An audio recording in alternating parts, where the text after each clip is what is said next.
Good morning, all. Welcome back.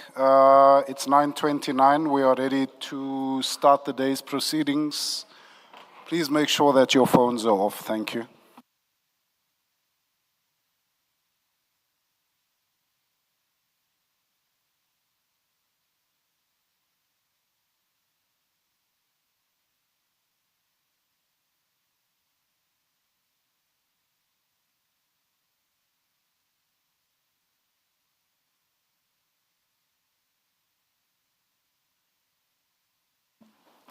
Good morning, Ms. Sello.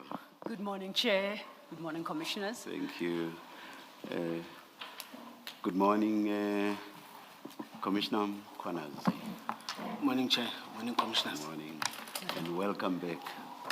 Thank you. Thank you, Chair. Perhaps at the risk of stating the obvious, for the Chair to remind Mr. Mkhwanazi he's still under oath, as he has previously appeared. Perhaps let's do a fresh one. Okay, I'm happy to. Yeah. Commissioner, do you swear that the evidence you are going to give is the truth, the whole truth, nothing but the truth? If so, please raise your right hand and say, "So help me God." So help me God. Thank you. Thank you, Chair. Apologies, Chair. I can't hear you. Sorry, but did you hear everything Yeah, but I I heard heard? you. You heard me? Yes. Thank you, thank you. Thank you. Thank you, Chair. Mr. Mkhwanazi, you recall the last time you appeared, which was towards the end of 2025. We hadn't completed your testimony, and we stood it down to a date to be determined by the commissioners. A date was determined, and I think twice. We had to postpone your appearance. On the last occasion, it was postponed to today. When that application to postpone was granted, it was moved in part by myself, having had a consultation with you on that same day, you recall? Yes. And your attorney confirmed. Now, I would like us to deal with some procedural matters before we continue with your actual testimony to the Commission. Let me just raise something. Yes, Chair. Briefly. Commissioner, what has since become of your legal representation? First time you were not legally represented, but on the later occasion or occasions you were. What has since become of that? Thank you, Chair. As Chair, we couldn't reach It's it. easy to just say I fired my lawyers. No, I can't. Couldn't reach some agreement in terms of finances. Oh, right. Yes. It was a challenge. So, thank you. Thank you, Commissioner. Thank you, Chair. That is correct. Once again, Commissioner Mkhwanazi appears unrepresented today. Thank you. Just for the record, the attorneys filed a notice of withdrawal, so it is on record.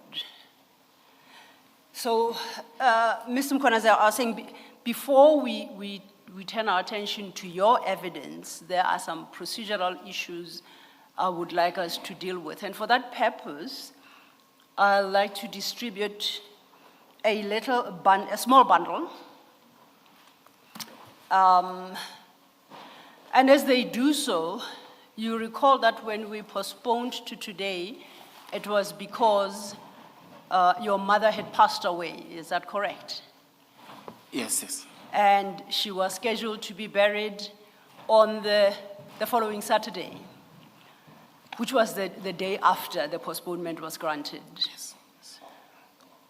And for that purpose, you had shared with us, as the evidence leaders and the legal team, a copy of the program for the funeral the next day, or your mother's funeral, correct? You are correct. And your mother's funeral, your mother's name, if I have it right, is Rofina Petunia Mkhwanazi. Yes. Okay. Now, you thereafter kindly provided us with, or provided the commission's attorneys with a copy of the death certificate and a copy of her ID. That's correct? Yes, Chair. Okay. Now, I recall from the program you had provided us that at the back of that program was a collage of pictures. And the program, the obituary stated that Mrs. Petunia Mkwanazi, your mother, had 7 children and you were the second of the 7 children. Yes.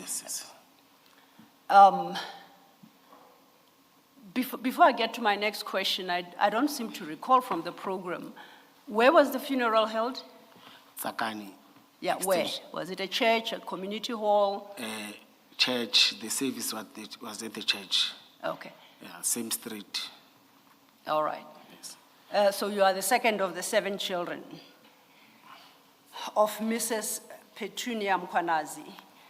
The little bundle I have given you has got 4 documents. If you could turn to item 1, the first document, you confirm that is the ID document of Mrs. Petunia Mkwanazi, is that so? Yes. And item 2 is the death certificate of the same person. Yes. I see that there are a number of documents we have here that reflect your ID number. Do you confirm, I'm not going to say the full ID number, but do you confirm that it starts with 75? Mine. Yes, Yes, 75. which means you were born in 1975. Yes. I see from these 2 documents that Mrs. Petunia Profina Mkwanazi was born in 1965. 20s. Yes, you are correct. So you're making your mother 10 years older than you. Yes, I will explain that. And you being her second born, so that would suggest her firstborn was born around, when she was around the age of 8. You confirm that? He was born in 1974. Yes, I confirm Okay. that. And you confirm that is true? Yes, I confirm that. That you were born of this lady, the Yes. late Mrs. Petunia. Yes. How do you explain the fact that your mother is 10 years older than you, according to you? When you say you were born with something else, she's my stepmother. She raised me since I was 8 years. No, so since I was 8 years or 7 years old. She's married to my father. I was staying with my father in Granny. When I was young, doing grade 1 or it's something like the grade 1 or grade 2, she became the wife of my father. Then she raised me up until her death. So why did you suggest that, as you did last time, that she bore 7 children of whom you are one? What did I say? You said she had 7 children and you were one of those children. And I'm still saying that Okay. I'm her second born. On the basis that she's your stepmother. Yes. Okay.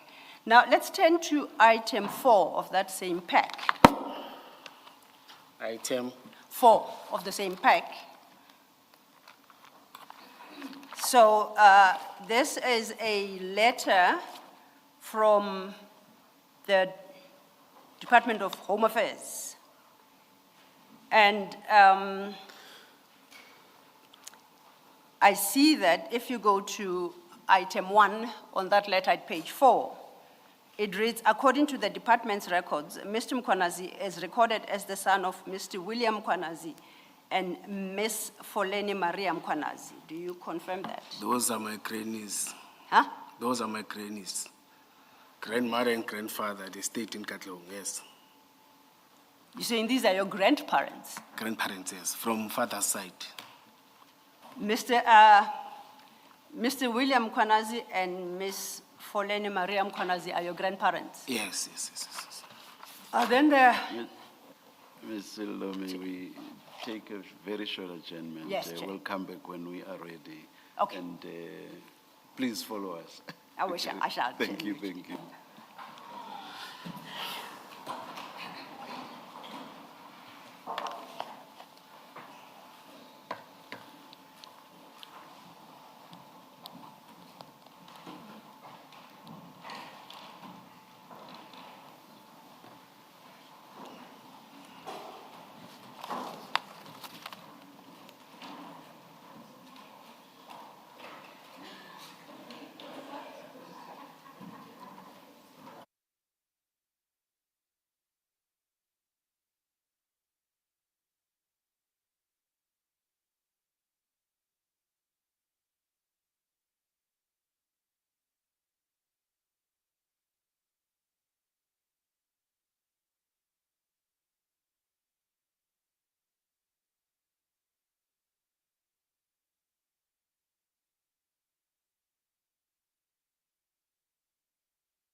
To resume, cell phones off, please.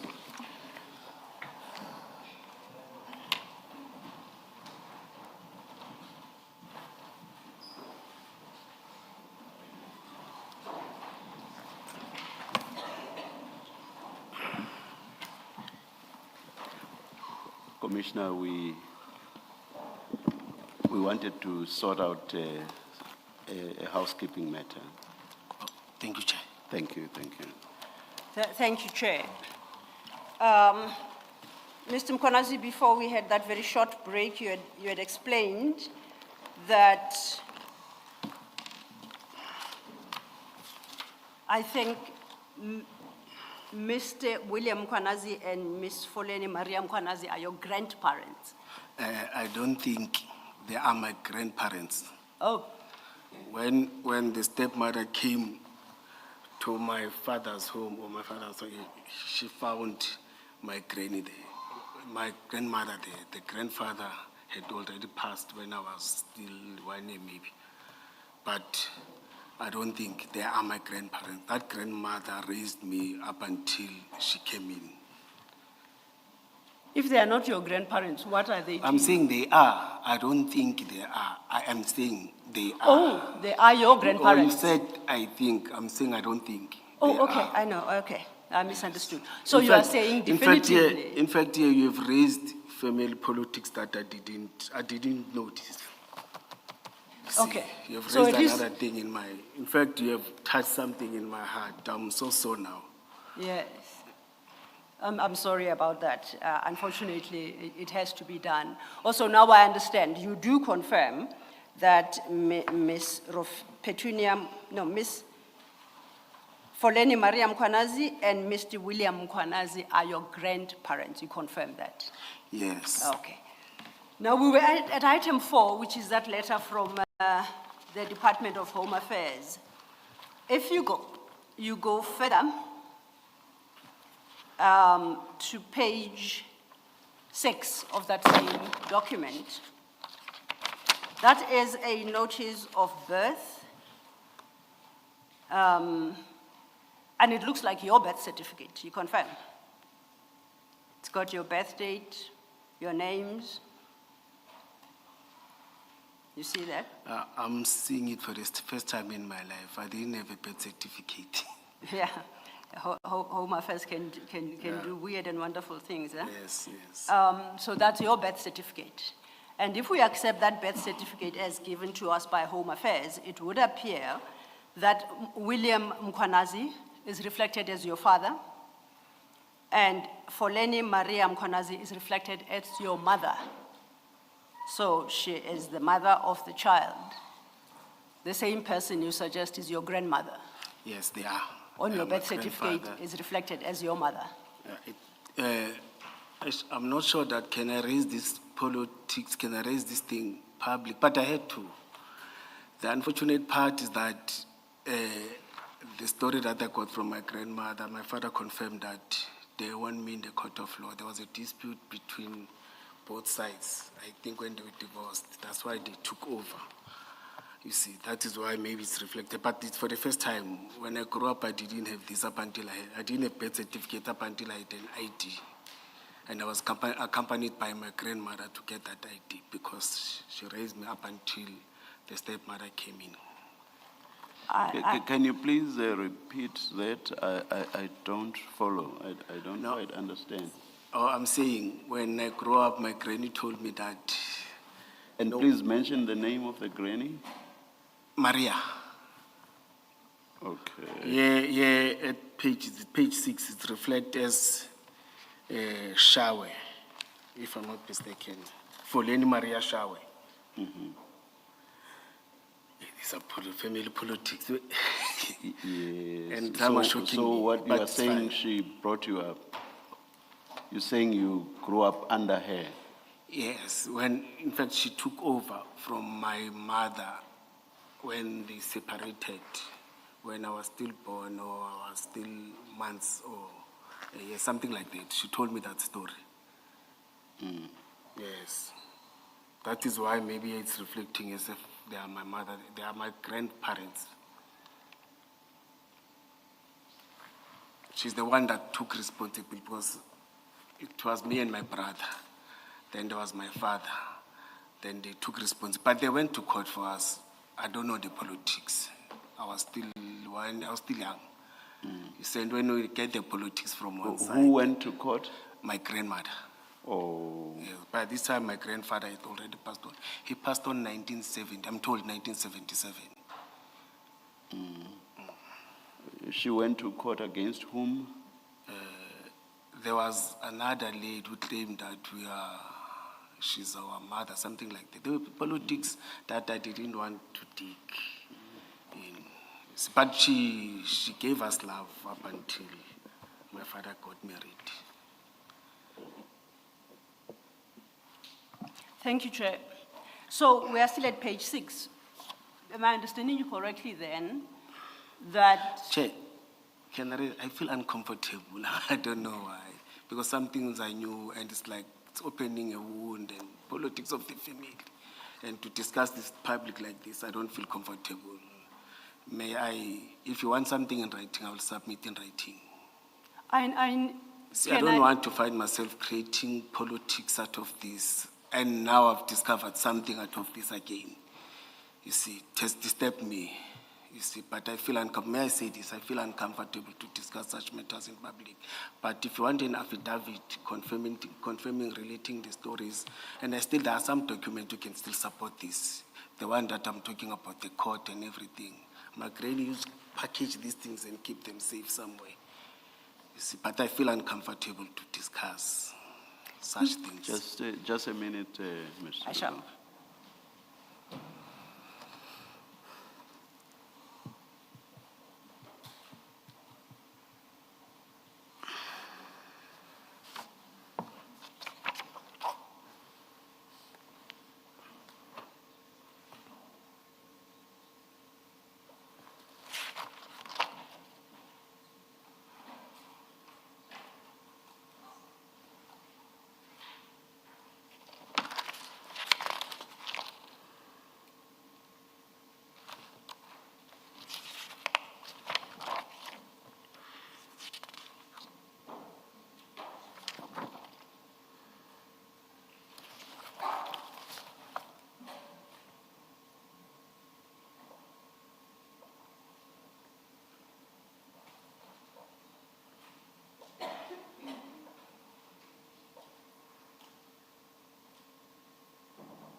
Ms. Sillo, Commissioner Mkwanazi, I think, is in the dark as to why this is being done. Can you perhaps explain I am happy to. why this is being done? Also, we got these documents now. Yes, So I assume that he too got them now. he gets them now. So that adds to what I think is a surprise. Okay, I'm happy to address that very briefly, Chair. In his mind. Yes. And then I'll invite him to respond to your explanation. Indeed, Chair.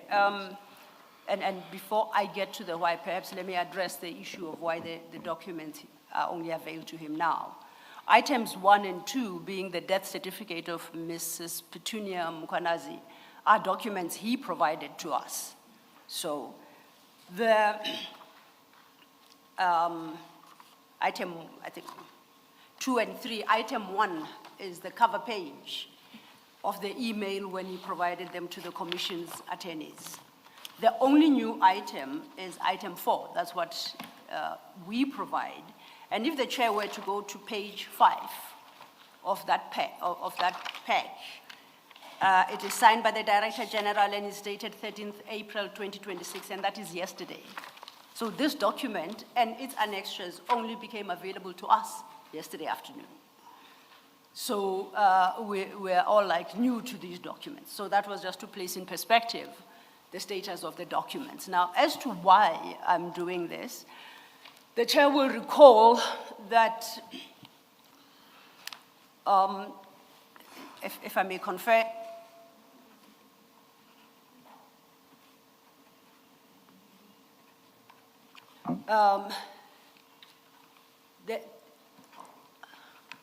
Mr. Mkwanazi was due to appear in January, and we appeared before the commissioners wherein he sought a postponement because of a medical procedure to be done to his eyes. We went past that point and he was granted his postponement to a specific date. I'm trying to recall now. Ms. Power will assist me. On the eve of that date, which was a Monday, on Friday, when we had invited Mr. Mkwanazi for a consultation in preparation for his appearance, he informed us that he was in this state, that he does not think he'll be able to appear on Monday because his mother had passed away. And engagements were had, and to that extent, he then provided the death certificate and the copy of the ID. And together with the funeral program, for a funeral that was scheduled for the following day. It is on that basis, at 2 o'clock immediately after lunch, I appeared before the commission to explain the situation because Mr. Mkwanazi has lost a parent, and to therefore engage the commissioners about the feasibility of him appearing on Monday under the circumstances. Mr. Mkwanazi, during consultation, was at pains to convince us the person who had passed away was his mother, his birth mother. It was not a cousin, it was not a relative, it was not a stepmother. When I made my application for a postponement, I indicated that it was a close member of the family, and therefore understand why he could potentially require this extension. His attorney seemingly was also of the opinion, of the view that this was his mother, because when he addressed the commissioners, he indicated this was his mother. After the postponement was granted, and a few days later, in the normal course of collation of documents, these documents were then prepared for filing, and that's when we realized that this person happens to be 10 years older than Mr. Mkwanazi, and that raised the issue about whether or not Mr. Mkwanazi lied to the commission, misled this commission, in an attempt to avoid appearing before the commission. And we concluded that he potentially may have done so, but we needed to make our own investigations. If one has regard to the term mother, it could refer to almost anybody. It is upon receipt of the documents from the Home Affairs that we concluded that he knew that the lady who had passed away is not his mother. He misrepresented that fact to the commission, and he obtained his extension. It was compounded by the fact that then Home Affairs gives us his birth certificate, which actually shows who his parents are. And he continues in that vein, because today, sitting here, he says the very people identified in his birth certificate as his parents are actually his grandparents. So, mine is to put to Mr. Mkwanazi that he lied to the commission to avoid appearing before the commission. And this is the basis on which I say I draw that conclusion. That is why we are having this exercise. So I hope that provides the appropriate context, Chair. Thank you, Ms. Olo. Do you wish to respond to that, Yes. Commissioner Mkwanazi? Thank you, Chair. I'm still saying that she raised me, she's my mother. Yes, I was not born out of or from her, but she raised me since I was young. She took over from my grandmother who raised me. I see this birth certificate for the first time in my life. You see, that's why I had to have the grandmother to accompany me to get an ID, you see. And I'm requesting this commission to go to court with my ID and check how did my grandmother, who's the mother of my father, happen to raise us. Because the story that she told me when she was alive, I think it relates to, she was honest, it relates to this birth certificate because she took over from that mother that I don't know, not my biological mother. There was another mother in between, that's why she went to court. It's the story that I don't know, but she related that story to us, you see. Then I'm appealing to this commission to go to, because you know these things. It's a court that granted her a parent thing for us, you see, and you'll be able to get it. You see, and ngesintu, umama unkhulisile umama kimi, I can't say because she has passed on. Now and start labeling her that she's not my mother, she's the mother of the other mother, you see. And as I've said, one of the reasons that I've said I feel uncomfortable, I saw something now at the back, where the letter from the Director General? director, yes. No, not the letter. There's something that confirms the 4 kids as the leading. She's saying that it's now 4 or 5. Me and my brother were not mentioned anyway. That's why it's opening another wound now to a family and to us. May I assure you I won't get there? Sorry? I would like to assure you I won't get to the issues that concern you. We have already touched on them. Let me just finish, if I may. I just have 2 points to make on these documents and we close the file. But we have already touched it. That's why I've said it's shocking when I'm seeing documents for the first time. I'm seeing other documents for the first time. And I'm 50 years old now.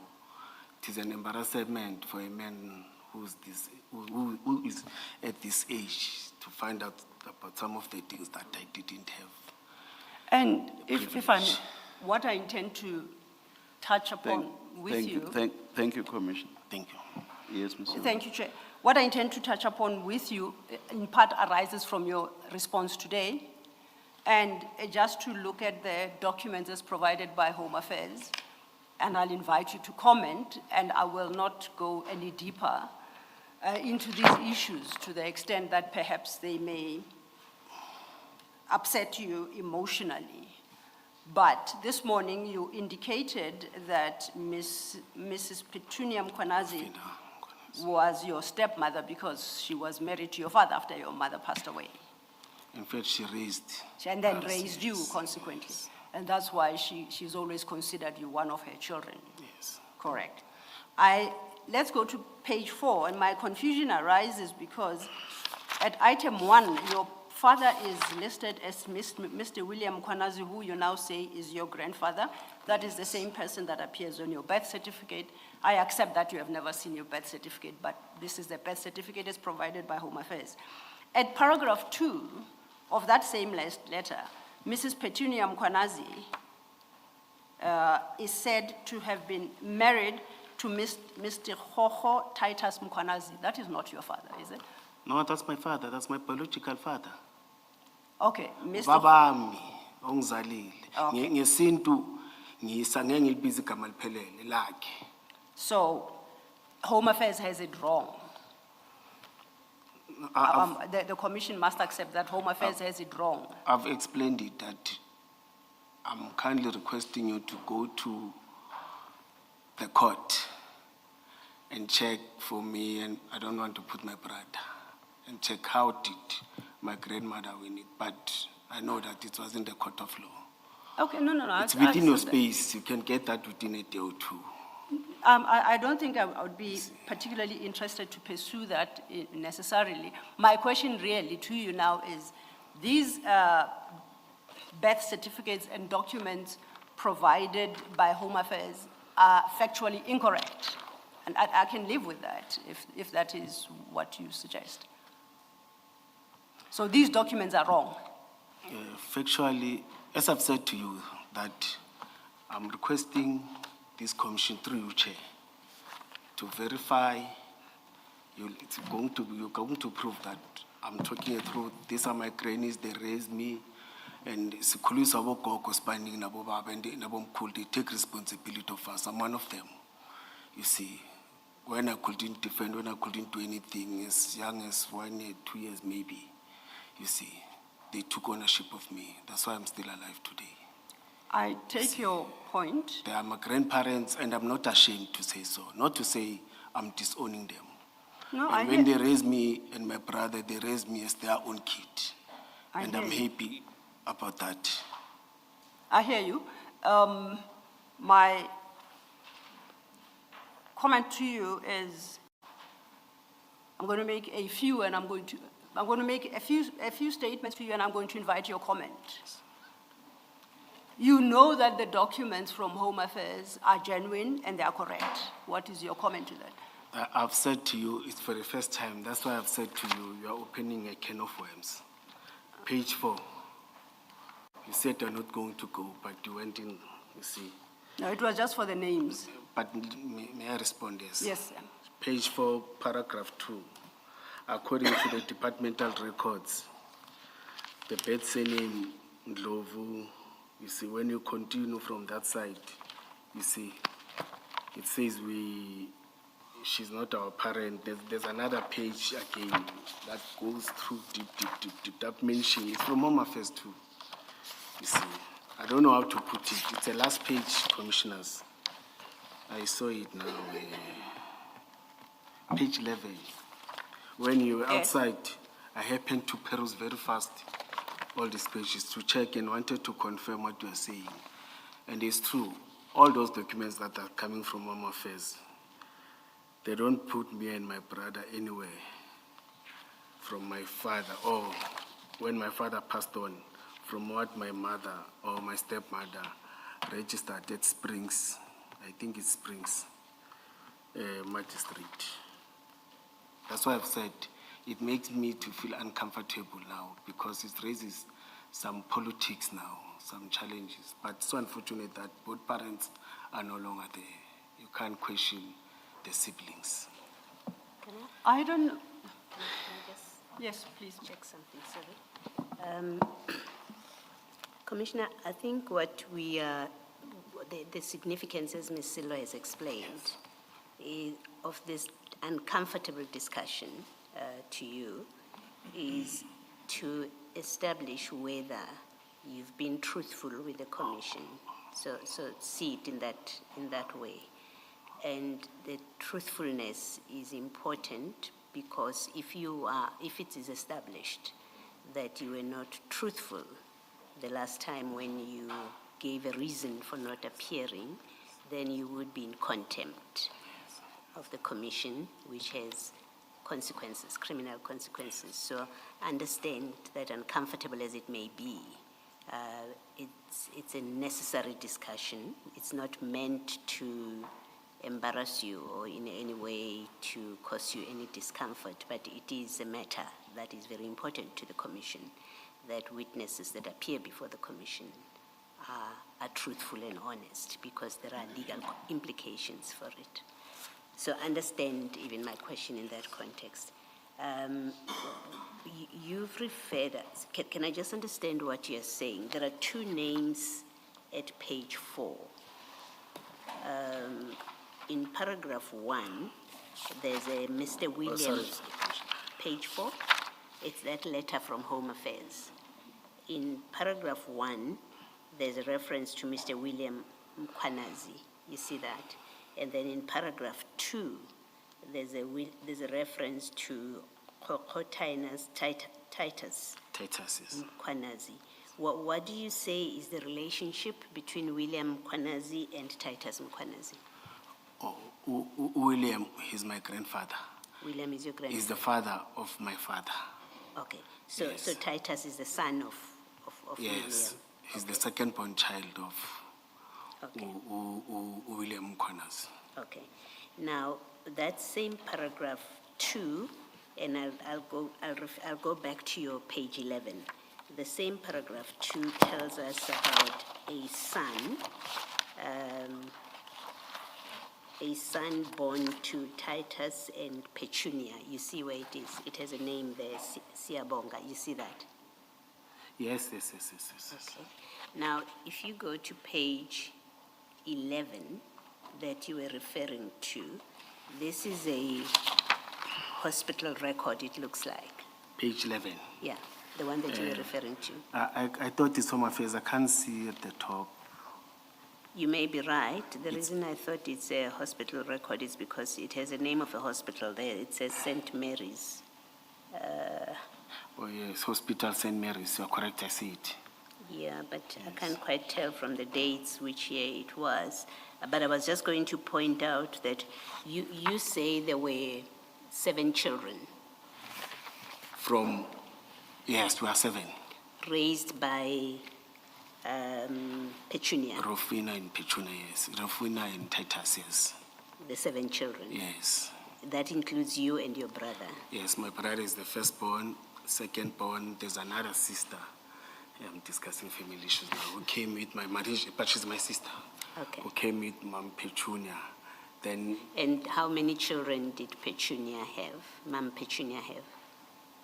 including my No, brothers and forget, sisters. there's you, your brother, and your sister Yes. from your mother. Yes. Okay. And another 4. It's 3 sisters and 1 And the son. the four that you're referring to, Yes. the 3 sisters and another brother, those are Petunia's, Mom Petunia's birth children, biological children. Mom Petunia and Babu Mkwanazi. And Babu both of them. Mkwanazi, Yes, I you're understand correct, that. You're correct. You see, the confusion then for me is the page 11 that you refer to also refers to only 1 child. At page 11, it doesn't, even if we say, we accept what you're saying, that there were 7 children and somehow only 1 is mentioned, I accept that. But page 11 refers only to 1 child who is the very same child referred to in the Home Affairs letter of yesterday. So it seems Home Affairs does not seem, it looks like, and I may be wrong in how I'm reading the letter from Home Affairs, it records only 1 child born to Petunia Mkwanazi and Titus Mkwanazi. That's at page 4, Home Affairs, SAT yesterday. I think the letter is yesterday. And then page 11 also refers to only 1 child. So the other 4 biological children, or the other 3 biological children, don't seem to be accounted for. You are correct, Commissioner. Even if when you look page 9, there's only 1 birth certificate Yes. for Siabonga, Yes. not for my other sisters. Yes. Yes, you are correct, Commissioner. I agree with you. Commissioner, if I may, perhaps, and we only got this yesterday, so I think we are all trying to digest it. Perhaps if we have regard to page 4, item 2 of, that is the, Home Affairs letter, the last sentence of paragraph 2 reads, having indicated that Miss Petunia Mkwanazi was married to Mr. Hoho Titus Mkwanazi, that paragraph.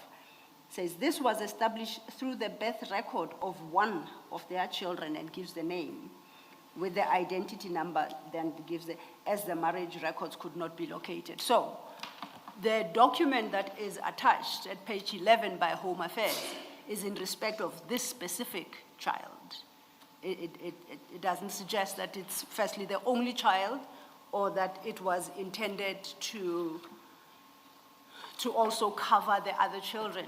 That is the first point. And the second is, when one looks at page 11, as I said, it's in respect of that named child, born in 1994, and it's the immunization health issues concerning a newborn. In the middle column, you will see there are details there regarding immunizations. And then extreme right column, it's different dates that I guess would reflect the visits the mother and child paid to the clinic. So page 11 strictly relates to one person, which is the child. And then it's the point I wanted to make to Mr. Mkwanazi earlier, that it cannot speak to Mr. Mkwanazi himself or any of his siblings, because these are medical records of a newborn who was identified and a name given.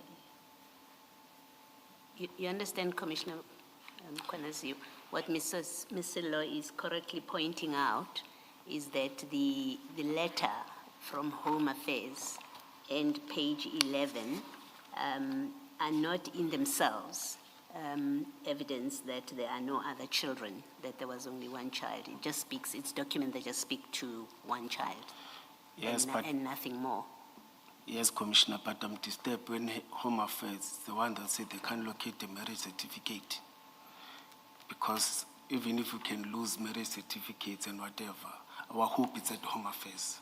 That's why I'm saying, in terms of ours, anything that has to do with courts, it's at Justice Department or at the courts. You'll find anything, you see, every document. If they say they can't locate, or maybe it's because of time that they were given, you see. Yeah. But I still confirm that. And again, I felt that by not attaching the program, you see, because we submitted this document with the program, you see, the program talks to all of us there. You can even track through all of us, our names and everything, so that it becomes easier for you when you want to check in the courts. Are these ones that I mentioned, part of this family? It's going to simplify for you. I thought I'm going to see the program too, but I see it's not attached. And that's because the one program copy you gave us was returned to you, Mr. Mkwanazi. It was returned, the program. No, it was not. Then you must perhaps check with your attorney. We didn't retain it. Oh, okay. Okay. Because the program was going to simplify all of us, so that when you go to Home Affairs, you'll see all of us and our history and everything. Do you still have a copy of the program? Yes. Will you kindly bring it along tomorrow? I must go to Tsaka, but I'll see how to get it. Please. Yes. And if you have it electronically. Oh, yes, I think I may get it electronically. Okay. Yes. You should ask your attorney, because I think when we appeared, we had it in hand, so it might be with your attorney and his files. No, you'll get it electronically. Okay. Yes, I'll get it. So if you could bring that.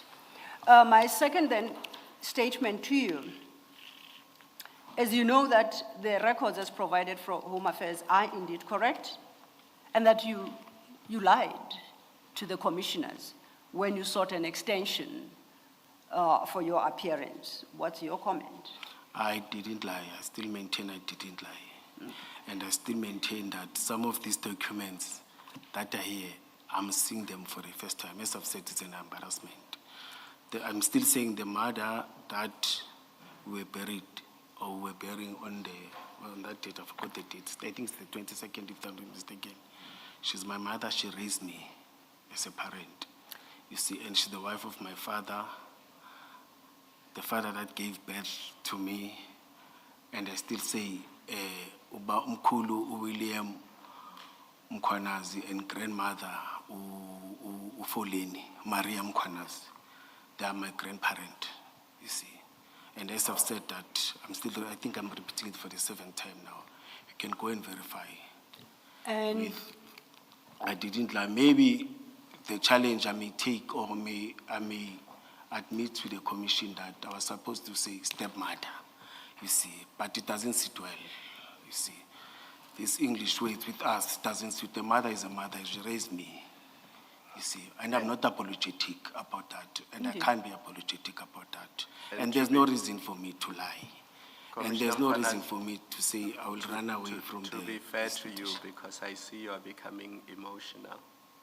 I know some of us in our cultures, your father's wife is your mother. There's no such thing as stepmother, step this. Those are English terms. Those are Western terms. Yes. Some of us, where we come from, the person that raises you is your mother, full stop. Yes. Whether you said biological or step this or step that, you identify them as you know them, Yes, not Commissioner. as the law knows them. Yes, And I Commissioner. think that's your explanation. Yes, Commissioner. thank you, Commissioner Khumalo, and I do agree with Commissioner Khumalo. That is not, I do agree with Commissioner Khumalo. That's how we have it in African tradition. But that is not the point I seek to make. The point I seek to make is you know the correct, truthful position, and that position is as reflected in the documents, and that therefore you lied to the commission. That is the only point I sought to make. You deny you lied. You say you are learning these facts for the first time. So then I move on. Secondly, my submissions to the commission is that you must be held in contempt for lying, deliberately lying to the commission when you knew that the facts you were relying upon to obtain your postponement were false. That is my submission to the commission, and this is your opportunity to address the commissioners as to why you should not be held in contempt.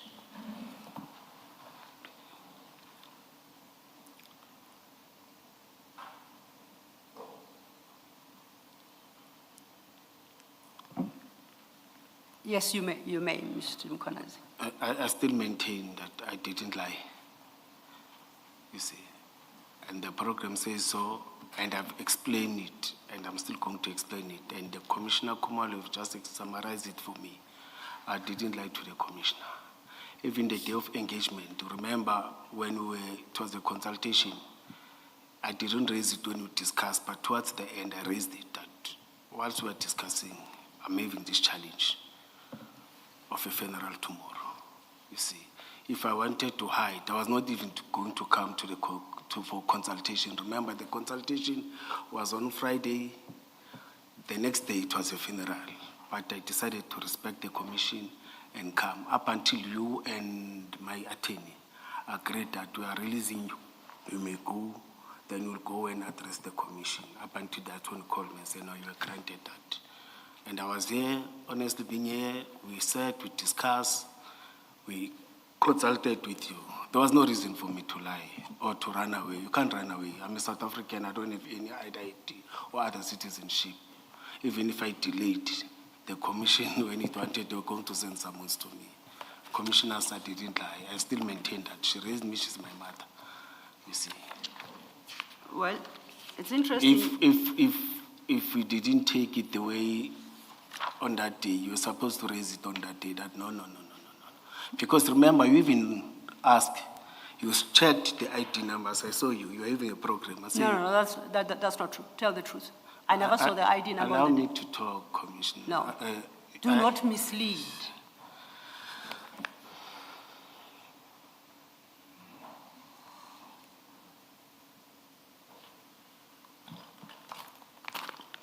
But I still maintain that even on that day, you had a program with you. That's why I've said to you, you took the program, you asked me, I said yes. You see, you say, when is the funeral? I mentioned the funeral. Can I? Thank you, commissioners. Yeah. Can I just say, Commissioner, perhaps in fairness to you, and just for proper recording, that the document at page 6, which comes from the Department of Home Affairs, is not itself a birth certificate, it's a notice of birth. And according to the dates on this document, the notice of birth was recorded on the 23rd of April, 1994. So someone went to Home Affairs, and it would seem it's for Lenny Maria, who would have gone to Home Affairs, described here as mother in relationship to child, but importantly, it is in 1994, April 2023, when this notice of birth was registered. So it's not the birth certificate itself. You are correct, Commissioner. I remember it was before the elections. I was putting pressure on her that I want to go and vote. I want to go and vote. I don't have an ID. I think she went and collected that certificate so that we can go and get, as I've said, that she's the one who took my ID or assisted me to get my ID. I remember it was before elections. On that year, you see, the elections were there. I wanted to go and vote. And you wanted to vote? Yes, I wanted to vote. I'm being honest, you see. I think she was under that pressure, you see. Thank you. Everything here, I don't deny it, Commissioners. I don't deny it. All right. You see, and she assisted. This ID that I'm having is because of her. As I've said that, whilst I was having a stepmother, she made sure that some necessary documents in my life are there. While she was still old, but she went and collected. And we went with, and I know that when we were getting that ID, there were many questions that were asked to her. It was a period of hour or hour and a half, you see. Up and she produced many documents. She had many documents with her, wrapped with a plastic. So she couldn't explain because of, but she submitted all those documents up until I was able to get the green ID document. Thank you. Thank you, Commissioner. Thank you, Commissioner. And you got it before the elections? Before the elections. And I woke up early and voted. You were lucky. Thank you. 23rd April and Yes, yes, yeah, few days. Yes, All right. Commissioner. No, thank you. Thank you, Chair and Commissioners. Mr. Mkonazi, my closing remark was that the Commissioners should hold you in contempt for having misled, and I invited you to give a comment to that, and you indicate that your response was you stand by your explanation and you should not be held in contempt, Yes, correct? yes. And I'm happy to leave the matter at this point, unless there is anything further you would like us to deal with in this regard. No, it's just that to hope to all the families, my families that are listening, that it doesn't open any can of worms. That's the procedure of the Commission. You see, I know that I'm touched. Now I'm thinking about other things, but I hope all of them. Thank you, Commissioner Baloyi, for explaining it again. It's not to say it's only Siabonga. You see, someone said that means we're not counted too, but she has already explained it's because they wanted to get information in the details. You see. That would be the first. And the second is, I can assure you, this file is not for public consumption. It was for purposes of this engagement only. Are you saying the second document? Yes. There's another one. No, I say that bundle of documents is not for public consumption because it's got all your personal details and so it was for purposes of this engagement only. Hey, but we've already touched everything. Thank you. Well, Hey, but I'm hurt. I don't want to lie. But thank you, Commissioners. Thank you. Thank you. Commissioner Mkwanazi, yes, you did respond to the questions, but that may not have been structured in a manner in which it would have been. I'm saying you have responded to the questions, but your responses may not have been as structured as you would have liked them to be had you gotten advance notice that issues like these would be raised with you. In fairness to you, I'm offering you the opportunity to put together everything you want to say with regard to the issues that were raised. Put it together in an affidavit. But that is if you wish to do that. So it's up to you whether you take me up on that offer or you don't. It is important to do that, Commissioner. You see, so that other family members, I will be open to them about that affidavit. Because I know that, we've got our own small Anyana politics, you see. Yes, As I've said, this is going to open and, you see, but I'm going to do that, You'll to do respond that, to the yes. commission and touch on everything that I feel. Are you in a position to indicate by when you will lodge that affidavit? I will appeal to the commission after the testimonies of this week, then I will try by Wednesday to Maybe start. 2 days after your testimony has been concluded. Please, Commissioner. All right, Because that's, I must still get those documents, my granny's bundle. You see, go to granny's house, but may I get these documents? yes, Because yes, it's going to assist the commissioner. yes. Thank you, Commissioner. Thank you, Commissioner, and I must apologize, and I hope this is on my behalf and on behalf of my colleagues, that you were taken by surprise on this. Of course, Advocate Sililo has explained that they too only got the document, or the documents from Home Affairs only yesterday. But still, you were taken by surprise and on something quite sensitive to you, relating to intimate issues about your family. I must apologize on behalf of the Commission. Thank you, Commissioner. Thank you. Thank you, Chair. Then if we could just close that little file, we are done with it, and get back to the issues of the day, which basically involve your testimony to the Commission, Commissioner Mkhwanazi. Which files must we have closed by, Ms. Sililo? I'm going to call Oh, them, but yeah. I see All right. Commissioner Mkhwanazi is still making a note. I think it's a note of what the chair advised him on, so perhaps let me wait for him to finish.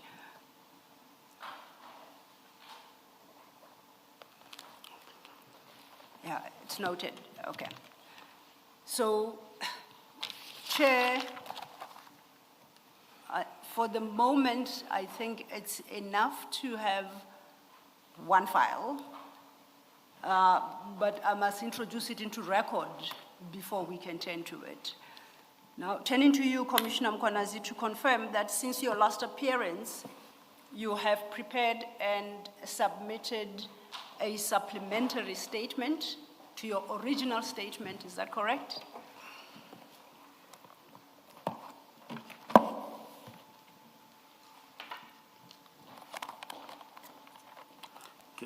Can I check first? Yes, absolutely. May I?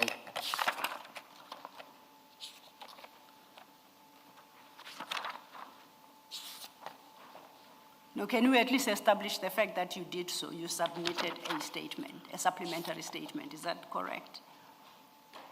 Then we will try and identify which one. I'm not ignoring you. Ne? Last time I was given a short notice to confirm, I couldn't even read the statement. No. Right now, I'm just want to confirming. confirm each and every paragraph that No, I just want to confirm a simple fact. Did you submit a supplementary statement? Oh, That's- yes. That's Yes. for the moment, Yes. okay. Then I was going to draw your attention to the file that has now been handed to you. Chair and Commissioners, it should be marked Julius Mkhwanazi Supplementary Bundle. That is the document that has been put before you, correct? Now, let's then turn to this document. It's a 6-page document for the moment, and attached to that document are 5 annexures. Is that what you have in your file? Are you saying the whole document is 5 annexures? No, the actual statement is a 6-page document, Yes. and attached to that supplementary statement are 5 annexures. I just want to confirm that that is correct. Yes, that is correct. That's good. Now, let's go to the statement then. It is undated. Would you like us to attach a date to it? Or let me just say, is this the statement, that supplementary statement that you filed? First things first. And now you can satisfy yourself that that is the statement you filed. You are welcome to page through it. You won't include the attachment on the attachment will be separate. No, read, it's a statement read with the attachments, because as I read the statement, it references the 5 annexures. So I just want you to confirm that, look at the statement and confirm whether this is the supplementary statement you say you filed.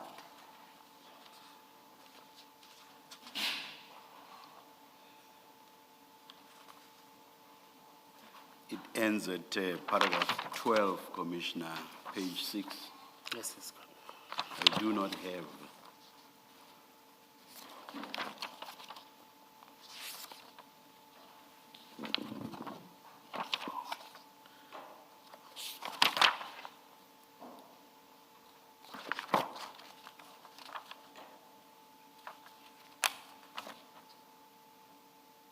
Okay, yes.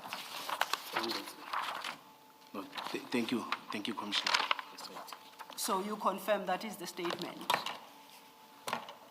Yes, I see at page 6, in fact, at page 1, it just says supplementary statement to Madlanga Commission. The last page, page 6, is undated and it's unsigned. Is that correct? are you saying the page 1? Page Or 1 the whole statement? of the whole statement just has a heading supplementary statement to the Madlanga Commission. Yes, it's unsigned. And the last page is unsigned and is undated, doesn't have a name. Page 6. You are correct. Yeah. So on its face, it doesn't tell us that this is your supplementary statement. Am I correct? Yes, but I place it on record that it is my statement. And that is the part that I want us to turn to, Ren. So for the record, we confirm this is your supplementary statement. Secondly, are you happy to sign this statement as yours? We can attend to that during the tea break. Please, I wanted to say that. Yes. Because last time I signed it here, not on a tea break, you see. And I've Then we identified will some do things, that yes, for the please. record. And what date would you, do we attach today's date? What date would you prefer be attached to the statement? Because he'll be signing today, I It will think be we happening should today. Okay. use Then we today's will date. date it, the, 14th of April. Thank you. Thank you, Commissioner. So now that we And besides just the signature, please write your name in full and then sign above the full name. On the last page. Yes. thank you, Chair. You want, oh, no, it's fine, Commissioner. If you say I'm not initially, but it's the last page. Thank you, You Commissioner. may actually do that, initial each page. At least it's 6 pages only, so, yeah. We'll attend to that during the tea break, Mr. Mkonas. You may do that on only one document, not on all copies. Absolutely, And then absolutely. you The just- official one, and rerun copies of Yes, the sign. yes, Yeah, we yes. shall do so. So, Mr. Mkonas, and then you did cast your eye on the annexures. You confirmed these are the annexures you intend to introduce to your testimony, correct? May I ask something? Yes. Yes, on this one is correct. As I've said before that, last time I signed, and I feel that justice was not done on me, commissioners, you'll correct me if I'm wrong. You see, I submitted, then in terms of looking, in terms of the wording, each and every, I didn't have that opportunity. You see, at least now we are giving an opportunity to sit on a tea break. It was presented, I had to say yes, confirm, it is. Then we made an amended, before supplementary. Me and the attorney made an amended statement, is it? Because I wanted to raise that with the commission. If the commissioner say no, it's out, it's out. But we have also submitted it to. May I just raise this? I'm looking at page 6, and there's a different color font. I don't know whether that's deliberately a different color font or whether it's tracked changes. I can't tell. Maybe it's a different color font, because if it was tracked changes, there would be those vertical lines on the left margin. So why a different color font? Commissioner, I'm not. Some words, of course, not the entire page. Yes. Some words, phrases, etc. Yes, I'm not the computer fund. I tapped it by myself. Yes. You see. Then I will have to check when I'm reading it. before I Is sign. your version also like mine? For example, right at the top, with alleged registration and make, that's an orangish color font, and then open brackets, sexual harassment, annexure, also same color font, and a few other examples. So here, there, and there. You are correct. Yeah. You If are you say you correct, typed it yourself, are you able to explain why you would have moved to orange? I think when I was correcting some, that's why I'm saying, during the tea break, I will check that. Okay. Yes, because I had to type and recheck, and because I had to make sure that I meet the due date. All right. Thank you. Thank you, Chair. I don't know if I understood you correctly. When we finalized the issue of signing this statement, which we said we shall do during the tea break, you sounded like you were raising a complaint, and then you reference yet another statement. Would you like to clarify what? Because we want to make sure what it is we have on record and what is not on record. I will not try and summarize what you said, lest I misunderstood you. So I'm giving you an opportunity to please. I couldn't hear that. I say I want to give you an opportunity to cover the issues you raised after we agreed that we shall be signing this statement during the tea break, and then you made statements that to me sounded like a complaint, and you referenced yet a third statement. So for purposes of clarity, I would like you to go over that again. Before you explain, Commissioner, throughout the morning, I've been noticing that you are straining your ears, leaning forward, as if you have difficulty hearing what's being said. And I did not notice that when you were here previously. I don't know, are there problems with the sound? Or is there something with you today, Commissioner? I think I'm aging, Commissioner. I'm losing everything. Even the sight, I can't, but at least when I'm wearing, I can read. Because the most important thing is to read. I'll ask our technical people to just check the sound and try to establish what the issue is over the tea break, of course. Thank you. And Thank you, so that Commissioner. you don't have to strain yourself. I would like for you to hear us properly. Okay. Thank you, Commissioner. Thank you. Now, can you give the explanation that Ms. Sillo asked for? I hope you still remember what. Thank you, Chair. The matter raised before the statement. No, No, I just didn't want any concerns you may have to go unaddressed. So you had said something and placed them on record, but I wasn't sure exactly what your complaint is, and I didn't want to summarize lest I got it wrong. So I'm giving you an opportunity to please state succinctly what your issue is with statements previously provided. And as I said, you reference yet a third statement, and if you could just explain what that is.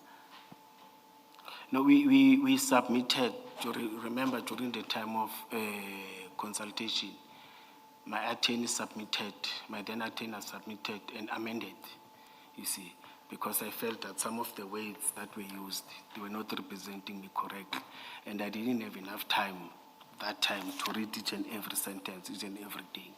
You see, I wanted to know, do we receive it and are we accepting it, or we are saying we took an oath on the first one, we stick to the first one. It's not a complaint per se, but it's a content that I'm raising. And again, I was sticking to this one and the first one, that one you must forget. If the commission says so, it's fine with me, but I wanted to raise that. It is not a complaint, but I was raising that. So I'm not a legal fundi. I'm representing myself today. I must be clear so that I don't say the commission is unfair to me. No, fair enough. Perhaps if I can address that. You would have next to you what we call the witness statement and annexure bundles that you submitted during your first appearance. Yes. If we could just assist Mr. Mkonazi to find those.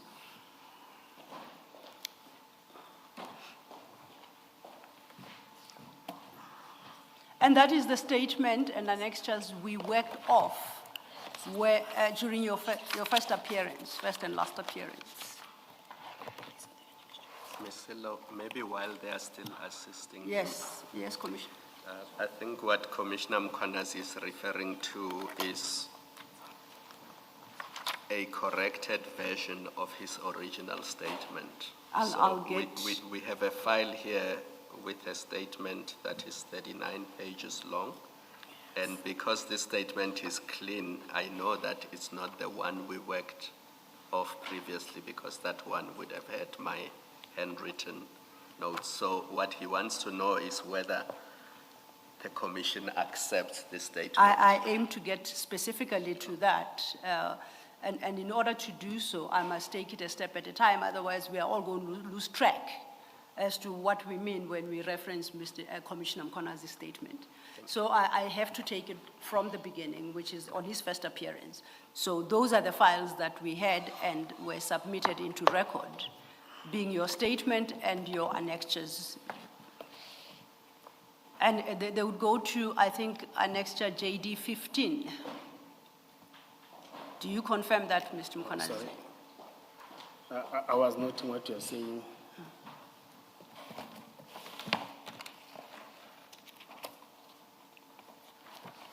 I'm back to your first appearance. You had a statement with annexures. That is your statement that is now on record, correct? Together with its 15 annexures. Are you saying this is one of the bundles? I'm saying when you first appeared, you had a statement and 2 files of annexures. Yes. Yes. Now, that statement has got 15 annexures marked JD1 to JD15. Is that correct? You're correct. Okay. So when you last appeared in December of 2025, that is the document and its annexures that we were working from. Correct? Yes.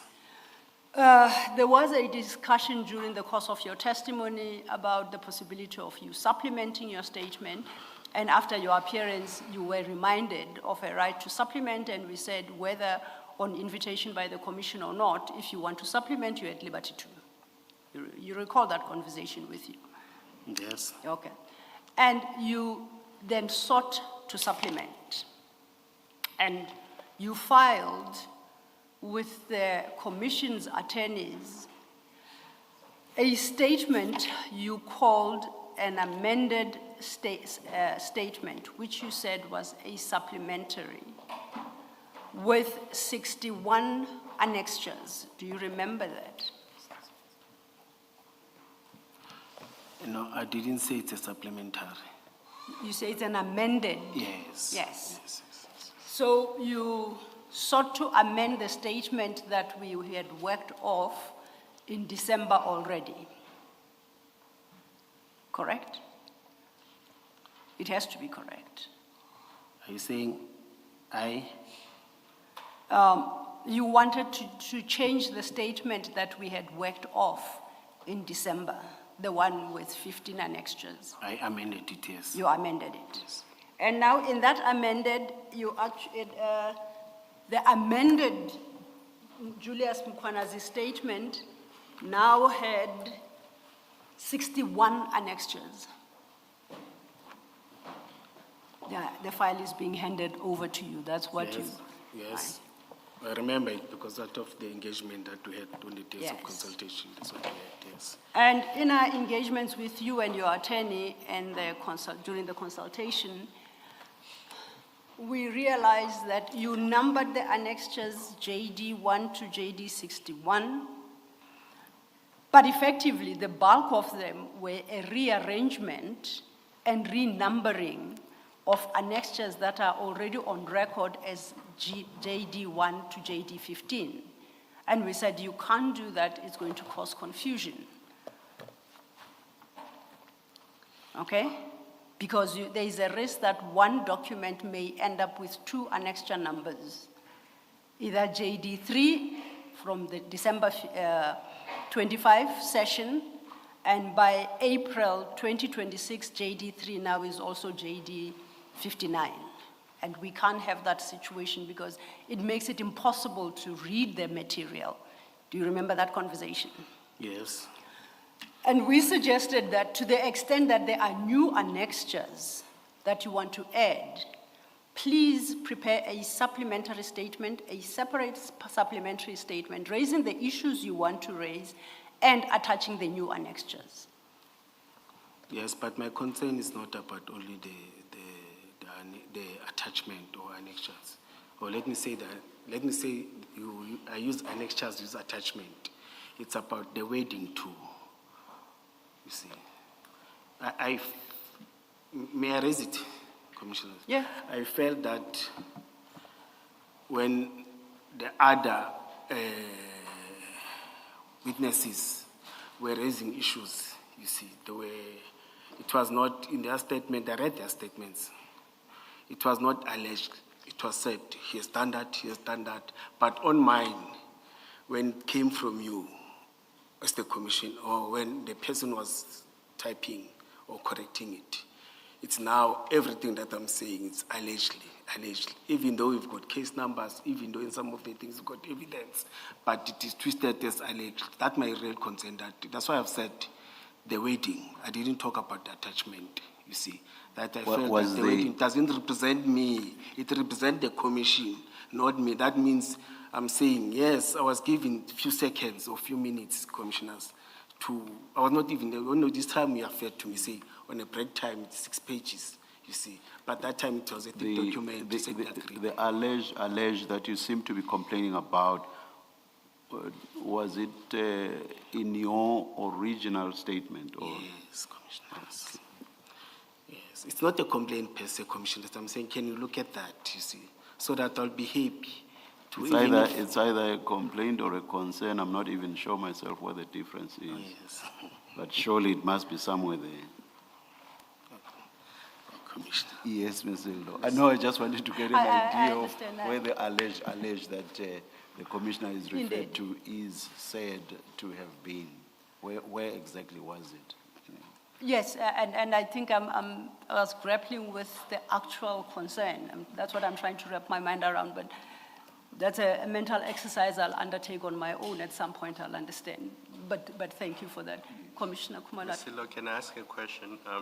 Is there any difference in substance between what Commissioner Mkhwanazi wants us to accept as the amended/revised statement and the original statement? In substance, so the words he says, yes, that's what I wanted to say, but I prefer to use a different word and not that one.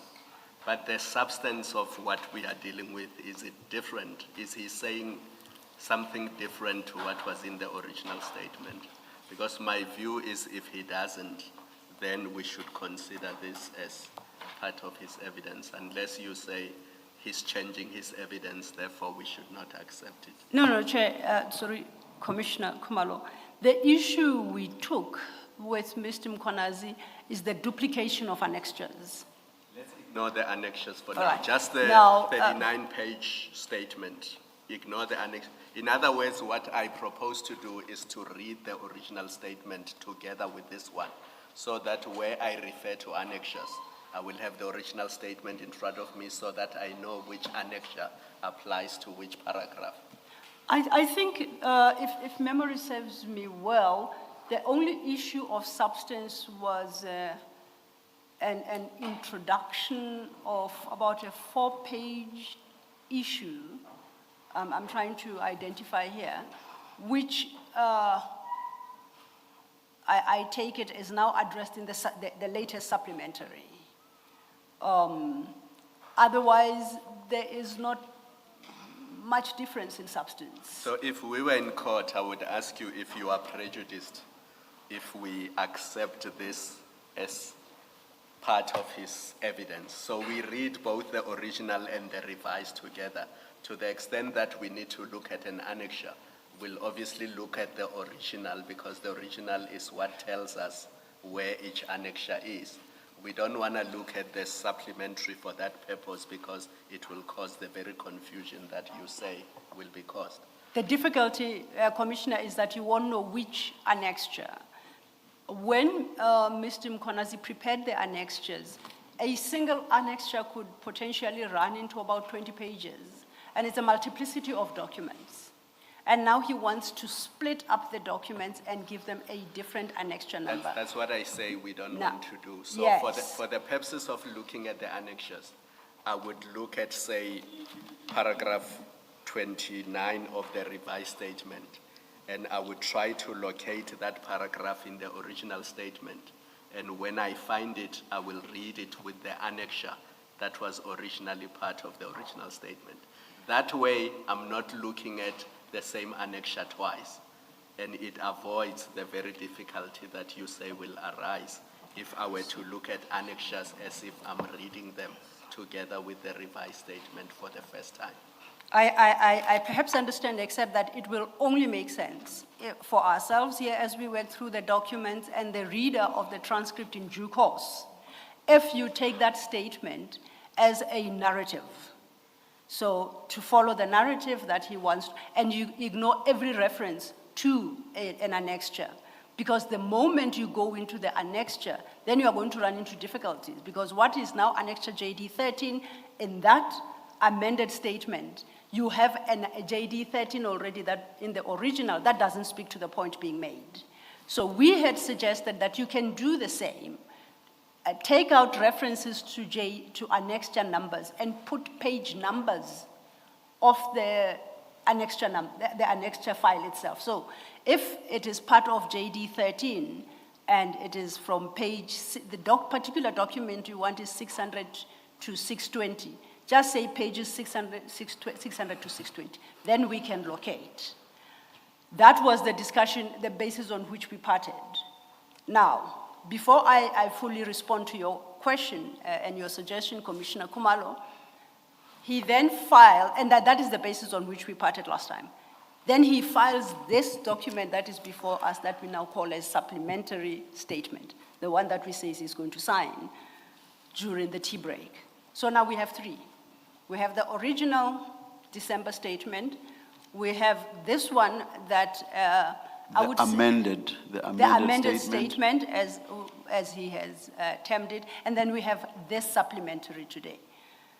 I'm in your hands how we navigate them, but our previous attempt to incorporate that amended statement into what is quote unquote his testimony, with the annexures as he referenced them, it gave us a headache, but perhaps we are slow thinking. So if the commissioners want to accept that statement, we can accept it as an amended statement, but I would urge you not to follow the annexures, because this supplementary statement that we are signing now at T has reverted to the numbering of the first. That is why he starts with JD 16, Roman 1. The last one was JD 15. So where all that lends us, I don't know. But I'm in your hands. I think you and I are on the same page, Okay. Because my proposal is that we don't discard the original statement, because to locate the annexures, we need the original statement, because our transcript will reflect annexure pages and the evidence relating to those annexures based on the original. Now, there would be no transcript that deals with annexures as they appear in the amended or revised. And there would be no evidence on the revised annexures. All he's asking for, as I understand, is that this 39-page statement, because it corrects the wording, and that's all it does. That's why my first question was, in substance, does it change anything?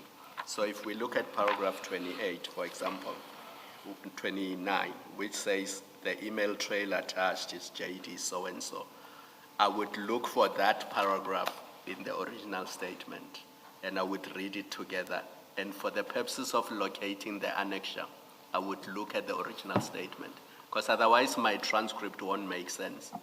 And that's the only way really around it. We take the statement as is without the annexures. And then for the purposes of locating annexures, we still use the original statement. And that is part of the challenge, Commissioner Kumalo, because now this phrase you just read, the emails is JD whatever. If you go to the original statement, you won't find that statement. So you will not be able to locate that annexure. That is part of the challenge. Perhaps Commissioners, via media might Just be... a minute, you'll get an opportunity. We accept the amended statement. As I say, substantively, it's not much different from the original. It does have addition on a specific topic, which I said he is quite entitled to either file a separate statement on or testify to in oral testimony, but whichever. But then, the annexures to that amended statement don't make it into the record because that's where the problem arises. The annexure file and annexure references are for reference purposes only. But when we talk of Mr. Mkwanazi's annexures, we are talking about 18 annexures, not 61 as the amended statement intends to. He will indicate whether if we approach it that way, he then loses or the opportunity to place before the commission some or other annexures. That's the best I can come up with, commissioners, and as a solution. Yes, you wanted, thank you, Ms. Sillo. Thank you, Chair. Yes, Commissioner Mkwanazi, you wanted to say something. Commissioners, I don't want to feel discriminated or prejudiced. You see, why I'm saying this, on the last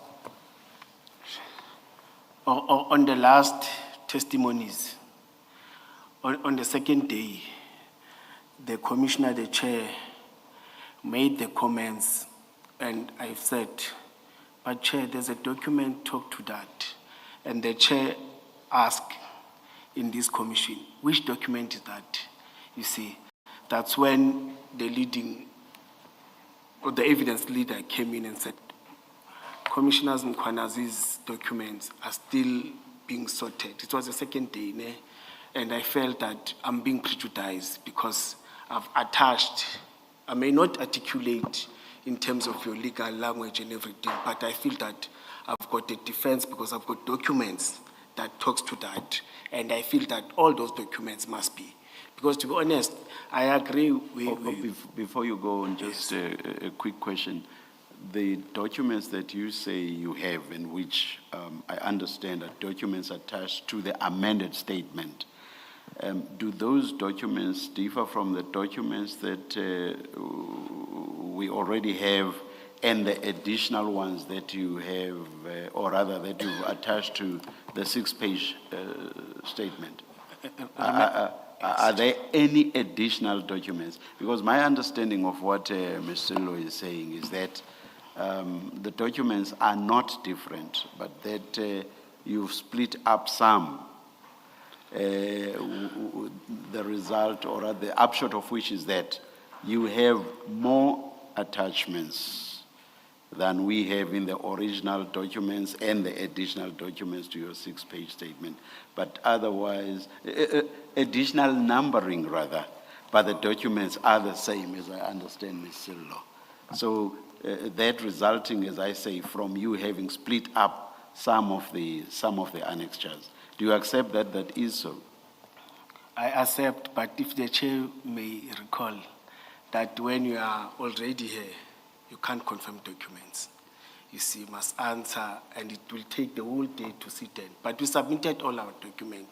If I'm assured that all the documents are there, and as Commissioner Kumalo have said that, if sometimes you feel that you need to revenge check, that is talking to what I'm saying, I'll be happy. I just wanted to be sure of the factual issue. Are the documents the same? But what explains your 60 or 61? 61, Chair. What explains your 61 is the fact that you've split up some of the attachments or annexures. No, I take that. I understood you to be saying that is indeed the position. Oh, yes, I take that, Commissioner. All right, thank you. I came in, you were still explaining. I just wanted to understand the attachments. Please continue if you've not... No, you have just summarized it. You have just summarized it. All right, I don't want to delay the commission. Thank you, thank you. Thank you. Ms. Sillo, can I? Yes, Commissioner. I'm looking at the two statements, and the 39 page and the original statement. So it's the revised amended statement and the original statement. Yes. And looking randomly at a paragraph, and in this case, I'm looking at paragraphs 29 of the original statement and of the amended statement. They do, they're not a copy of each other. So there's additional information in the 39 page, Yes. which wasn't there in the original statement. It seems to me, and subject to what you think and the chair's direction, that you may have to navigate the amendments that have been made so that they go on record, to the extent that an amendment is not reflected in the original statement. So if you look at that 29, the original one didn't have names. It had Medicare 24, CAT VIP Security Company. Yes. Those are no longer appearing in the new 29, but there are actually names of people in that 29. It's just a random example. Indeed. And it may be that in presenting the evidence, you then need to touch on these new changes or new information that is now being placed before us by way of a revised statement. And thank you, Commissioner. I agree with you. And to Commissioner Khumalo's question, I said substantively there is not significant change, except for a particular topic that I think he introduced in the amended statement, which we don't have a difficulty with its introduction. So, as I say, we can use the amended statement as a narrative. But when we speak of his formal statement, it has to be the first statement, but we will touch on the aspects that he raises in the second. Our second alternative would be, for record purposes, to take the amended statement but delete references to annexures. Then we read both, together. In fact, 3 now. Can you, instead of deleting, because it's his statement, can you not cross-refer back to, so for example, where he says JD4, if JD4 in the amended statement or in the revised statement, if JD4 is a different document or annexure or the number in the original statement, you then just give it a page number in the original. It's a lot of work that will require you to... Not only is it a lot of work and painful work, it is, that then would require the evidence leaders to determine what constitutes the annexure, and I have a difficulty with that. The annexures are attended by the witness, and if he wants to put a particular document or certain parts of a document, it's up to the witness to do so. So if we sit as evidence leaders and try and determine what from annexure JD4 is what he wants to attach at this juncture, then I think we'd be skating on very thin ice. But before we definitively answer this, if I may ask Commissioner to turn to what we call the supplementary statement, the one we're dealing with before we, and I want to refer to an example of how we had suggested the problem be resolved. And in that statement, he starts off so, Mr. Mkwanazi, that is. So if you look at paragraph 1, there is, paragraph 1 speaks to EMPD promotions. He wants to specifically address that issue. And part of the documentation he requires in support of submissions he makes are to be found in JD12. But JD12 is a bundle of documents.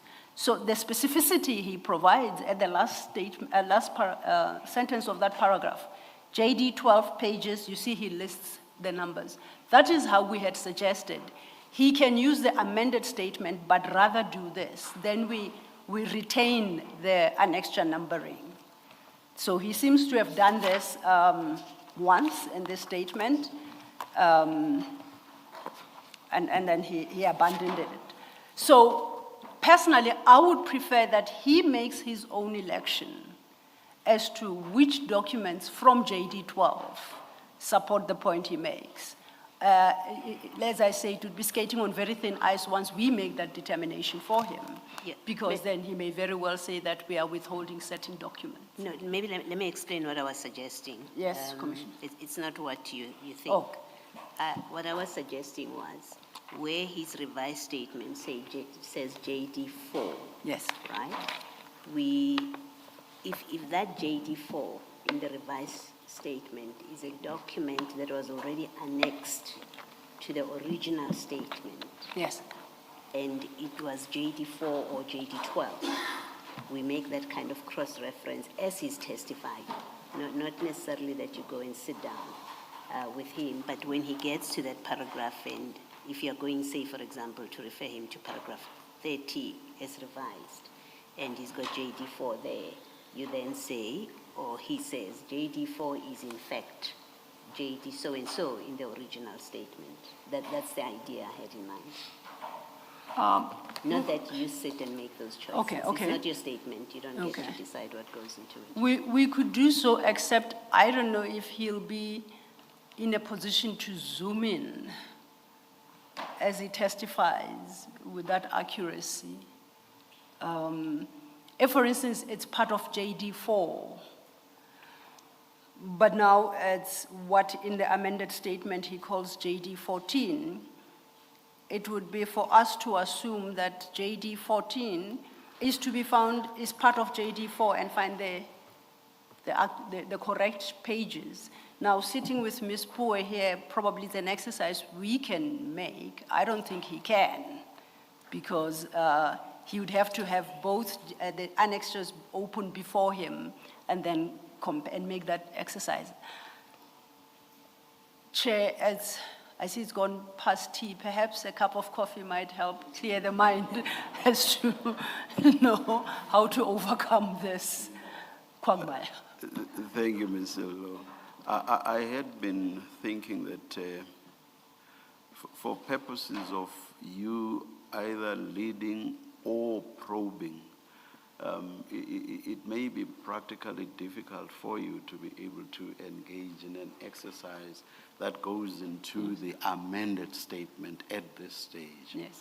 So I was thinking whether we should not start along the lines of whatever it is you had planned to do. Yes. Which I assume will focus on the 6-pager and then possibly whatever probing, but to try to accommodate what my colleagues have said, which is we cannot ignore this statement. It's before us now, the amended. Yes. It's before us now. And because you said in terms of substance, there's not much difference.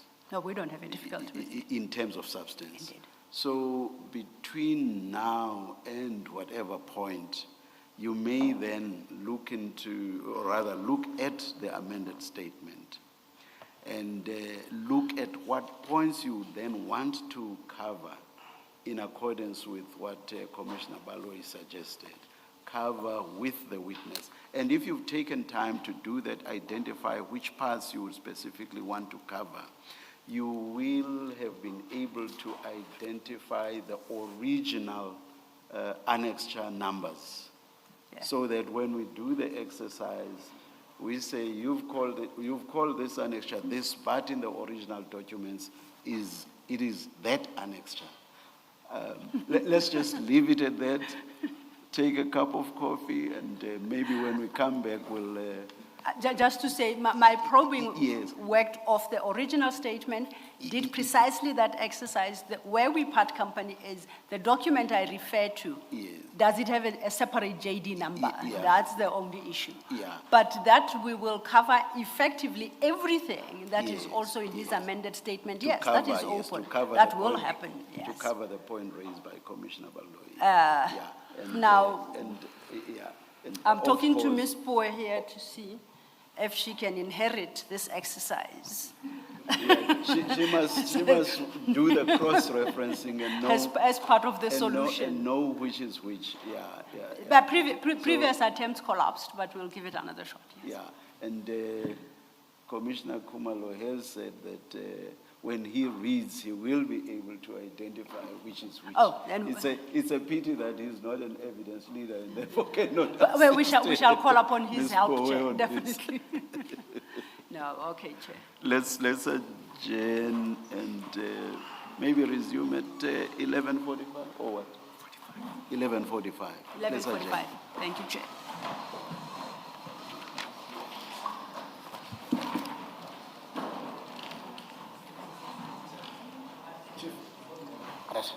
We're going to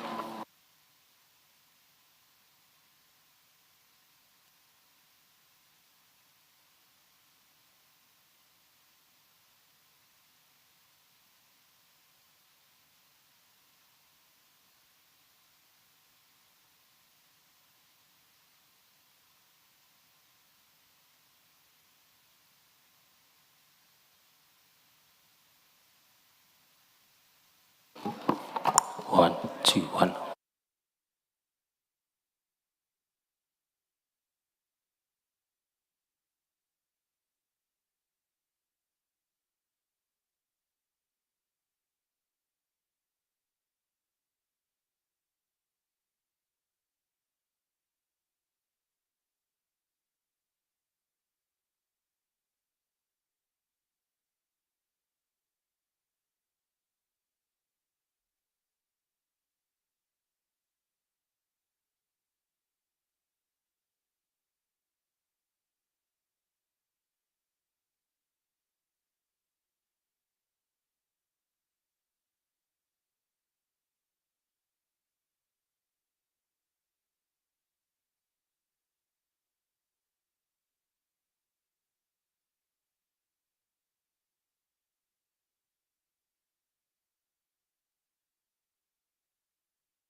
Yes, Ms. Zillo. Thank you, Chair.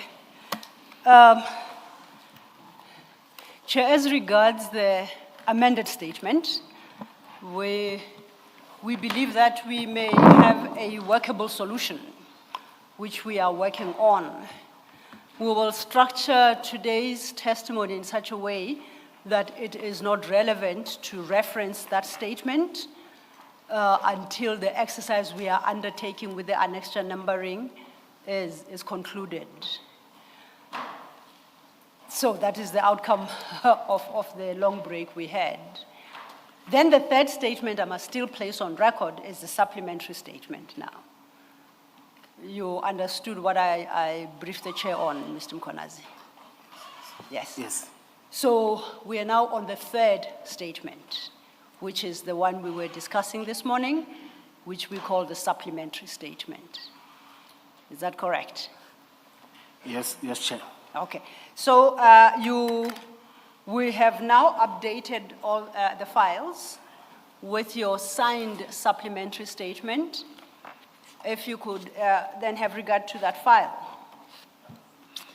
And it's because the signed version has used a bigger font, we end up with 7 and not 6 pages. Is that correct? Yes, Chair. Okay. Now,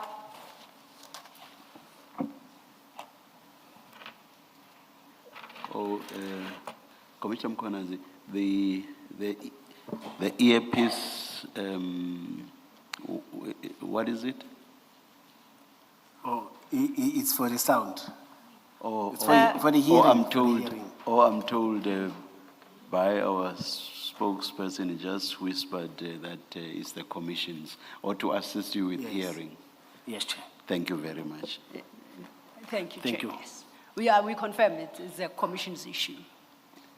And Mr. Mkonazi, perhaps you might want to pull the microphones closer to you so that you don't have to lean all the way forward to make sure that you are heard properly in turn. Okay. We were now on your supplementary statement, the one we referenced this morning, and I say we have updated your supplementary statement file. The version that is now in the statement is a signed version, but it runs to page 7 and not 6 as the first statement, and this is simply because the font in this signed statement is bigger than the first statement. Do you agree? Yes, I agree. Okay, now if we turn then to page 7, it does have your name there, Julius Dr. Mkonazi. It's dated the 14th of April, 2026, and then there's a signature appearing at above your name. Do you confirm that's your statement? Yes, Chair. Okay. In this statement, you deal with 6 issues that seek to address matters that arose either after you testified or that you believed you had not covered in your original statement. Is that correct? Yes, it's the issues that I believe that I haven't covered. In the original Yes, statement? yes. Okay. Let's turn then to page 2.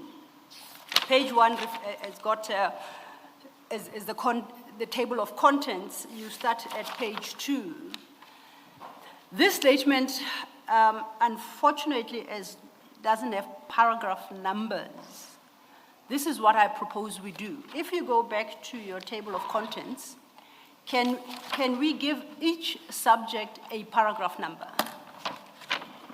So when we deal with your first topic of EMPD promotions, may I propose that we number that as paragraph 1? Yes. And on the same page, we already have a different topic you call as for the Law Enforcement Skills Program. That's the second topic, correct? Yes. I suggest we number that 2, and we will follow that format throughout. And this is for referencing purposes. At page 4, it's community liaison unit. That's the next topic, and I propose we number that 3. Okay? At page 4. Let me correct, please. At same page 4, the next one is operations outside the city. That would be paragraph 4. No, I'm wrong. I don't know, is it me or you? EMPT promotion is number 1. Yes, Then as for law enforcement skills program, it's number 2. correct. Then we go to CLU, it's number 3, oh yes. What's that? CLU. It's number 4. No. EMPT promotion is number 1. As for law enforcement skills program, it's number 2. Yes, Yes. Then we go to communitizing, it's going to be number 3. Oh, I made a mistake, it's me. yes. Yes. Yes. Then operations outside the city is number 4. That's what I'd suggested. Okay. And then your next topic is at page 5. Team Yes. deployed to the suspects who were defrauding members of the public with fake stones. That would then be paragraph 5. Yes. Okay. And lastly, page 6, the next topic is on the issue of kidnapping. And that would then become paragraph 6. Do you confirm? Yes, yes. Okay. So at least now that we have found a way to number that statement, let's deal with the contents of the statement, paragraph by paragraph, and you place them on record, much like you did when we first dealt with your original statement. You may choose to read, if you so prefer, or you talk to any particular topic and summarize what you have set out therein. So if we may then start with EMPD promotions. Yes, on EMPD promotions, I touch on the following issues. That the promotions of directors, deputy directors, chief superintendent, and inspectors. We followed, as a department, we followed the processes and procedure. As I've said last time, that ours is to sponsor an item at HR. We are doing a request to fill for positions. It is not our process, it's a process that is managed by HR because it is within them, it is their function, you see. As the acting chief of police, I had to proceed with the processes where the chief of police started. When the chief of police started the process, when he was busy with the process, as the chairperson, for example, for directors, he was the chairperson of directors.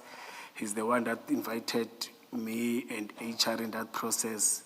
I was part of the panel, but the chief of police was, Isaac Mapia was the chairperson of that process, you see. But when he was suspended, I had to continue with those that were left as an acting chief of police and sometimes as an acting HOD. But as the process goes towards junior positions, you had to appoint and delegate in terms of seniority. You use delegation powers to appoint people that are going to sit in those panels. But HR has elaborated, has touched too much on those issues. I don't want to contradict myself because they're specialists there, you see. I just wanted to mention that ours is to do a request to fill, and I continued, and I submitted annexures to prove that, the acting letters to prove that, as there was a testimony that I didn't have any acting letters for chief of police, I didn't have acting letters for HOD, and sometimes I will act in both positions, you see, which is not true. The letters are having dates and times and shows that sometimes I will be appointed as the chief of police by the acting HOD because we must rotate. Thank you. As for... Before you move on there, in substantiation of the point you make there in paragraph 1, you refer to annexure JD 12 bundle. That the JD 12 is your original the annexure to the original statement, correct? Yes, as you And, explained it earlier on. The commissioners should read the pages referenced there as the pages within JD 12 that are relevant to the point. We are interpreting it correctly? Yes, Chair. Okay. Is there anything then, as regards those pages or JD 12, you would like to have to give particular attention to, or are you happy that we've taken note? No, it was to give attachments or Okay. annexures to prove that it was not true to say that, or the person was giving Commissioner Revospice, he gave a testimony that I acted on my own, and sometimes I will act on board position. You Yes. see, without any appointment letters, you see, and you can't act on board position, you see. Then it was for me to prove that, and to prove that the process was not started by me. It was started by the Chief of Police. Then when he was suspended, I had to continue, because the delegation of the letter, it's very clear, you see, and specify that you continue with your own responsibilities, but also you exercise authority on what you are appointed for. I may not put it the way it is written, because I don't have a copy, but it all says that you are acting Chief of Police, you must take decisions, you see, and take accountability. Thank you. So at Annex to JD 12, then at page 179, it's a letter from Chief Mapieye to Ms. Linda Kasheka, HOD Human Resources, and JD 12. If you could locate it for him.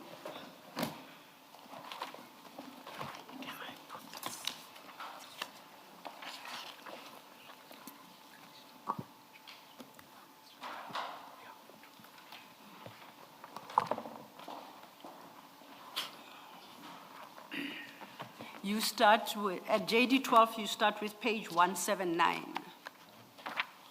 and following. Yeah, yes, sir. My interest is at 179. When you say the process was started by Chief Mapieye, is it by the document that appears at page 179? Is that what you mean? Yeah. Yes, and I must also mention that I don't have those copies, but the process started 3 years before this process, because time to time we have to send a letter of request for positions. But on this one, because I was now there, part of it, yes, it is the letter that I'm confirming. Now, yes, Commissioner. Can we just check? We have a bundle, which is Mkwanazi Annexures Bundle 2 of 2. And then our JD 12 is different from what you're referring to, what you're showing on the screen. Our JD 12 has the subject line, mismanagement of EMPD resources and irregular expenditure. Is that the document? It's not what is on the screen.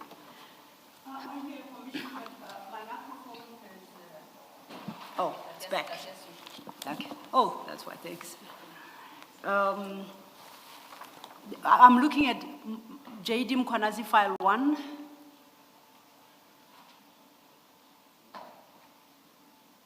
Please make sure, Commissioner Baloyi, that you are not looking at the annexure bundle to the amended statement.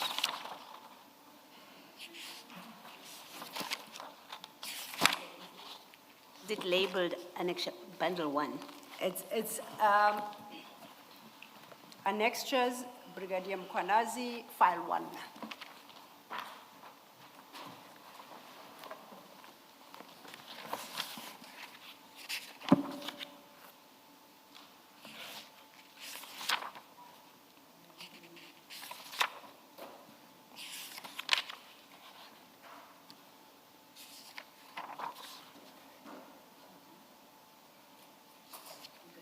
Okay. Interestingly, Commissioner Baloyi, what has just transpired is precisely what we warned would happen if we admit the other annexure bundle directly without cross-referencing. Is it my fault? No, not yours. I'm just, for all of us to say. That is what we have to look out for. So this is the original JD 12. And if the commissioners will recall, when we were having this engagement regarding the amended statement, we indicated that the original annexures would normally be a bundle of documents, but they all bear the same name. So as I understand, what Commissioner Mkwanazi sought to do in his paragraph 1 is to extract specifically those pages in JD 12 that are relevant to the EMPD promotions. I'm correct, I've summarized it correctly, have I? Yes, and I will also again answer one of the questions that was sent to me. In this bundle or in this file, it's 201. It was also said, or I was also asked by the commission that did we have any authority to continue with the promotions, or did we have any powers or delegated powers to do that? This the 201, it confirms that I had a letter that confirms that I may continue, because it was said I didn't have that letter too. It's part of the letters to confirm that I had the letter. Yes. Where I was appointed. Thank you. And 201 is part of the list of pages that you have listed there. Yes, Chair. Okay. So at least we know then you are talking about the promotions that you say started at page 179, which is a memorandum by Chief Mapieye appointing panels for the positions of the director and deputy director for those 2 posts. Is that correct? Yes. All right. Well, we have that on record. I just wanted to clarify. And you remember, I've spoken about 5 different positions. Yes. The director, deputy director, chief superintendent, inspectors, because they were all having vacant positions for years and years, as I mentioned in the previous, or in my first statement that I submitted. So, okay, understood. Okay, that would be my clarification for paragraph 1, the EMPD promotion. Do you want to move on to the next topic? As for the law enforcement skills program, that's how you have headed the next paragraph. I must mention that I'm not sure is the commission going to be comfortable. I will be guided by the commission, because there's still internal matter, a grievance procedure that is continuing. But because it has been mentioned here in this commission, sometimes when I listening or watching the commission, the commissioners will say, no, this one, because there's still other processes that are going on and it's not wise to raise. But the question is that they've raised it in this commission, whilst there are other processes that Commissioner Revo is Commissioner Revo is the witness to those processes, and I'm part of those processes. I'm not sure it will be comfortable for me to raise it, because now it's in public, you see. But here, in summary, Chair, I will be guided by you first, please. No, please do deal with it, Commissioner. Yes. Here, there's an issue of skills development program that was approved by the National Commissioner and tasked all the training, EMPD training academies to continue with. The skills development program touches on issues of policing, you see. I'll prefer to read it, but I'll try to summarize it so that we understand. Our training division under Commissioner Isaac Mapieye, Revo Peace, and the then Director Kobe intentionally ignored the implementation of a law enforcement skills program for metropolitan police departments, which should have skilled all those who need law enforcement. All those who need law enforcement skills refreshed and retained Metro Police officers, and those who were recruited and promoted by the Chief of Police like Madlanga Commission and others who were coming from traffic departments. The mandate of traffic department and Metro Police is not the same. Traffic department doesn't have policing in it. Our mandate is having crime prevention and policing. But out of that intervention, there are attached document here where there are national instruction from a National Police Commissioner in 2012 that all the Metro Police Department must retrain and train and skill those that don't have. I'm raising this because one of the issues that Commissioner Peace raises that the people that were, or the candidate that was able to get the position of director, logistics and logistics, yes, let me say so. You see, doesn't have that certain skill, you see. Then I'm raising this to say that all those that were trained in 2002, 2006, or like us, I have those skills. But after us, all other recruitments don't have that. And there was an intervention from National Police Commissioner that Metro Police Department provide that in all the MPTs or our training academies. But in ours, it was not done. And it is not an argument that we can come because Commissioner Peace was responsible for training, is responsible for training academy, and he was also representing us in terms of these meetings of skills development. You see, it is us as a department who failed those that were recruited and those that are within. Till today, there's no training. No one can come. As I've said that someone claimed in these processes that are even those documents, you see.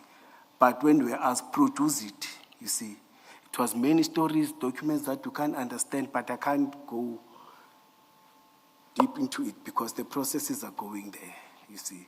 I'm currently saying, some are claiming that they had that whilst they were trained in a traffic department, not in a Metro Police Department. You see, all those are trained that they don't have. And I would like to put it on record that during this process, we've also recovered that there are people who are seniors who doesn't have even a diploma of a Metro Police or a traffic diploma, who are not trained by government institution. You can't be trained as a Metro Police or as a traffic officer by a private institution. You go there to capacitate yourself or to skill yourself, but to start from a government training institution. It may be our college, it may be a RTMC colleges, because all our colleges, they are now managed by RTMC, or the then different traffic departments before the formations, before the formations of Metro Police Departments. Then I would like to say, to come here and say some doesn't have, and in the process of shortlisting from a long list up until which was shared by the chairperson, Chief Isaac Mapie. You see, all those candidates that were there, you see, don't have that skills. That's why I've said that we ask in these processes, they were asked, produce. Some have said, no, there was water in college, there was a disaster, I don't know, disaster happened in one college in the city of Ekurhuleni. Then we can't produce original documents and other things, Chair.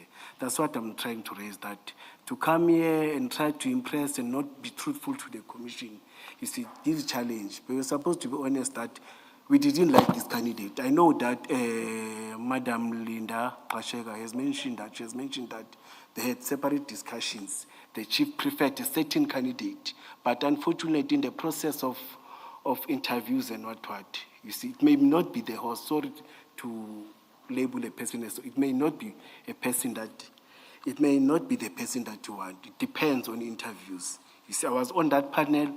I don't want to say it was chief of police panel. You see, as you see that it was me, the chief of police, the chairperson, and Madam Linda Klashega. The lady has been in the department in community safety. She has trained as a traffic, like any other people that were promoted. And we didn't raise all those things when other people were promoted. There are superintendents who are coming from provincial government, who are traffic officers, but they were promoted. They came in as inspectors. There were those that came in as constables. They were all promoted as inspectors. But that argument was not raised all along.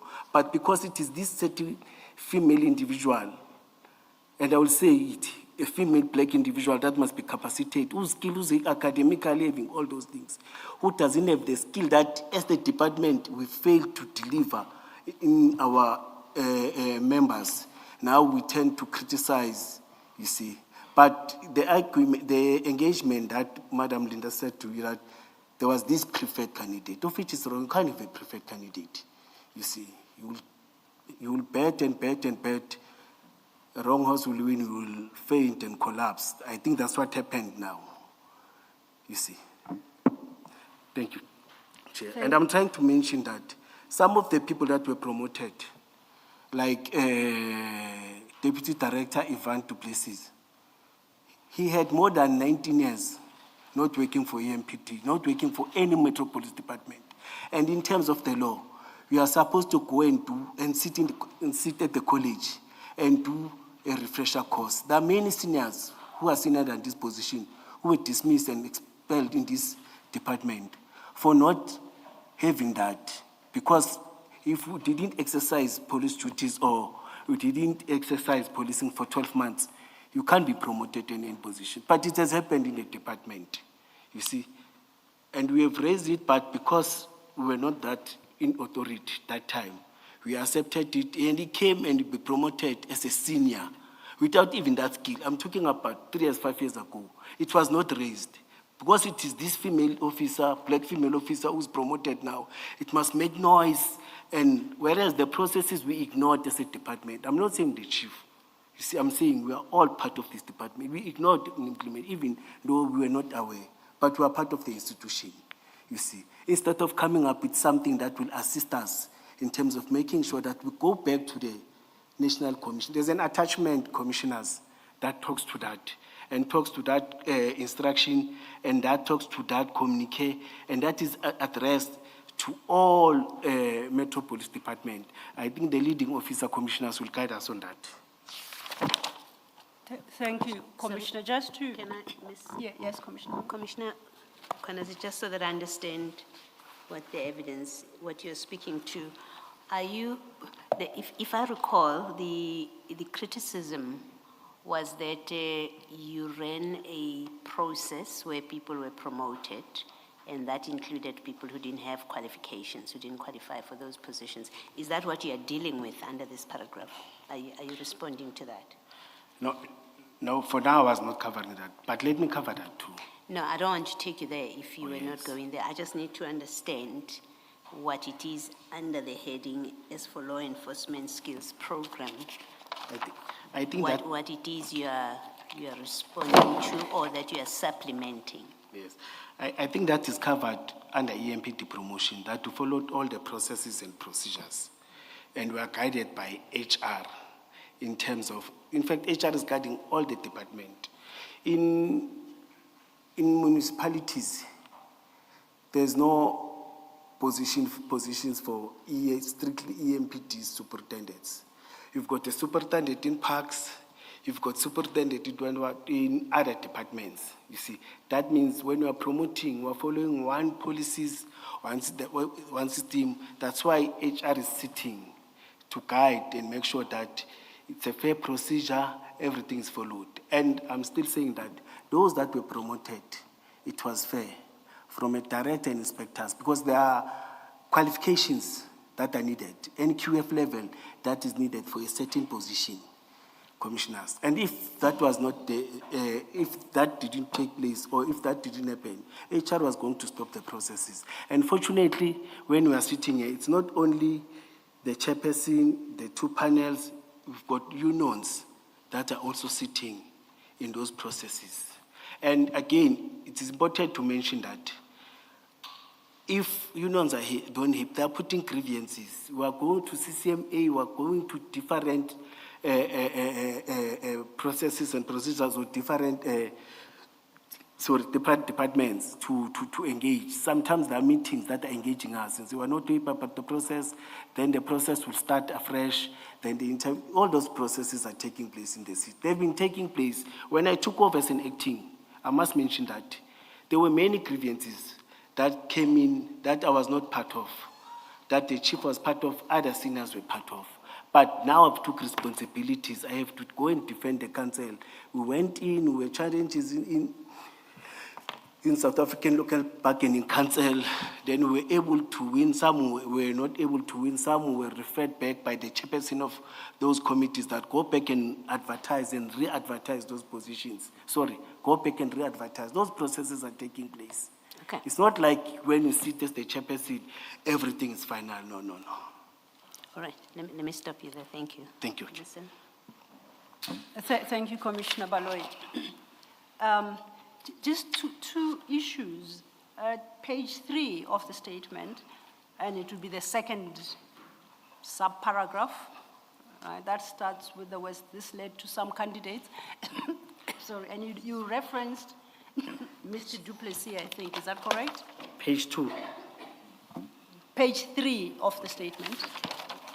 The second subparagraph, that starts with this led to some candidates. Yes. Just a question for clarity. Mr. Du Plessis was not part of this recruitment drive. You're not referencing him for that purpose. He was part of, he was... Did he apply? Yes, he was a candidate. He was a candidate. Yes. And then I don't know, what is the issue you raise about him? That's why I've said that some of the issues are being discussed and the process is continuing. Okay. But they claimed, and Commissioner Revels claimed that the lady, she's the only one who didn't have the required, it was not a required requirement per se, but she's the only one who didn't have that qualification. All of them, they did have it. I'm saying it is false, it's not true. You see, and they've said they've submitted, they've got it. But when now internal processes are starting, we are saying, give us the document that you said you are having. Because we know that the department failed. I'm not even blaming these 3 or 2.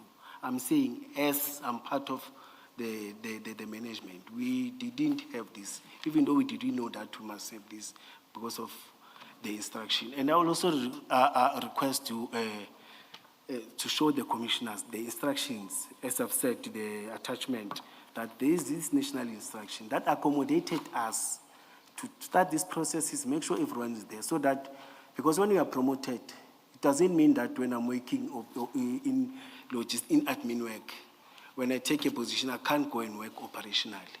You see, then we must make sure that skills development are taking place. I'm not talking about academic qualification. I'm saying skilling our own people and making sure that we capacitate. That was a challenge that we didn't do. And it was headed by Commissioner Revos Peace. Okay. You see, and he failed us dismally on that. So then I understand your paragraph to say, it's your response really to, you say, an allegation by Commissioner Spies, yes. And you reference this particular individual to make the point that this lady that Commissioner Spies took issue with was not the only one without the requisite qualifications. Do I understand you correctly? Yes. Okay. And I will also put, again, I know that the commissioner is extended chair. You see, if you need anything, you may go and just to verify, to see that I'm not lying to you, just to check. I know that you said, Commissioner Kumar, or you've got ways of getting all those documents, because as there's this door now, I'm outside, I can't, you see, but please go and check, and thank you. Thank you. Then if we move to your next subparagraph, still at page 3, there you deal with skills development programs. I think you introduced 2, if you check, over leaf. Can you summarize the point you seek to make here? It's You paragraph say they are 3. newly registered law enforcement skills program. Are they? Yes, yes. Sorry, perhaps first, what do you mean newly registered law enforcement skills program? Yes.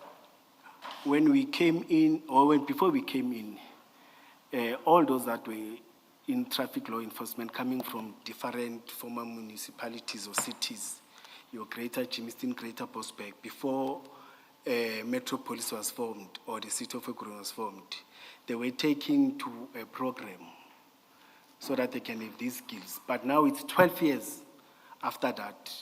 There are different laws, there's a constitution of the country, there are many, many changes that have happened, the amendments. And now, this new skills development, it's having different courses according to to the attachment, you'll see there's an attachment where it's very clear that these are the programs that must be done in that as per SAPS or as per the National Commission instructions to all Metropolis Department, that in your colleges, you must make sure that everyone is attended to or everyone has done this. Thank you, Chair. Okay. And then you introduced two documents. You call them Annexure JD 17 Roman 1 and JD 17 Roman 2, correct? Yes, Chair. Now, the numbering of your annexures here is based on your first statement. And if you go to annexures JD 16 Roman 1 and Roman 2, are those the documents that you reference in this subparagraph?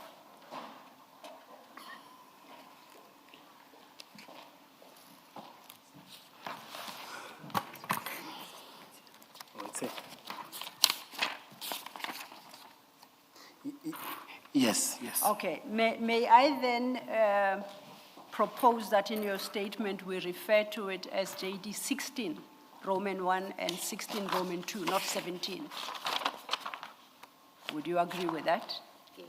Your last annexure was 15.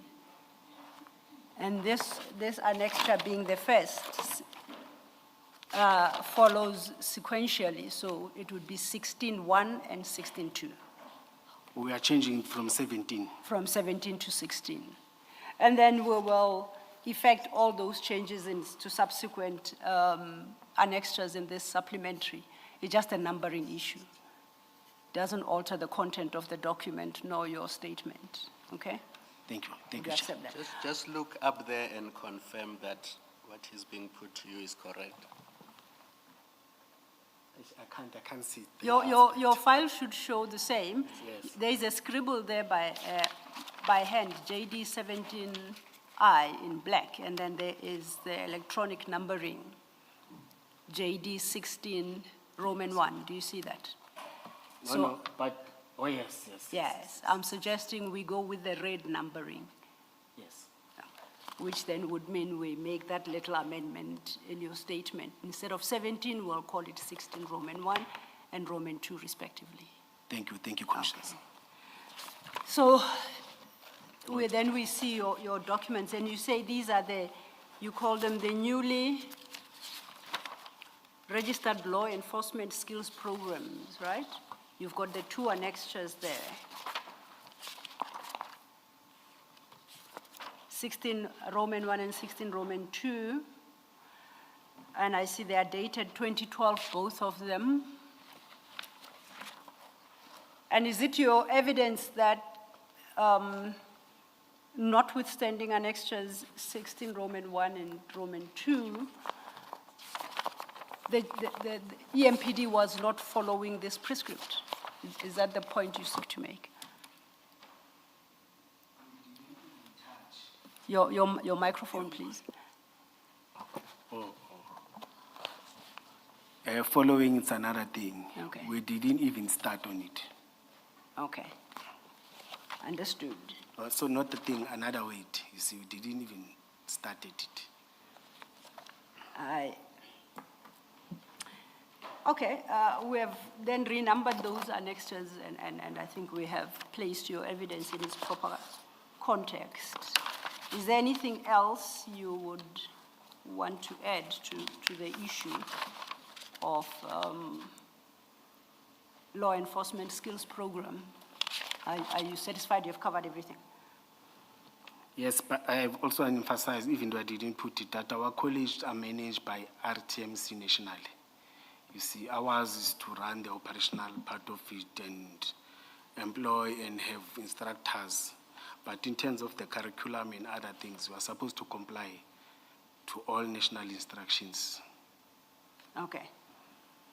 As a matter of interest, that first annexure, and both of them in fact, JD 16 Roman 1, there is a table that sets out 6 standards, right? And then there is a 7th added with a red pen by manuscript. Do you know who made that addition? No, we got that as a copy. And this is what is raising issues.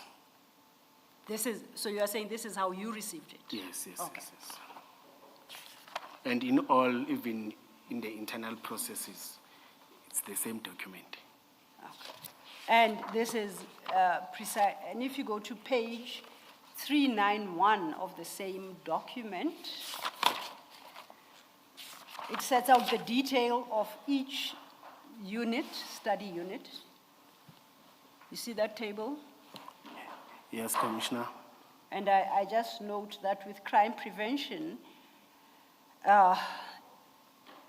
no provision is made or detail provided regarding the hours of training required, the assessment, as is with the rest of the matters. But I guess your point is that is irrelevant because this was never followed in the first place from 2012. Yes, Commissioner. Okay. Then if we go back to your statement, we are now at page 4. And I must mention on the same thing, on the same matter. When I was acting, I issued an instruction, it's just that I can't get the copy. I'll try to get a copy. That instructed college department that can you run this course? Because it's very important to skill. You see, identifying the gap that we are going to have. Because our members are operationally doing crime prevention, doing policing as per requirement. But if we are not having this skill, it becomes a challenge when members are operational. Thank you. And you say this is when you were acting. Now, we see from JD 12 that you've had a number of acting stints. Would you know which period, 2024, 2025? No, it was, I won't be sure, but I think it was 2024. 2024. But I will try all my level best to get, because some of the copies I'm outside I can't get, but all my level best to get the copy. Which we'll try and see what we can do to obtain a copy. Please. Thank you. Can I just check this? At 389, paragraph 5.1, it says all MPDs must obtain accreditation from the SASITA. Do you know if that happened? Because it goes on to say that no program can start until there has been that accreditation, and further on it says no certificates will be issued if there's no registration or accreditation rather by the SASITA. Do you know if there is if EMPD is accredited? Yes, it's accredited to run some of the courses, but on this one, I'm not sure. Okay. That's why I'm requesting that we even check with RTMC, because we're managed, or even that's why I've attached the copy. Yes. I'm not sure, Chair. Thank you. Thank you, Commissioner. And as I then understand you, annexure JD 16 Roman 1 and 2 are actually courses imposed by SABC. These Yes, are Chair. SABC national programs. Yes, Chair. Thank you.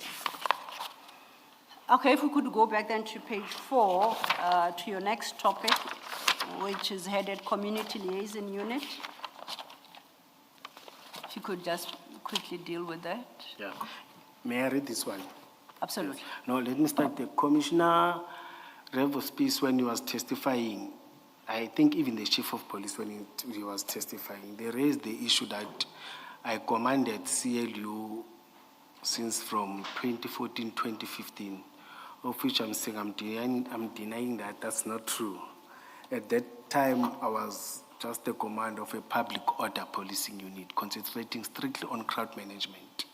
In my CVs, in some of the letters that I signed, in some of the documents, it talks to that.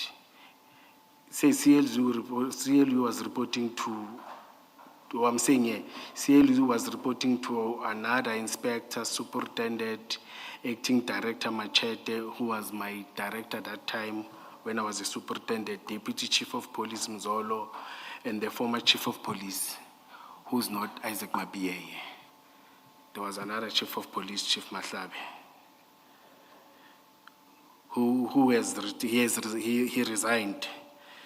They only came back when the new chief of police, Isaac Mapie, and deputy chief of Mzolo handed over a new team after disbandment of an old unit in 2019, which Commissioner Revo gave testimony about. That's when I started giving instructions following the chain of command to the chief superintendent, inspectors. When it came back, I was now promoted to another level, and there were other commanders that were responsible for that team. I was not directly giving instructions and what, or commands to that unit. They were reporting to other people, those that I've mentioned there. I was strictly doing crowd management. Let me say that. What I'm saying is not true that, because they raised it because there were people that came in with grievances that they worked with CLU and they were not employed by the city. You see, now they want to be given positions or they want to be employed fully by the city. You see, of which that is true.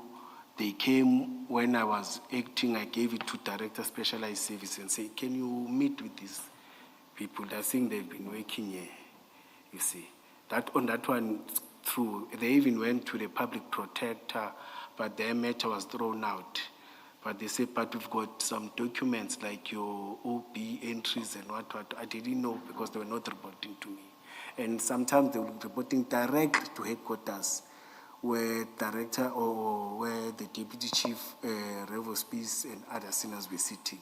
By that time, I was just a superintendent working operational. I don't know what were they doing, what was happening there.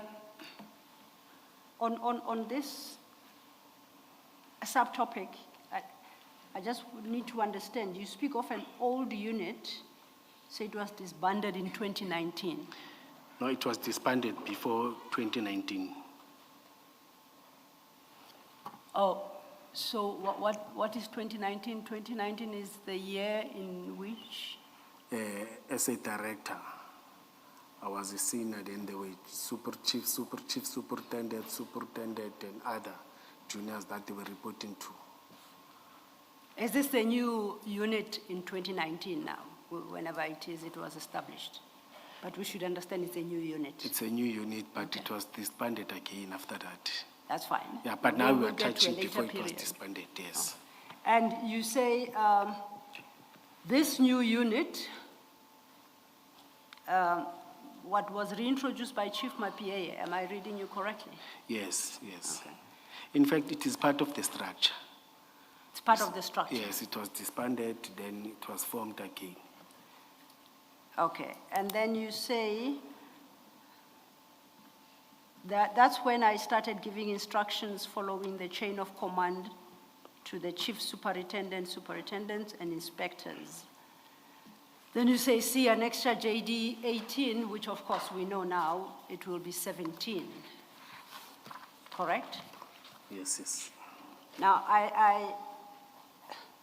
why did you give these instructions? Did you become responsible for the unit? If so, when did that occur and how? It was 29, when I was promoted as a director. Not give direct instruction, but they were falling under my line of command because they belong to specialized unit. They were having their own chief superintendent, their own superintendents and inspectors that were running the unit on daily basis. I think it's important to mention, it's a unit that goes to communities, work with communities, especially where we're having challenges.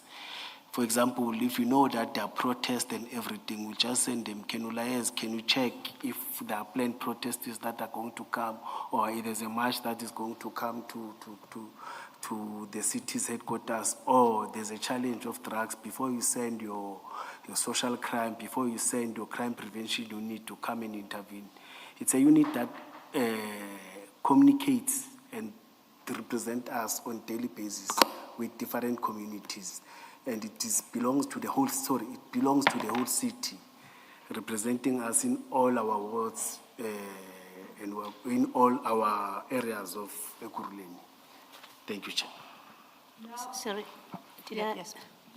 did I hear or understand you correctly that as director for special, your position, director of special operations or something? Yes, Director of Specialized Services. Specialized In fact, you are services, yes. correct when you say, Director of Specialized Services. Yes, in are you operations. saying specialized services and operations, are you saying the CLU, although they had their own superintendents, they fell under your overall leadership? You were the head, You have summarized it correctly, Chair. all right. So if I may just follow up on that, those superintendents, if that is there on the chain of chief, let's say superintendent, in the chain of command, would report directly to you? The inspector report to the superintendent, or constables report to the inspector. Inspector reports to the superintendent. The superintendent reports to the chief superintendent. Then by that time, there were no deputy directors. Or the deputy director, there was a deputy director. No, deputy director retired. I came in as a director under me, there was another deputy director, I forgot to mention, director who passed on, or there's another male director who was reporting to my two deputy directors that were reporting. And those two deputy directors, one of them reported to you? Yes. And For the one of CLU, them- that person was responsible for the CLU and they reported to you? Yes. When was this? From when? When I was promoted as a director, few months, if I'm not mistaken, or within a year, then there were. Yeah, 2023? directors. What year are we talking about? It will be from, let me say, 2019 to 2023. I won't be specific in terms of. No, you were promoted to director in which year? Director, it was 2019. Okay. 2019. All right, thank you. Thanks, Mr. Thank you, Commissioner. And in that period, they reported to you, you say they were, I think, deployed within the communities to assist. Did I understand you correctly? Yes, yes. Can you just quickly summarize their functions? What were they expected to do? They will liaise with our communities, community leaders, check the social ills, the challenges that is facing the city in terms of different challenges, drugs, domestic violence.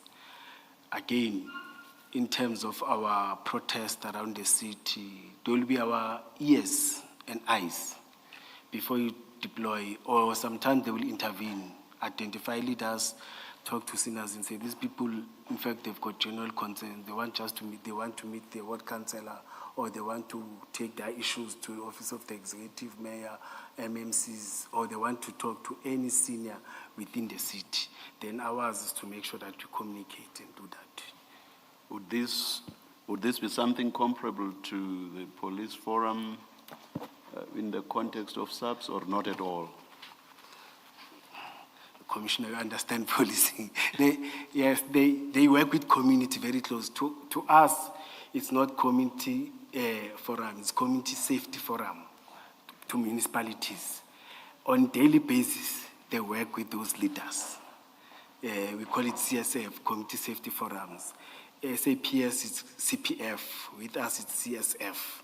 But on daily basis, they work with those leaders, understanding the challenges and everything. Before you send your public order, your serious intervention unit, at least we understand the challenges that are facing. At EMPD, we had that unit. We are having that unit that is doing that, those responsibilities on daily basis. Would I be correct then, based on your explanation to the chair, that they were not police officers in the strictest sense of the word?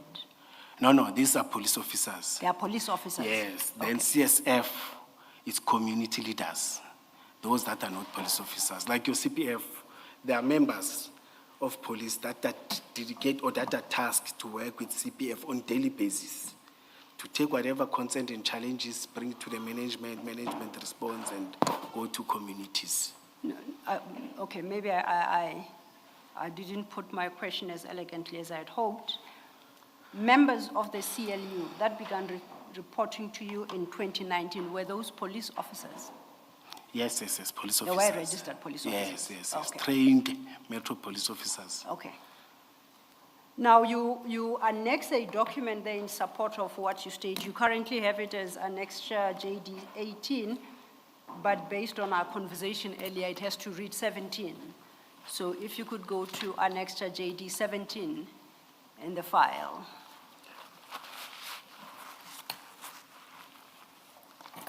Do you have it? Yes, I do. Can you help? Sorry, Commissioner. Oh, you have a I'm sweating. tissue stuck on your forehead. Oh, yeah. Thank you. Yeah, it's thank you, off, Chair. it's off. Thank you. Now, this is the document you are putting forward in support of what you're saying about the CLUs, correct? Yes. Why I put out this document? No, we'll come to the why. Can I just clarify something with you? Yes. I see it's actually an email from you to Zanele Katembo. I think that is, she was responsible for, she's a director within EMPD, right? No, she's one of the HODs. Yes, indeed. She's the head Okay. at the yes. city manager's office. Thanks for that. She was the reminder. head. Yeah. Now, the subject matter here is former CLUs. What interests me about this document is, and it's authored by you, that email. You say, and I quote, kindly receive the response from our side from the so-called former SLU members. It is a group that had an agreement with the former chief to protect him. They had promises which doesn't include the city. They went to all political parties, media houses, until public protector. Memorandum with 7 ultimatum was submitted at my office last year. Now, what is interesting about this is the same unit you say was part of specialized services that you were the commander of from 2019, correct? No, these are members of the public that worked with CLU, doing operational work, doing police work, as they claim, you see. And they were always at headquarters, I've said that before, that they were always at headquarters, you see, working operational, and they submitted a memorandum claiming that they want to be placed full-time now because they've been working. You see, I'm trying to clarify that I was not even aware about, I'm trying to respond to what Commissioner Revos was saying, because they raised this through media and they raised this through the office of the city manager. Then our spokesperson of the city, Mr. Zweli Dlamini, had to get responses from us and say, there are these people, and I was trying to clarify that those people were working with those people.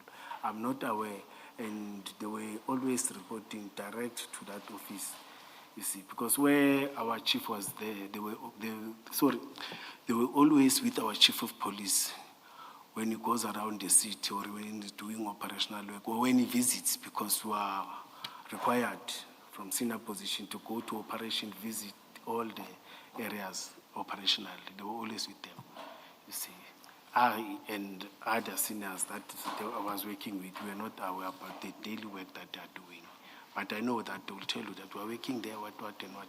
And in their memorandum, that's what they were claiming.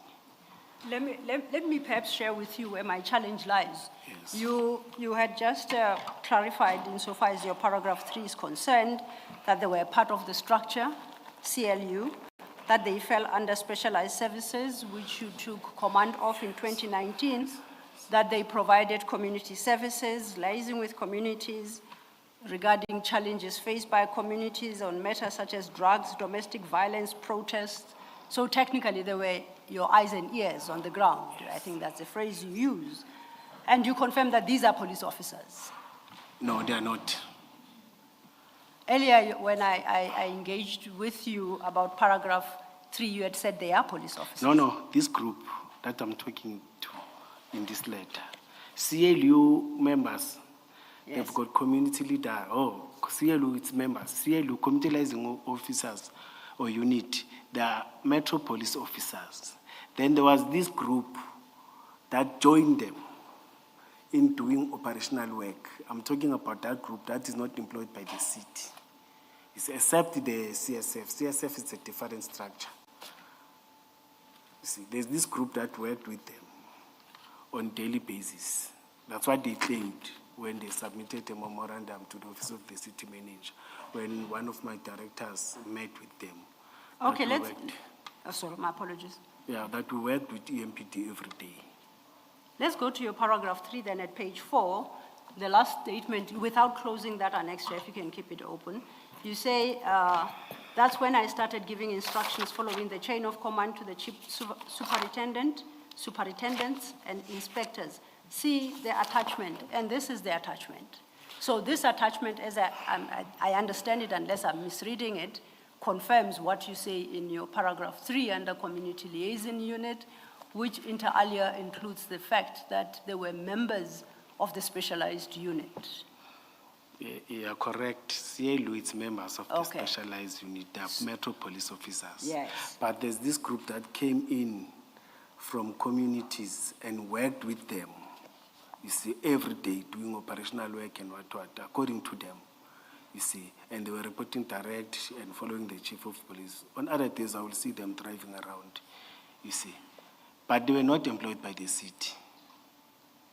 But they ended up, instead of assisting in terms of information, instead of assisting with other things, they ended up joining operational according to their memorandum to the city or what they presented to the public protector. Okay, Yes, but the public protector dismissed it. yes. Yes. So you say that, so it's a specific group of people within CLU who you say had an agreement with the former chief of police, and I take it that's Chief Mapieye, is that? Or is that the previous chief? It started with the previous chief. It's a certain group within communities who joined CLU police Yes. officers, yes. And their job mainly was to protect the chief. That's what they were claiming. Yes, They're that's what you protecting say chief, here. Yes. And you conclude by saying we agreed with Dlamini. Who's Dlamini? No, our spokesperson, when he was responding, Okay, yes, when he was responding to these media allegations or media, they wanted comments from the city that there's this group that is saying they were working, they want to be employed by the city, and they wanted our comments from our side. Do you know these people? Why didn't you employ them? And all other comments. Okay. Then I was responding to Zweli. His duty and responsibilities was to polish and make sure that he respond to all the media houses okay. as So per this, their questions. this memorandum you reference here, you say memorandum with 7 ultimatum. Is that the group? Is that a group of 7? What does that phrase mean in Annexure 17? Oh, I was supposed to say it's a memorandum Yes? which gave me 7 days ultimatum. Oh, I see. They gave me 7 days ultimatum. you. The first day where they wanted to meet me, they also gave me an Okay. ultimatum that you Now must you're- respond within 7 days. I'm clarified. But did the memorandum specifically identify the people who are part of this group? Did the memorandum specifically identify these people? And it's on that basis that you conclude that they are not part of the I didn't meet them personally, but I tasked one of the directors to meet with them and with that thing. Then he came to me and said, these people, they gave you 7 days, you see. But the city may have this because the public protector submitted it to the city or the former chief, not the former, the chief of police, Isaac Mapieye, because the matter started with him. When he left, they came to me. Okay, I don't think I don't have a understand, copy. So maybe, can I try Yes. again? Let Might me be say- able to help me. Let me try again, perhaps. You write about a group of CLU members, correct? And you say that this is a group that had an agreement with the former chief to protect him. They had promises which doesn't include the city.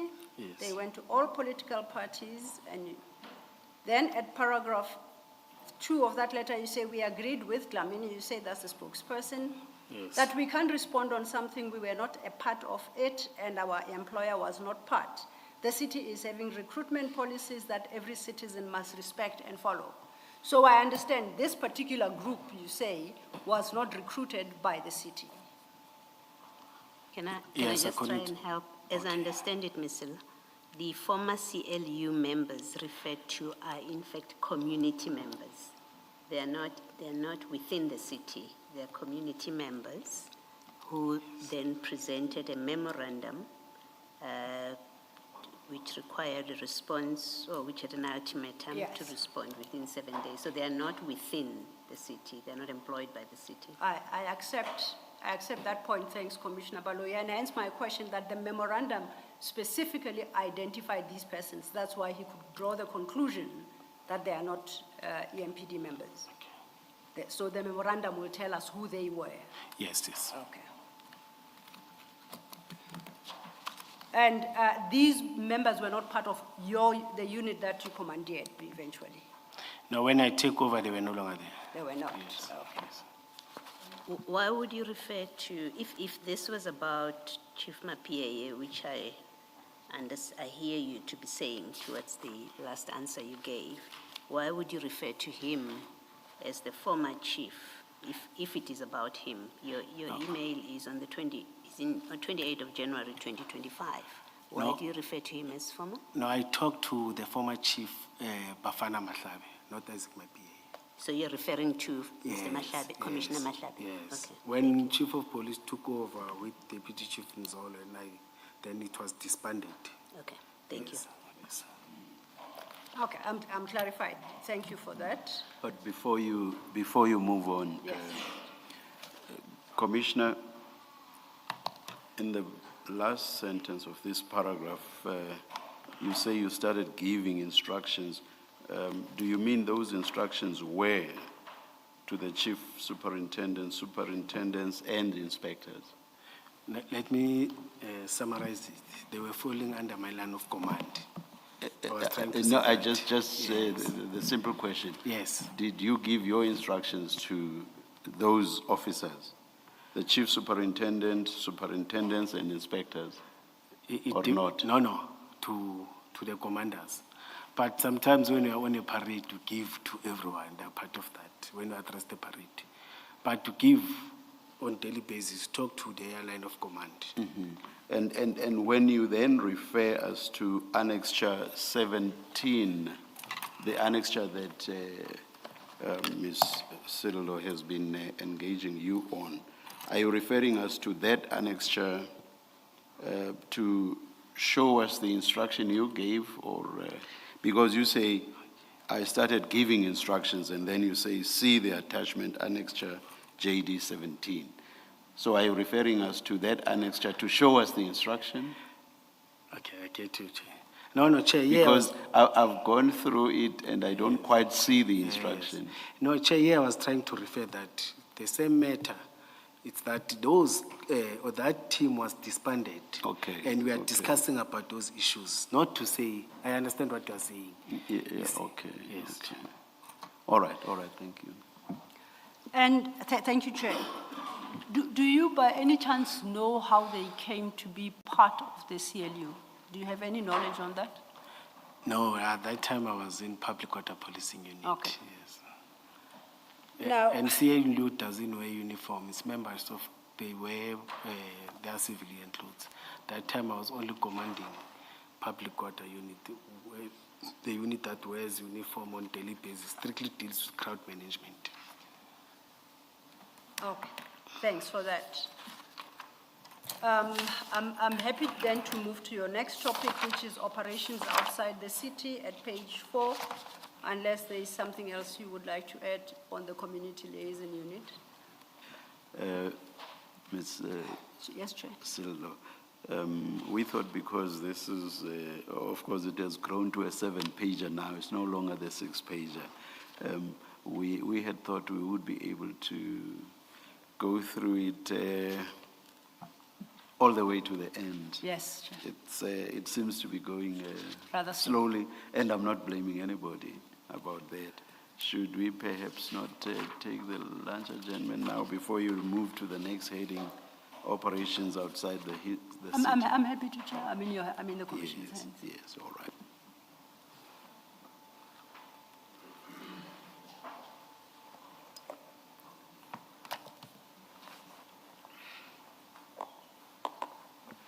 Let's adjourn and resume at 2:25. Thank you, Chair.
This is a test.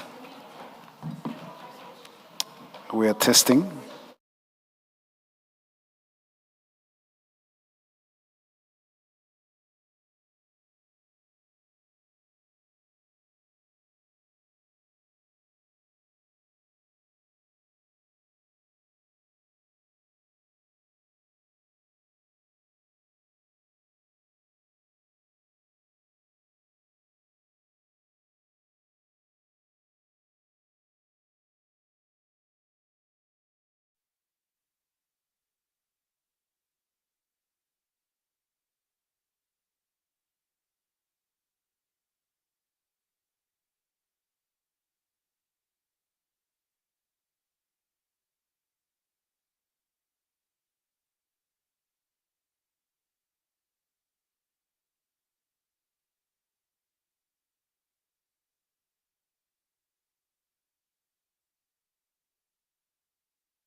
Thank you, Chair.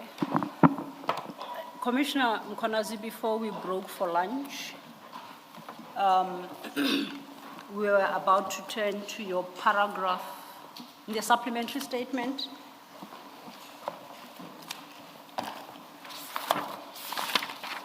Your paragraph 4, the heading is operations outside the city.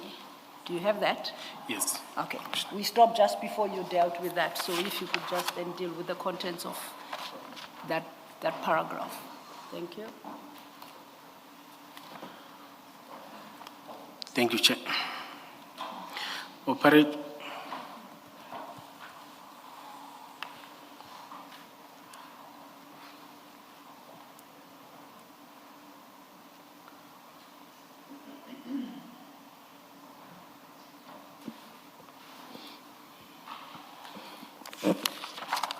Please proceed.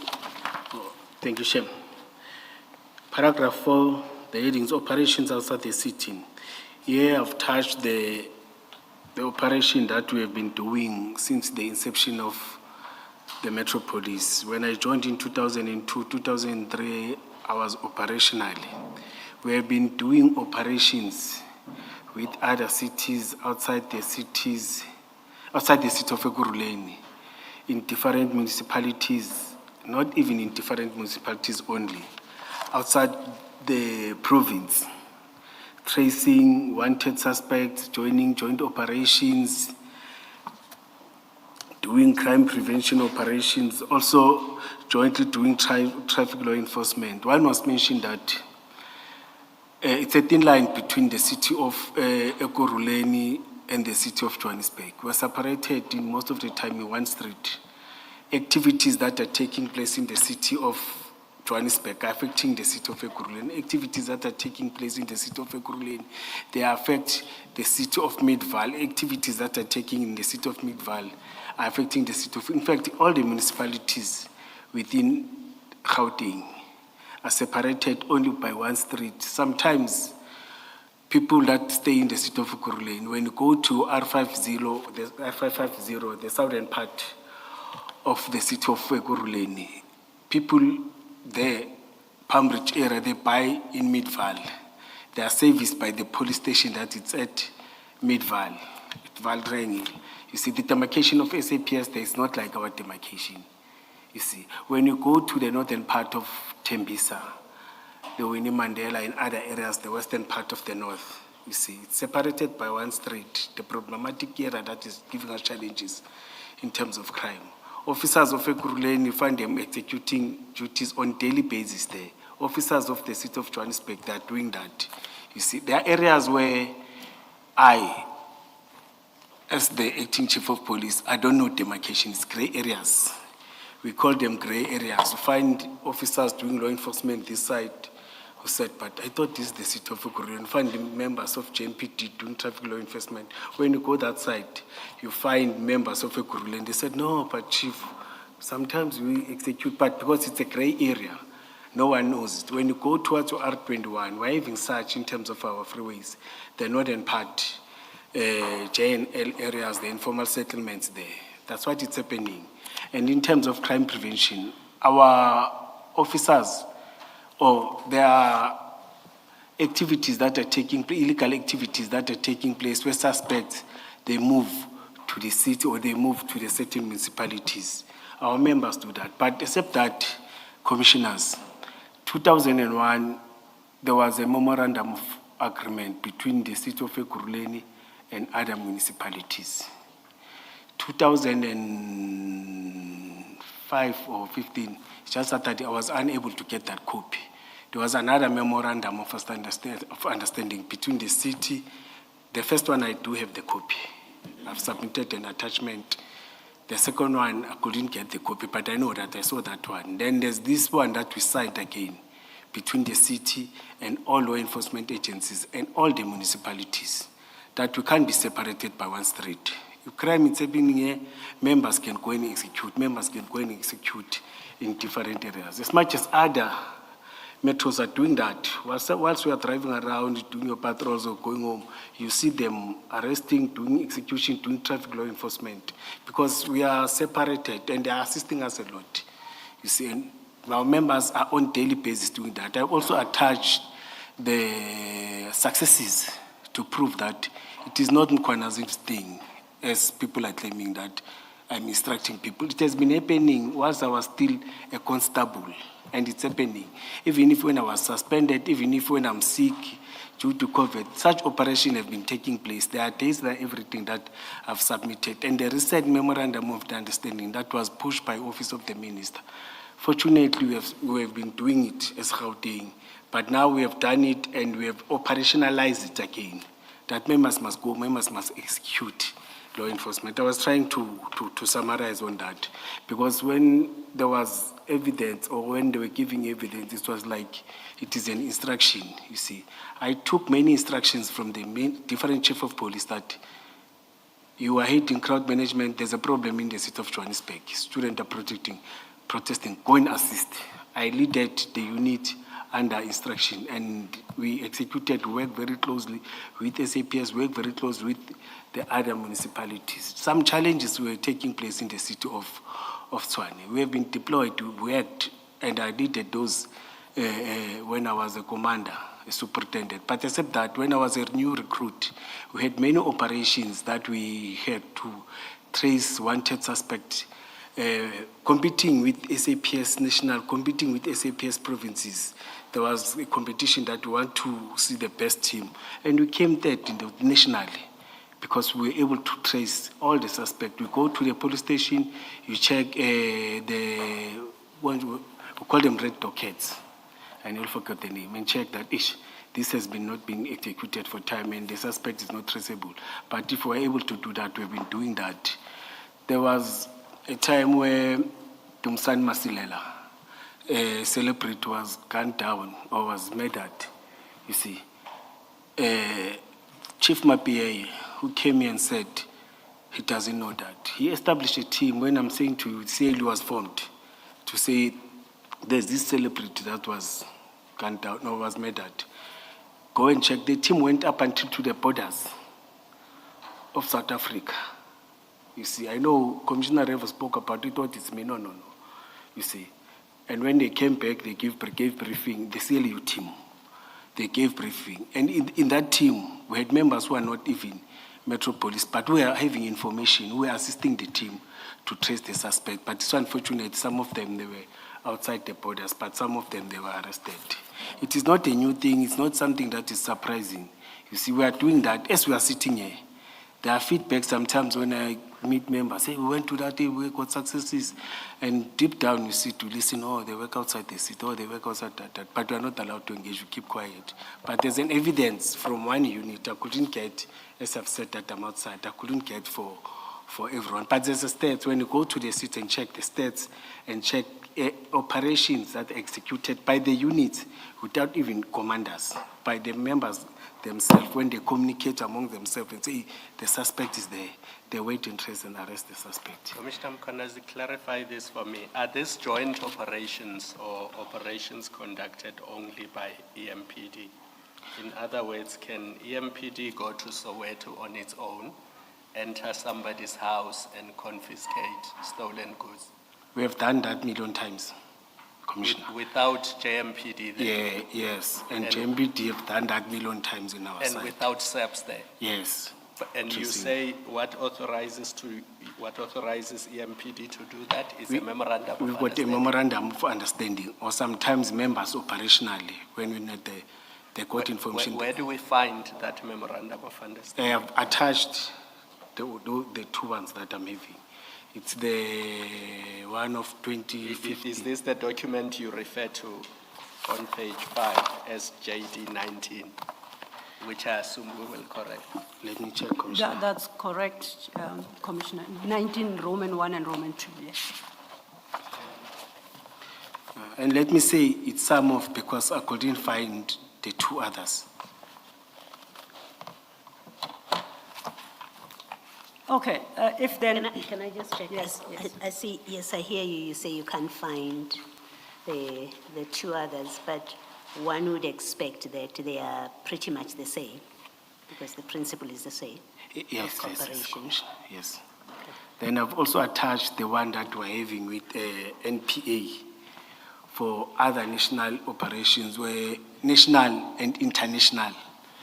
As EMPD, we don't just work in the city of Ekurhuleni, Commissioner Khumalo. Now I'm raising another thing now. In terms of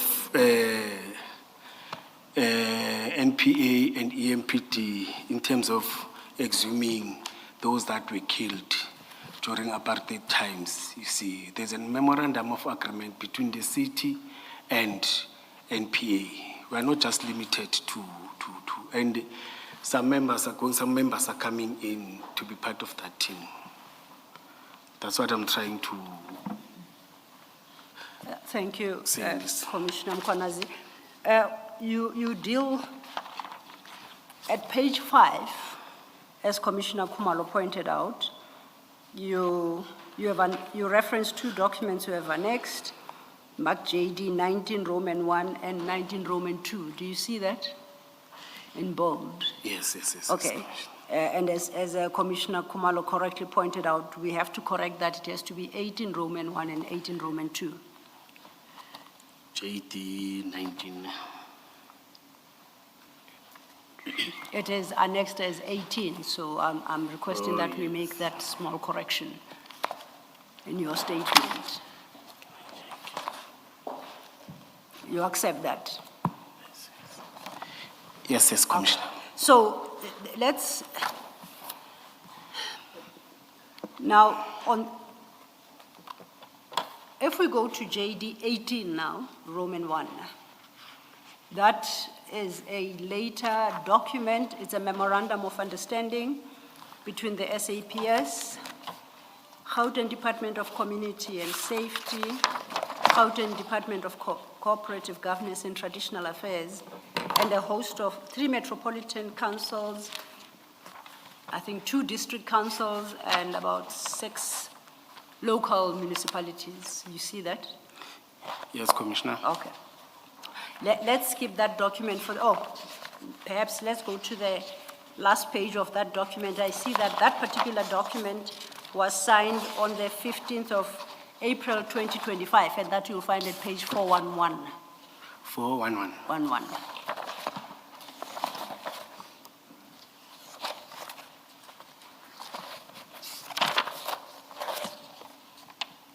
At the bottom there. Yes. Signed by Kagiso Leruta, Acting City Manager, on behalf of Ekurhuleni Metropolitan Municipality. Correct? Yes, Commissioner. Yes. So I'm saying this is a very recent document. I want us instead to go to JD 18 Roman 2.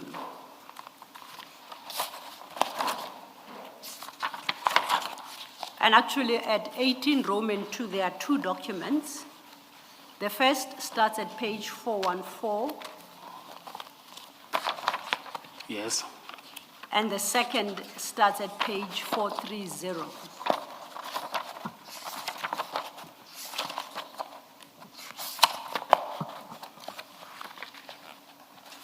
You confirm that?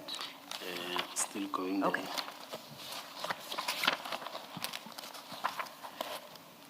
Yes, Commissioner. Now, do you recall when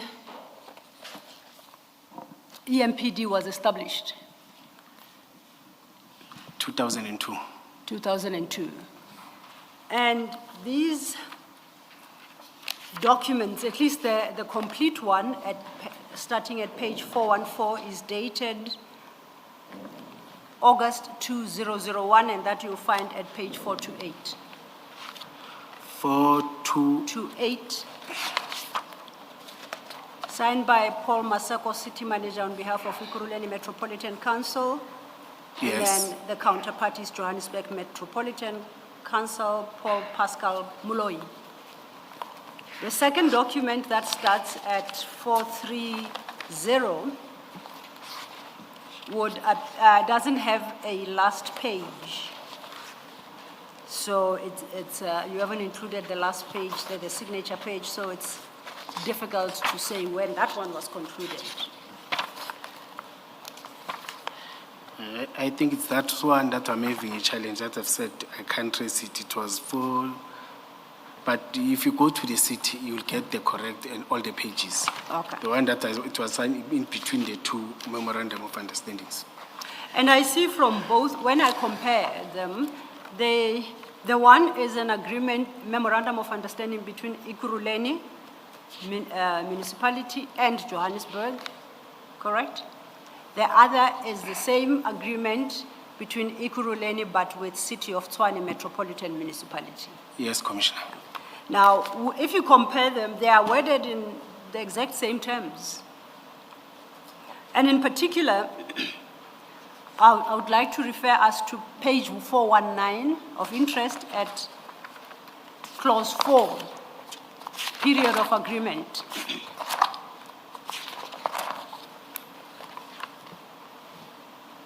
And both memoranda stipulate that the agreement, which is the document we are reading, shall be deemed to have commenced on the date of establishment of the Ekurhuleni Metropolitan Police Service, which establishment will commence by appropriate publication in the Gazette, you see?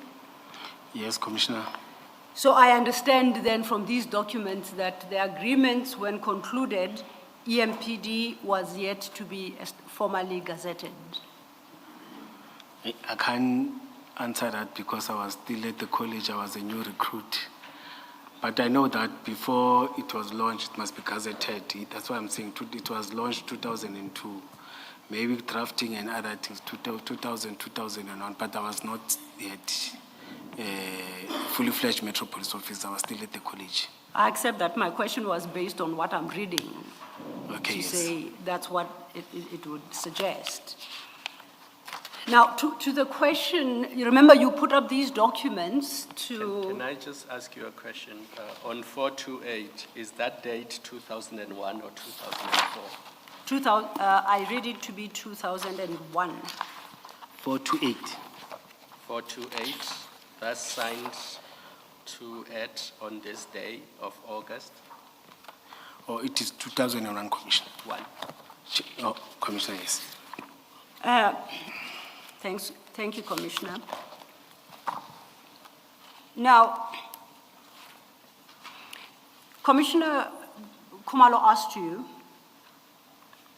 whether it's these documents you rely upon to make the argument that you were entitled to work outside the jurisdiction of Ekurhuleni and not necessarily as part of joint operations with JMPD or TMPD.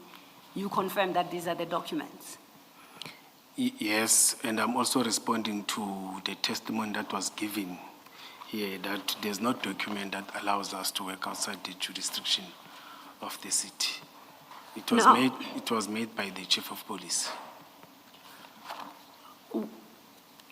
Would you be able to say which clause in particular, at least in the document starting at 415, grants EMPD the power to operate outside its jurisdiction? And perhaps while you are thinking of that, can I refer you to page 419 of the same document? And at clause 3, under heading provision of services, it reads, and I quote, notwithstanding the date hereof, the service shall be delivered to both the area and the other area by the council and the service provider, so that the inhabitants of both areas shall not suffer disruption of service. Which clause is that, sir, Commissioner? Page 419, clause 3, under the heading provision of services. Application of law provision, yes, I can see. Okay. Number 3, ne? Yes. Yes. The parties agree that the interests of inhabitants of both areas in regard to the provision of service are paramount and agree to cooperate with one another to ensure that interests are fully protected. Do you see where I'm reading? Yes. The interesting thing about this clause, as I read it, it says the service is delivered in both areas by the council and service provider. Now, if we go to page 417,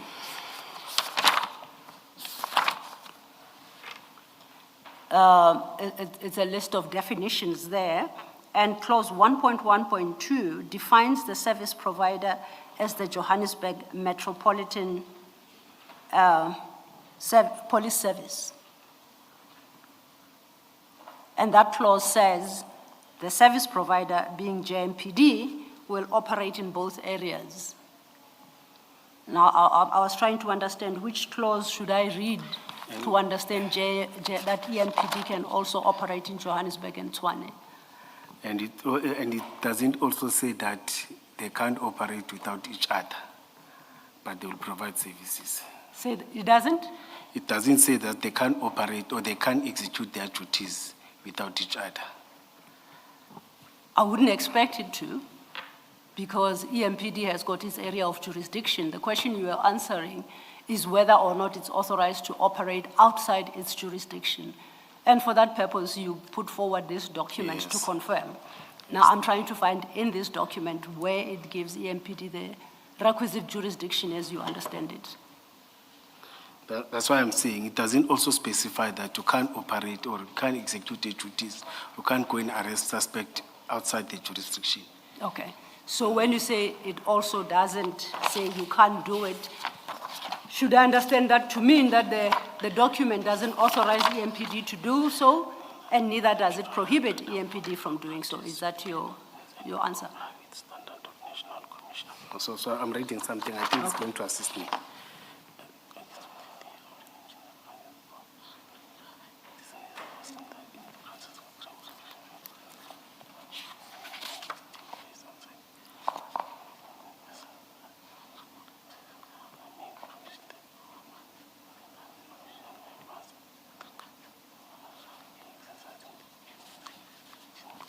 Can you read service standards, paragraph 5?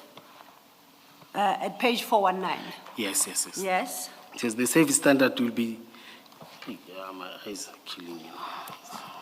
The one that is mutually agreed upon. Or it says the service standard shall be mutually agreed upon both parties or their nominees and will comply with standards set by the National Commissioner of South Africa or South African of South. Sorry, it's incomplete, Ms. Zulu. Yes. There's a page missing, page 77 is missing. Page 5, yes. So that paragraph 5 is not complete. I noticed that. Thank you, Commissioner.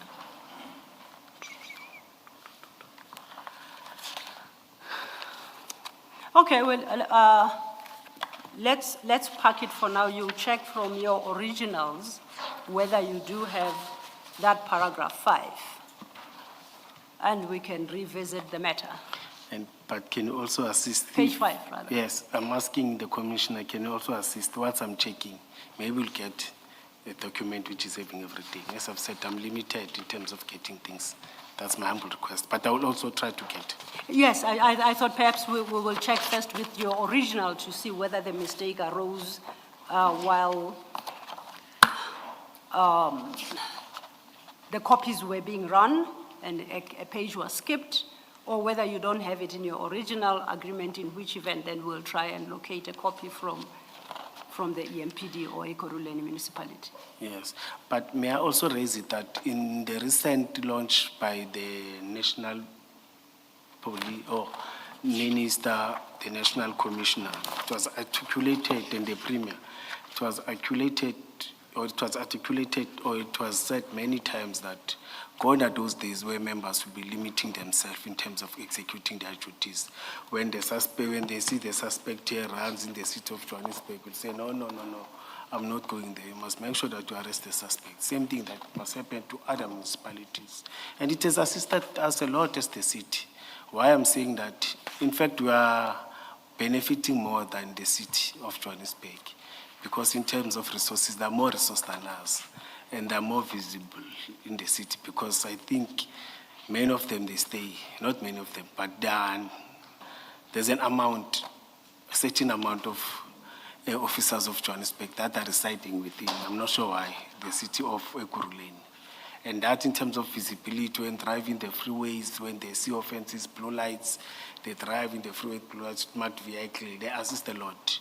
Or you find them stopping a vehicle, drunk and driving, they will call, well, we stop them, Chief, this person is drunk, can I be assisted? They will assist, and the member will appear in court and the evidence will be given. But the only thing that limits us is the question of issuing of fines, because our computer numbers are limited to the city of Ekurhuleni. I'm saying this public now. A member of JMPT can come and issue a traffic fine in the city of Ekurhuleni because the courts that we are using, they are in the city of Johannesburg. The Section 56 book, the notice book that we are using, like in the city of Ekurhuleni, it's saving all the courts that are in the city of Ekurhuleni. That means when you in the streets are only divided per municipal courts. For example, if the streets around Germiston, they will be limited to Germiston or Ellisburg municipal court or court. You see, that's a challenge. But in terms of crime prevention and other things, I must mention that our members even testify, even now, we are authorizing our members to go and testify, paid by the city for accommodation, to go and testify in KZN for the arrests that they've made there. Our members are going to different provinces. The city pays for accommodation, pays for everything because of the arrests that they made within that province or that area. And it's happening. It has been happening before I became in charge or before I was promoted as a member. It is still happening. Even if now when I'm not, it's still happening. It's happening. And it was authorized by different chiefs. I became in, I know that I also authorized for accommodation for other members, for cases that are taking 10 years, 15 years, or not 15, but cases that are being postponed. Members are attending those things. Thank you. Okay.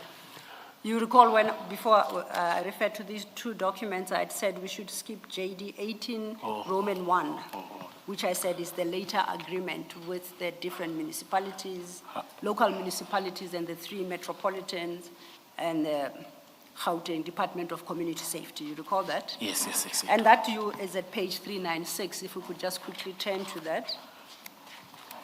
And page? It starts at page 396, JD 18, Roman 1. It's a different file, eh? No, the same file of your statement, of your supplementary statement. Oh, statement. Yes.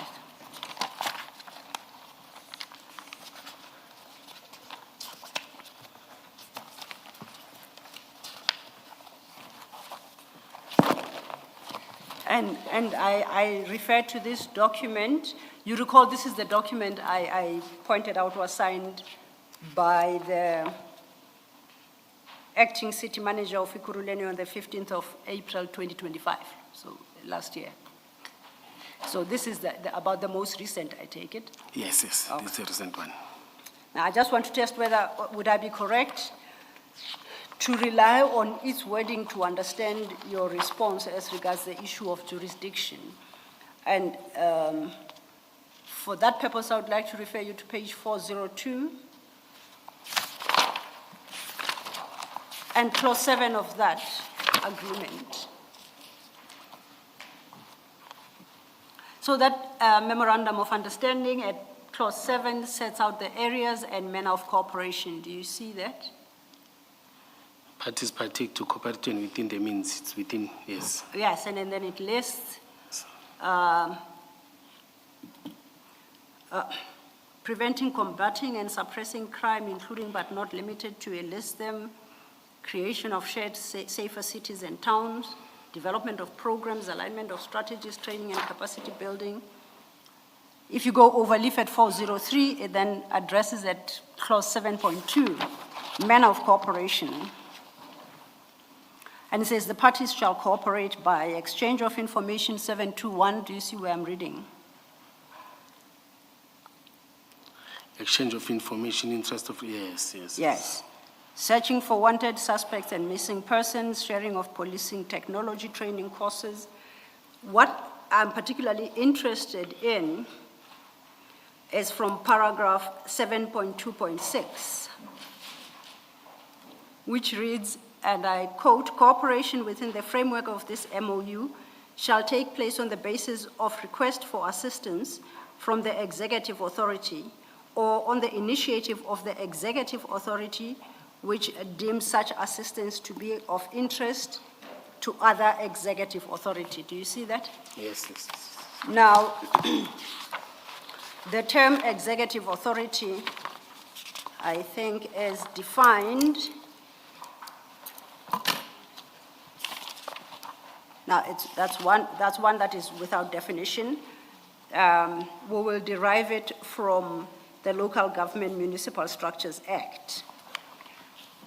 At 728, staying at page 403, it says parties shall operate in each other's operating area or jurisdiction only during planned operations and for duration of the operation. In all operations, an operational plan must be submitted prior to the operation within a reasonable time to the Office Sub-Provincial Commissioner for approval. Yes, yes. At 729, 7.2.9, it says the executive authority requesting an operation to its area together with SABS will take the lead to the operation. Now, these clauses speak to the question of jurisdiction and operating in the various jurisdictions by the various municipal police departments. Do you understand that as well? Very clear. Yeah. Now, this document prescribes how that cooperation must happen, and it prescribes that any of the police municipal departments will operate in a jurisdiction other than theirs only during planned operations. That's 7.2.8, do you see?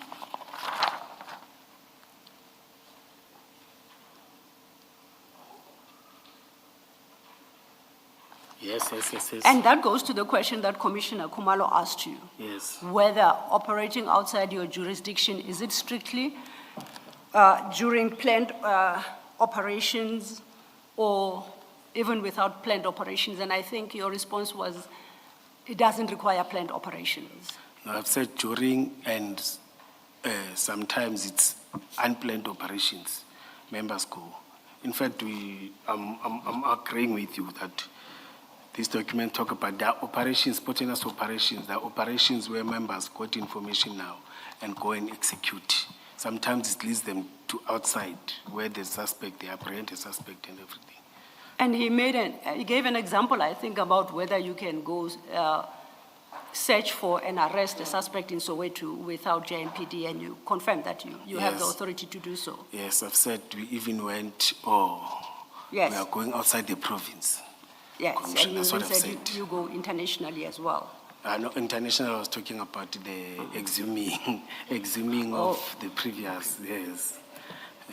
Now- It is a different memorandum of understanding I see. than this one.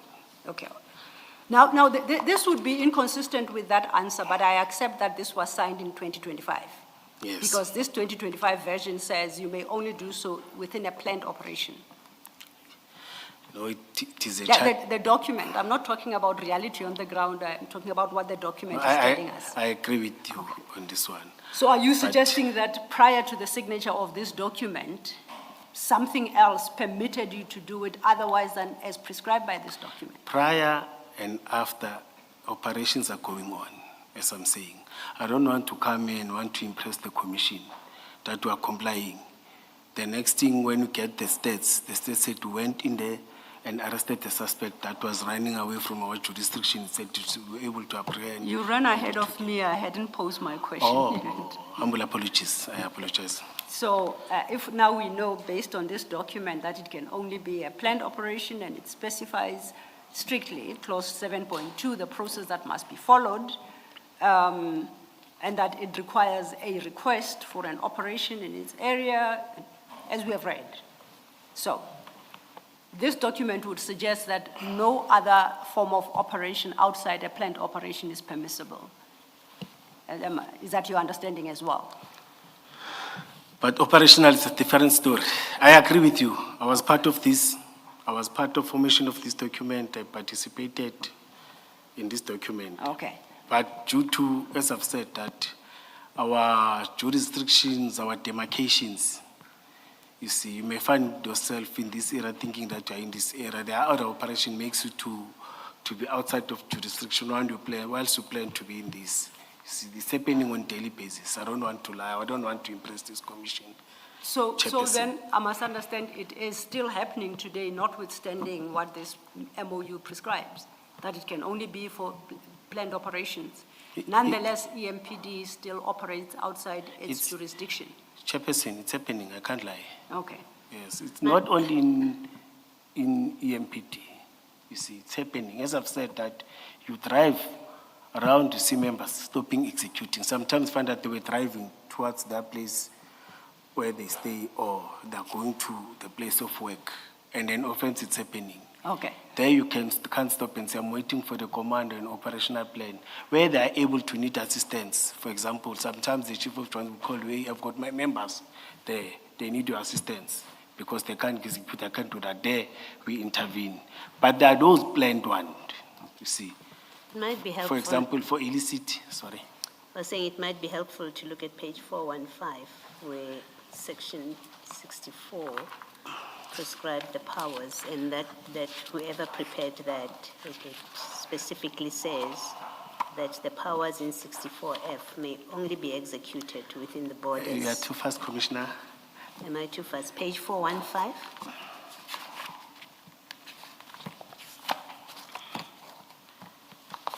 I think if we are looking for the Yes, boundaries of the powers. I got it. Yes, it says that the powers in 64F of the SABC Act may only be exercised within the borders of Ekurhuleni Metropolitan Council unless, and this is that important part, unless an appropriate agreement has been signed with a neighboring municipality. So that tells us very clearly that in the absence of an agreement, you don't have the legal authority to operate outside the Ekurhuleni Metro. You see where I'm reading? Yes, I think it's what we need to correct. I agree, we need to stick and correct that.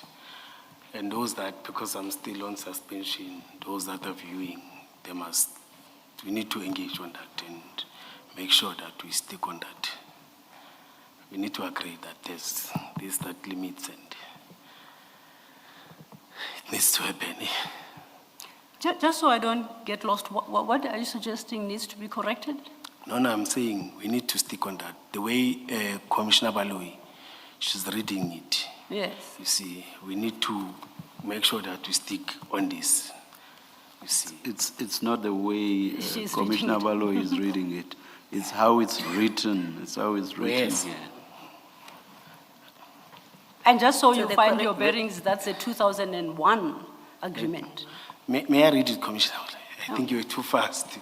And I read the list. You may read it. Please.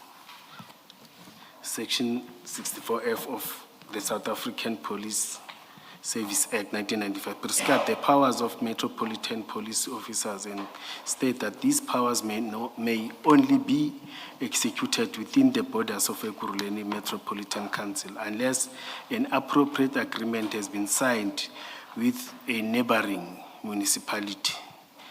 To such an agreement have been signed with neighboring municipalities who either already have municipal police service or who are on the verge of establishing such municipal police services. Other agreement with neighboring municipalities will be signed once Ekurhuleni Metropolitan Municipal Services have been established. Okay.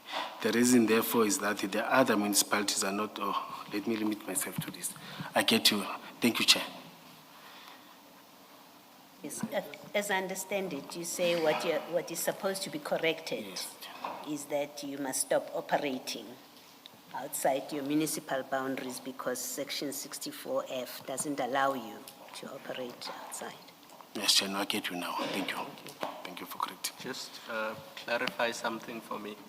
Assuming your understanding is correct, if EMPD officers were to go to KZN, as you say, or to Soweto to arrest a suspect and confiscate stolen goods, when you come back to EMPD offices, where do you record that event? The members are having pocketbooks members are having, the units are having OP, but we had a challenge for the past 10 years. They use their own diaries, their own books, they record. But monthly, there's a stats that we're getting in terms of the feedback. So you say it will only appear in the member's individual diary? Yes, So pocket if a books. member went to Soweto to arrest a suspect, or let's not use an arrest because somebody has to be detained if they are arrested. So if they went to Soweto and they confiscated stolen goods, the only place they would record that and the fact that they've confiscated goods is in the member's own individual diary. Yes, from our side, we can check through that. Where do they book the goods that they have confiscated? I would say it depends per operation. Sometimes you book or sometimes you, I can't tell. But they are supposed to go to the police station or book it where it's necessary. For example, if you find the explosive, you can't take them to the police station. You call a relevant team to do that. If you find, for example, animals, it's the issue of SPCA. It differs per operation, per your, let me say per operations because I it's think broad. you assisted me halfway through your answer because if I understand you correctly, if they confiscate stolen goods in Soweto, they must take them to the police station. Yes. And yes, that yes, must yes. be recorded Yes, there. yes, yes, yes. That's all I needed to Then clarify. through our own books, then we'll get it maybe weekly or monthly, that there was this operation that was done. Because you can't be there every day and Thank you. If there's no notebook, because the police officer has lost their notebook, we will never know about that operation. I must say that, Chair, because that's one of the challenges that was having us. For the past 10 years, we didn't have pocket books, OP books. You see, administration was not there. You see, you only depend when they reported. You see, that's why sometimes you'll get a complaint after a year or 6 months or 7 months. You actually, what happened? You see, why didn't you do this? Why? No, we didn't have this and that. You see, that's a challenge. But at least now, when I acted, we were able to have an agreement with government printers of pocket books of OP because we depended, to be honest, we depended on SAPS. If such police station doesn't have, we were always begging, asking for OP books. You can't ask for SAPS pocket book because it's writing SAPS. But for OP book, members will go or unit commanders. In fact, we're putting them into pressure. That's not supposed to be like that. They will go to a certain police station. If you've got an extra OP, please, may you please borrow us or may you please give us that OP book. Administratively, it was a very serious challenge, I must say, to this commission. But I'm told now that, just that I'm suspended, but they've started to deliver. The government printers have started to deliver OP books, pocket book. I think it has improved now. Because by law, each and every member must issue a pocket book. The unit or the precinct must have an OP where you record. Book members on duty, you book members. So you can't book them on your own diary or pocket book because you may lose it at any time. And that OP must be at the office so that if the other shift is coming in, the precinct commander or that, sometimes you don't have. In other stations, we are having challenges of commanders, but that member that has been identified to be an acting inspector must book all those that are on duty and they must sign that we are here, everything. So that's a challenge that we had as the Commissioner, EFD. because you have a habit of speaking for a long time, let's not focus on other members, let's focus on you. So your OB book or the OB book that applied to you and your diary. So forget about the other members and other officers. Your one, you are able to produce it. No, I don't operate on the OB book or diary. So if you were to go to Mfuleni or Midval or Soweto, where would you, not other members, you, Julius Mkwanazi, if you were going to an operation outside of Ekurhuleni, where would you record that? By law, I'm supposed to report it on the police radio and say, we are moving out of jurisdiction. But again, it's a challenge Because we don't have communication No, radios too. I don't want you to give long answers. Oh, Where do oh. you record, is there a piece of paper where you, Julius Mkwanazi, records that I was in Soweto on this date, it was an operation, and we confiscated stolen goods? No, I don't have, but I depend on members when they say in their book, they said the chief or the deputy chief or the director arrived at this time, visited us, they record on that. All right, thank you. And when they submit their monthly or what, they will also say that we were visited by this person. Thank you. Thank you. Thank you, Commissioner. And then lastly, on this 2025 agreement at page 403, clause 727, it reads, request for assistance shall be in writing. In case of emergency, request may be made orally. However, shall be confirmed by writing within 3 days. You see where I'm reading? Page 425, paragraph. 403, page Oh, 403, sorry. Clause 7.2.7.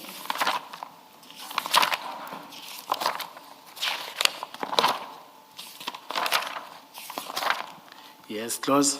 7.2.7 Yes. says request for assistance shall be in writing. In case of emergency, request may be made orally. However, shall be confirmed by writing within 3 days. You see that? Yes. And so all requests from one or other to operate outside their jurisdiction, that's my understanding, is that the request must be in writing. It allows for emergency assistance, but prescribes that such requests may then, in those circumstances, be made orally, but must be confirmed within 3 days in writing. Is that, do you understanding as well? Yes, we are having such requests. Yes. Yes. But is that how you understand 7.2.7? So basically, the request must be in writing, that requirement. I think I've answered that, Commissioner earlier on. No, we haven't dealt with this particular point of the request having to be in writing. Yes, it says so. Yes, Okay, it now, says so. I just wanted to test your understanding because then follows my question. Are you saying that what is in 7.2.7 altered the position as was legally permissible prior to the signature of this document? Was it changing anything?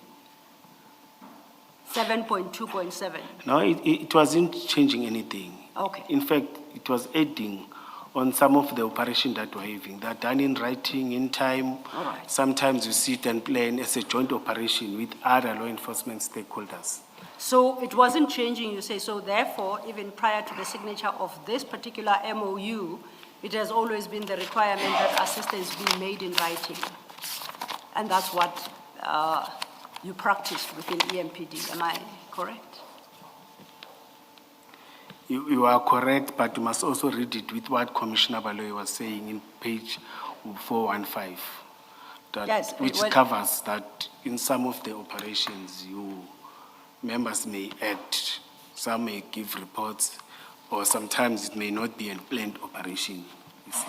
But there are operations, I agree with you, there are planned operations where there's an operational plan, where all law enforcement stakeholders, they sit, execute together in all different, in 2 or 3 or 4 different municipalities with other law enforcement agencies. For the record, page 415, which Commissioner Baloyi referred you to, doesn't say you may or may not file reports. I think page 415, as I understand it, in fact makes the point that you may not operate outside your jurisdiction unless you have a written agreement with the authority in that next jurisdiction. That's what it tells you. So absent such an agreement, you don't have legal authority. That was my understanding, but it was corrected. Okay.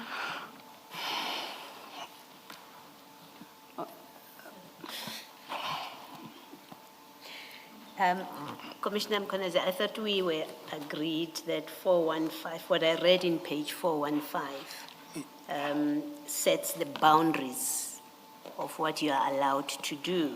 It says that the powers in 64F may only be executed within the Ekurhuleni Metro Council unless an appropriate agreement has been signed with a neighboring municipality. And what that means, which I've just read, is that absent an agreement Yes. with another municipality, you may not operate in the jurisdiction of another municipality. You understand that? You agree with that? Yes, Chair, you confused me. Did I or the chair confuse No, the you? Chair confused me.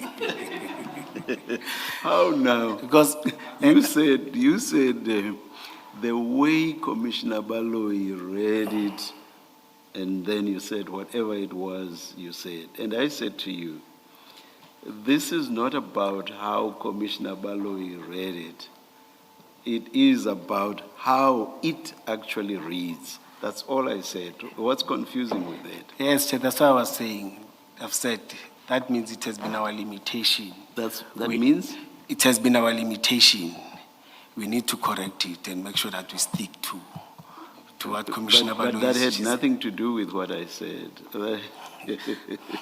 Because as I say, all I said was to correct you when you said, as Commissioner Baloyi reads it.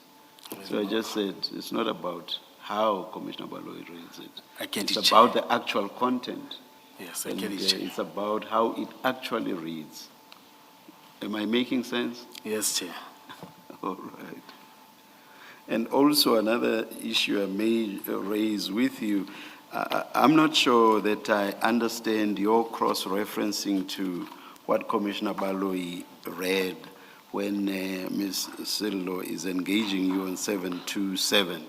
727 is about requests for assistance, whereas what Commissioner Baloyi read is about where each metro or municipality may exercise its functions, which is that they may only do so within their jurisdiction. That's not about assistance as envisaged in 7.2.7. Do you get the difference? Yes. Thank you. Yes. Yes, Ms. Thank you, Silva. Chair. Yes. Thank you, Chair, Commissioners. If you get the difference, you will leave it at that. The answer you've given stands, or would you like to revisit it? No. We revisit. When it's a request, you see, it's very clear. Yes, Yes, yes, it must be in writing. yes. So now my question was, the clause I read for you comes from a 2025 agreement. Do you understand? Yes, Chair. I wanted to understand whether that requirement was, whether your understanding was that there was such a requirement even prior to 2025. Have you always understood that there must be a request in writing? You are correct. That's been your understanding? Yes, you're correct. And that is how you have conducted operations outside Ikuruleni? Yes, if there's a request. we Which are doing request that. would be in writing? Yes. Okay. I think I'm clarified, thank you. But that would not always be the case, because on your evidence, if you are chasing a person and they cross into the jurisdiction of another municipality, you can't just let them go. You will chase them and arrest them. I think that's how I understood your evidence. You are correct, Chair. Yes. Yeah, I may talk maybe, for example, when it's crowd management, where they know it's a big joint operation in request. That's what has been happening. Well, maybe let's use a simpler example. If you're chasing a speeding driver, a driver who was involved in criminal conduct in your municipality, and you chase them and they cross into the JMPD jurisdiction, what do? Do you pursue them into that jurisdiction, or do you stop where your line ends? We do pursue, Chair. Yes, And it's not only limited to that. yes. Even when members are working operational, they get information now that we must go to that. They do that. Yeah. So you do that even where there has not been a request for assistance? I think Yes. it's the point that I'm trying to Yes, establish. yes, Thank you. Yes. I think as well, I'm trying to find it, but I can't immediately. I'll find it for you. My understanding, at least, of the law is the regulations, the SABC regulations, permit you, by you I mean the Metropolitan Police Department, to continue with a pursuit that originates in your jurisdiction, even if it goes beyond the borders. You are permitted to pursue that suspect until the suspect is arrested. Is my understanding correct? And that's stipulated in the regulation. I'll give you the specific regulation tomorrow morning. But generally, is that how you understand it? Yes, Chair. Yes. Yes, So that's why now- I even said in terms of information, that's what it's happening again. Now, that is what I can call hot pursuit.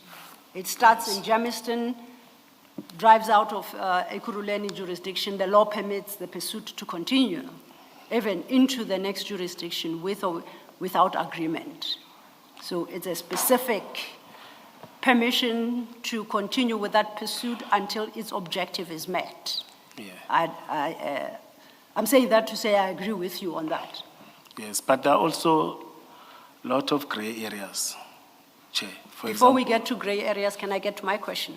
Okay. Thank you. So at least the one regarding pursuit, you and I are in agreement. Again, I go back to the question that Commissioner Khumalo, I think, posed.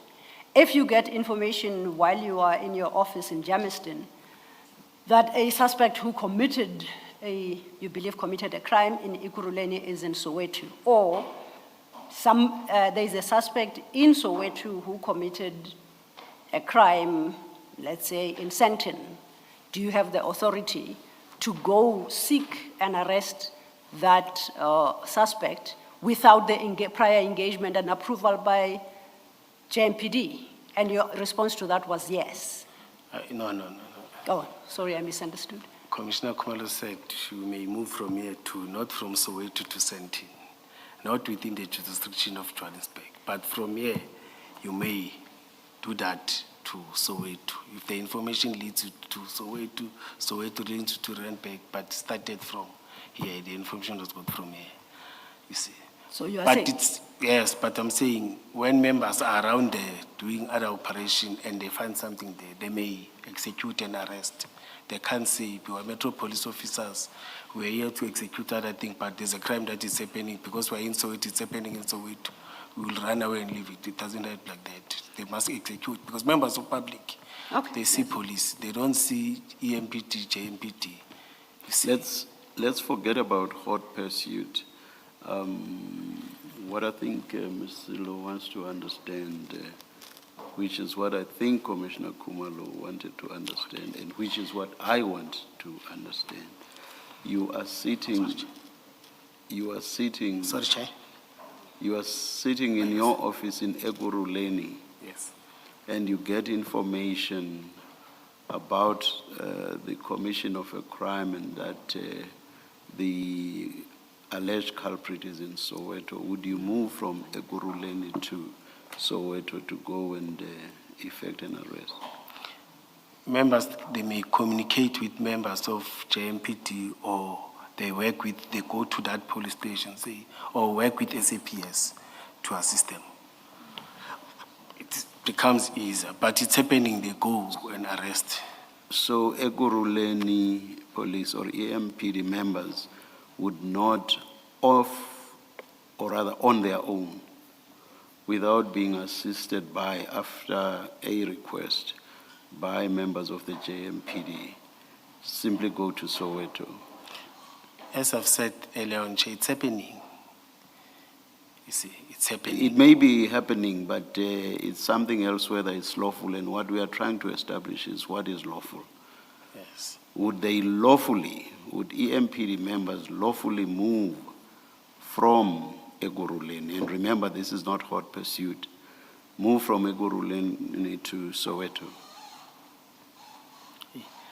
and perform whatever functions they think they are entitled to perform. I think for now, there's no law that has challenged us. As I've said that before I joined, Is it lawful? I'm not asking whether you've been challenged. Is it lawful? Yes, in the court of law, they've accepted those dockets, they've sentenced those suspects, you see. And in our minds, or in their minds, it's like that, no, it's lawful, it has been happening, and you see. And I must say, it's many cases where the executor, I submitted an evidence of some of those cases that it has been happening. Before I even become a commander, we've been doing that. And to my understanding, with this current memorandum of understanding, it has even allowed that members must work, because we'll see them saying, hey, we are moving. But another thing is that on what Commissioner Kumalo is saying, it's very important to report to an OP entry, go to a police station and whatnot, so that it will limit the litigations where there will be litigations. Let me say so. Yes. Thank you, Chair. Sir. No, thank you for the responses, Commissioner Mkwanazi. And your responses, I think, will help me at least understand or wrap my mind around a case involving EMPD members outside the jurisdiction of Ekurhuleni. So I needed to understand the legal basis of operating outside your jurisdiction, and I think you have given us your understanding. Yes. Now, is there anything else you would like to say about operations outside the city? Because I would propose that we then move to your paragraph 5. Let's go back to the same page. Sir, the paragraph we're dealing with is your statement, page 4 on to page 5. And we have just dealt with the annexures that you introduced there, which you have as 19 Roman 1 and Roman 2, but we have agreed to amend that to read 18.1 and 18 Roman 2 at page 5.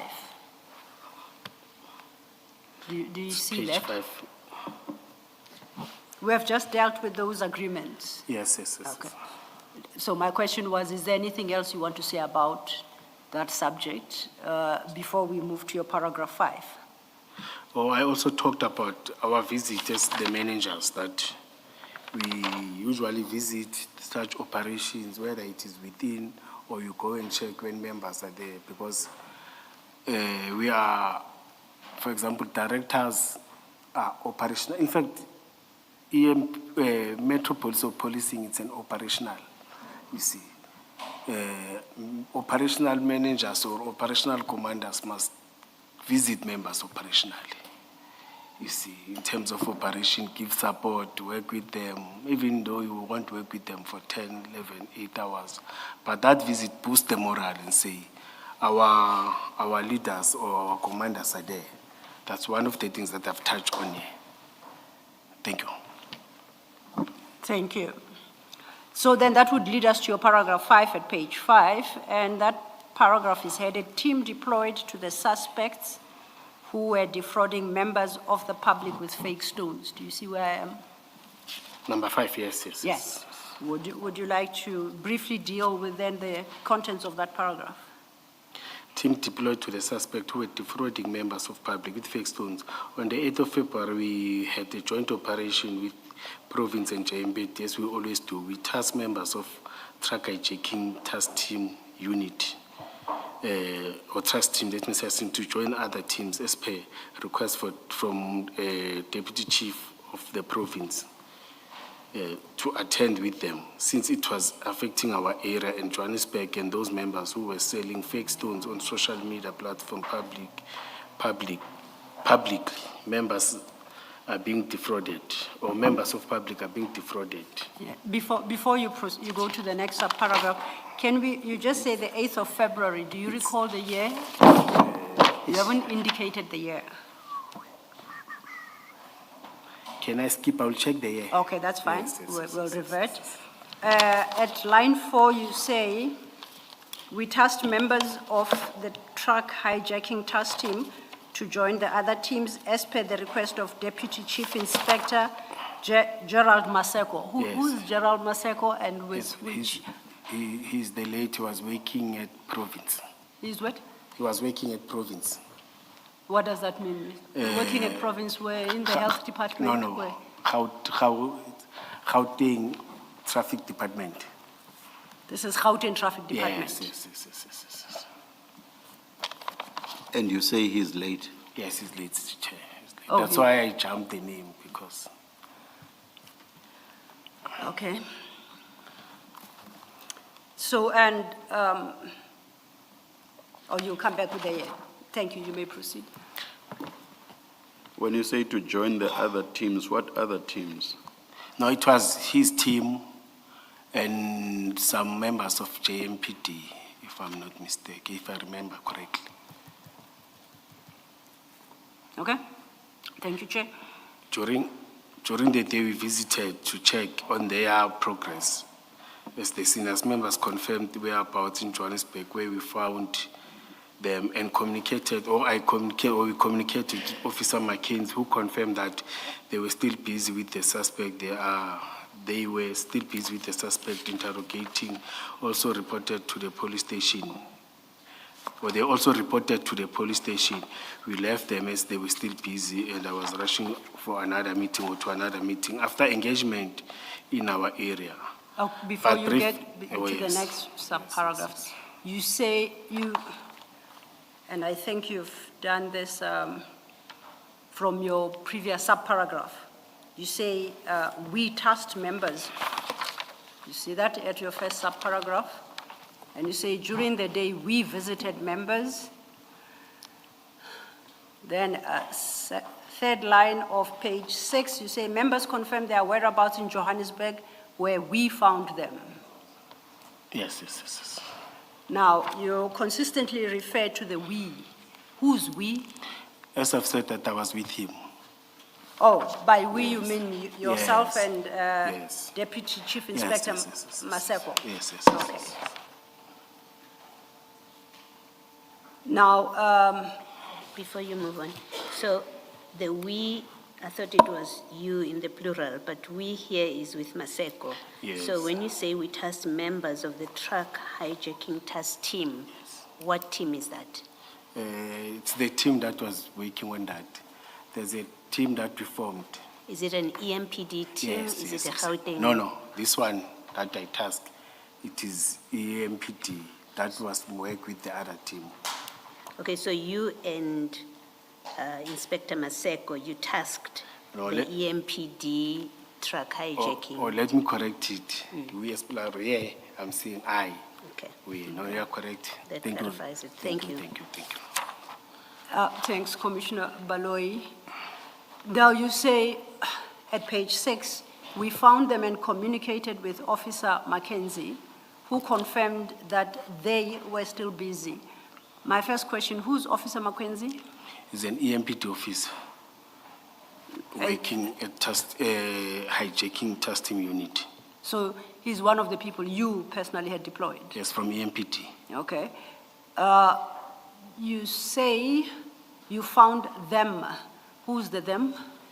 No, I spoke with him. He said there are some members are inside. Now, who did you deploy to this?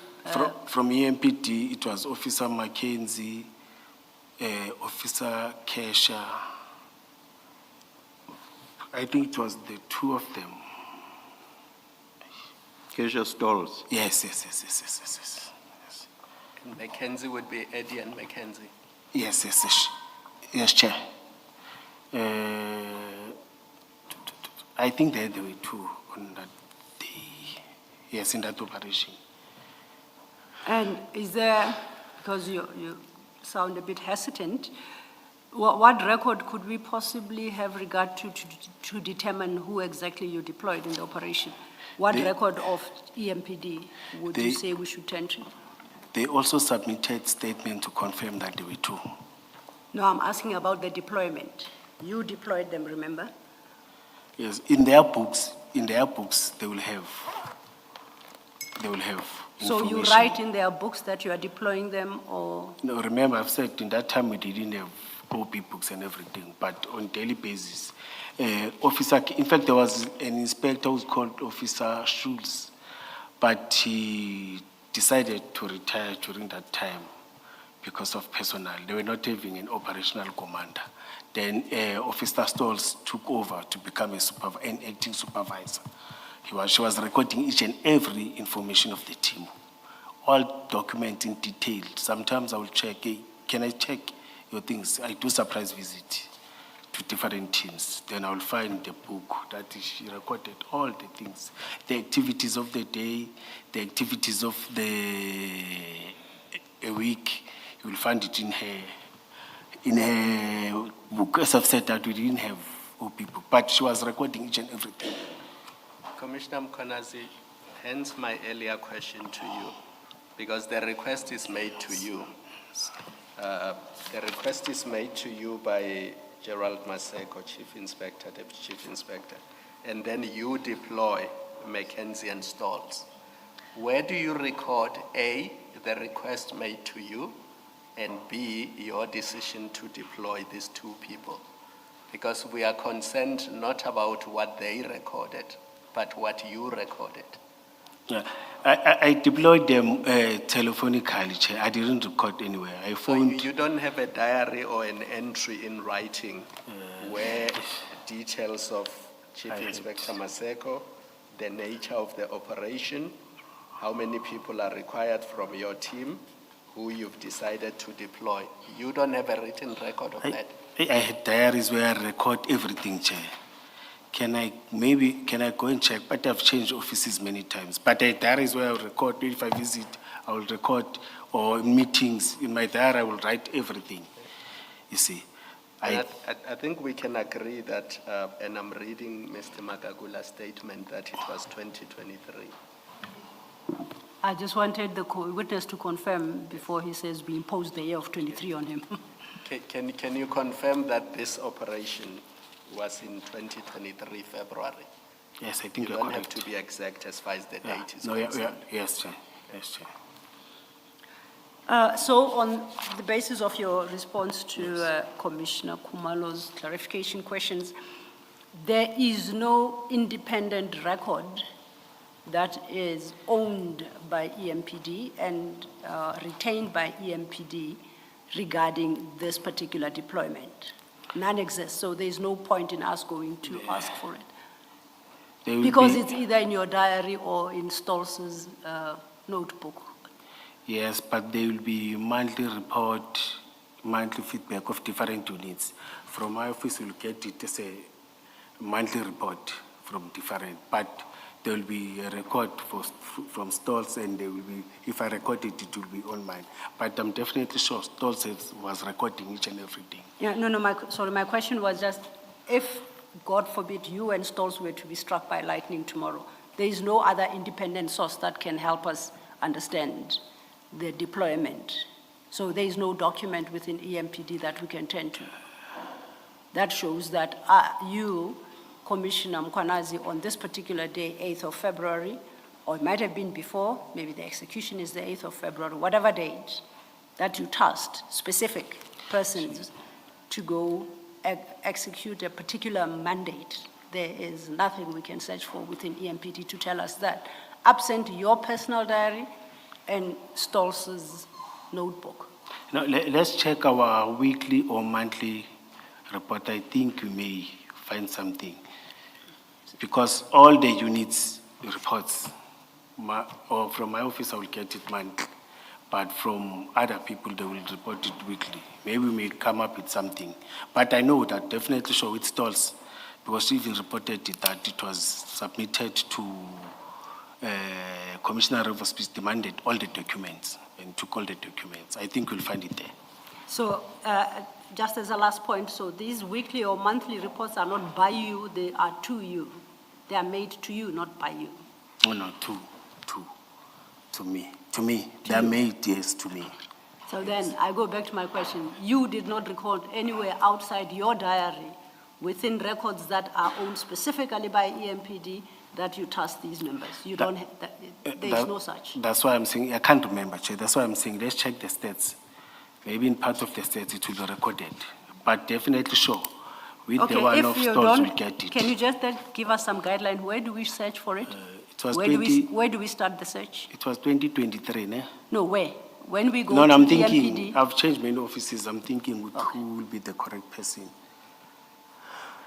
I think offices of specialized services, the admin of And then we ask them specialized. to look at what? Weekly diaries or monthly feedback of that month. So we're back to Yes. diaries. So outside Not diaries, diaries, let me say feedback. There's a format of feedback that I submitted, that where all the units, all the people are submitting. Can you check on that, Chair? I think it will assist us. Because I may not recall exactly, you see, but I know that even changing offices, but some of the document will be there. This feedback is submitted to who? Is it to a meeting? Is it to your superior? Yes, Where we do we- submit it to monthly. They submit to like me as a director. I will get all the feedback, you see, from the unit. Yes. They need to come to me. From me, I will take it. Or from seniors, we select the highlights.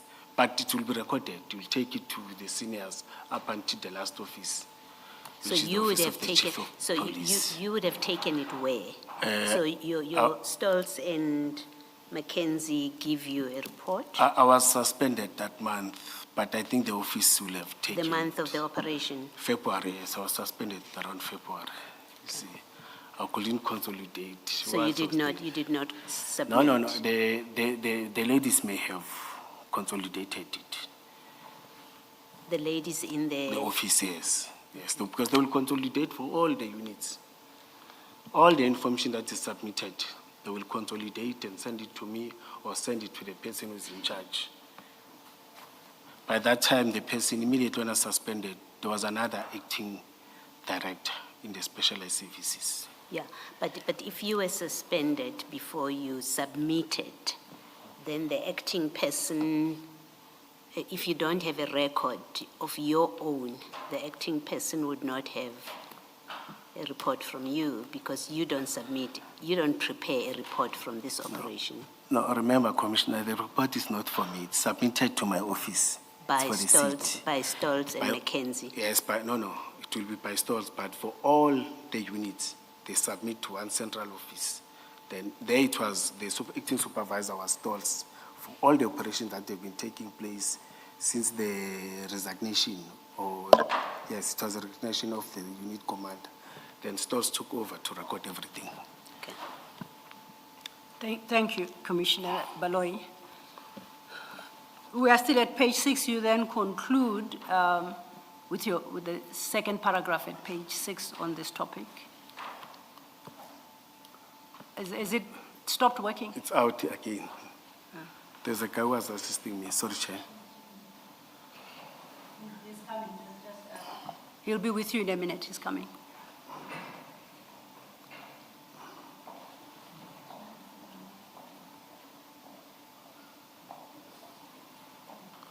Yes, my ears are too small and this thing is big, they keep on.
As Sorry, Chair, when I'm sweating, it moves because my ears are too small. well, maybe the solution is to stop sweating. Can you hear me clearly now? Yes, I Okay. can hear you. I'd referred us to your page 6 of your supplementary statement. And I was making the point that under discussion, you conclude with a second paragraph at page 6. So if you could just quickly read that. This is very touching on me. Paragraph 6 on the issue of kidnapping.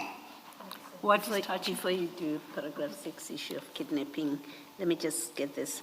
If you go back to page 5, I didn't realize that you finished with that paragraph.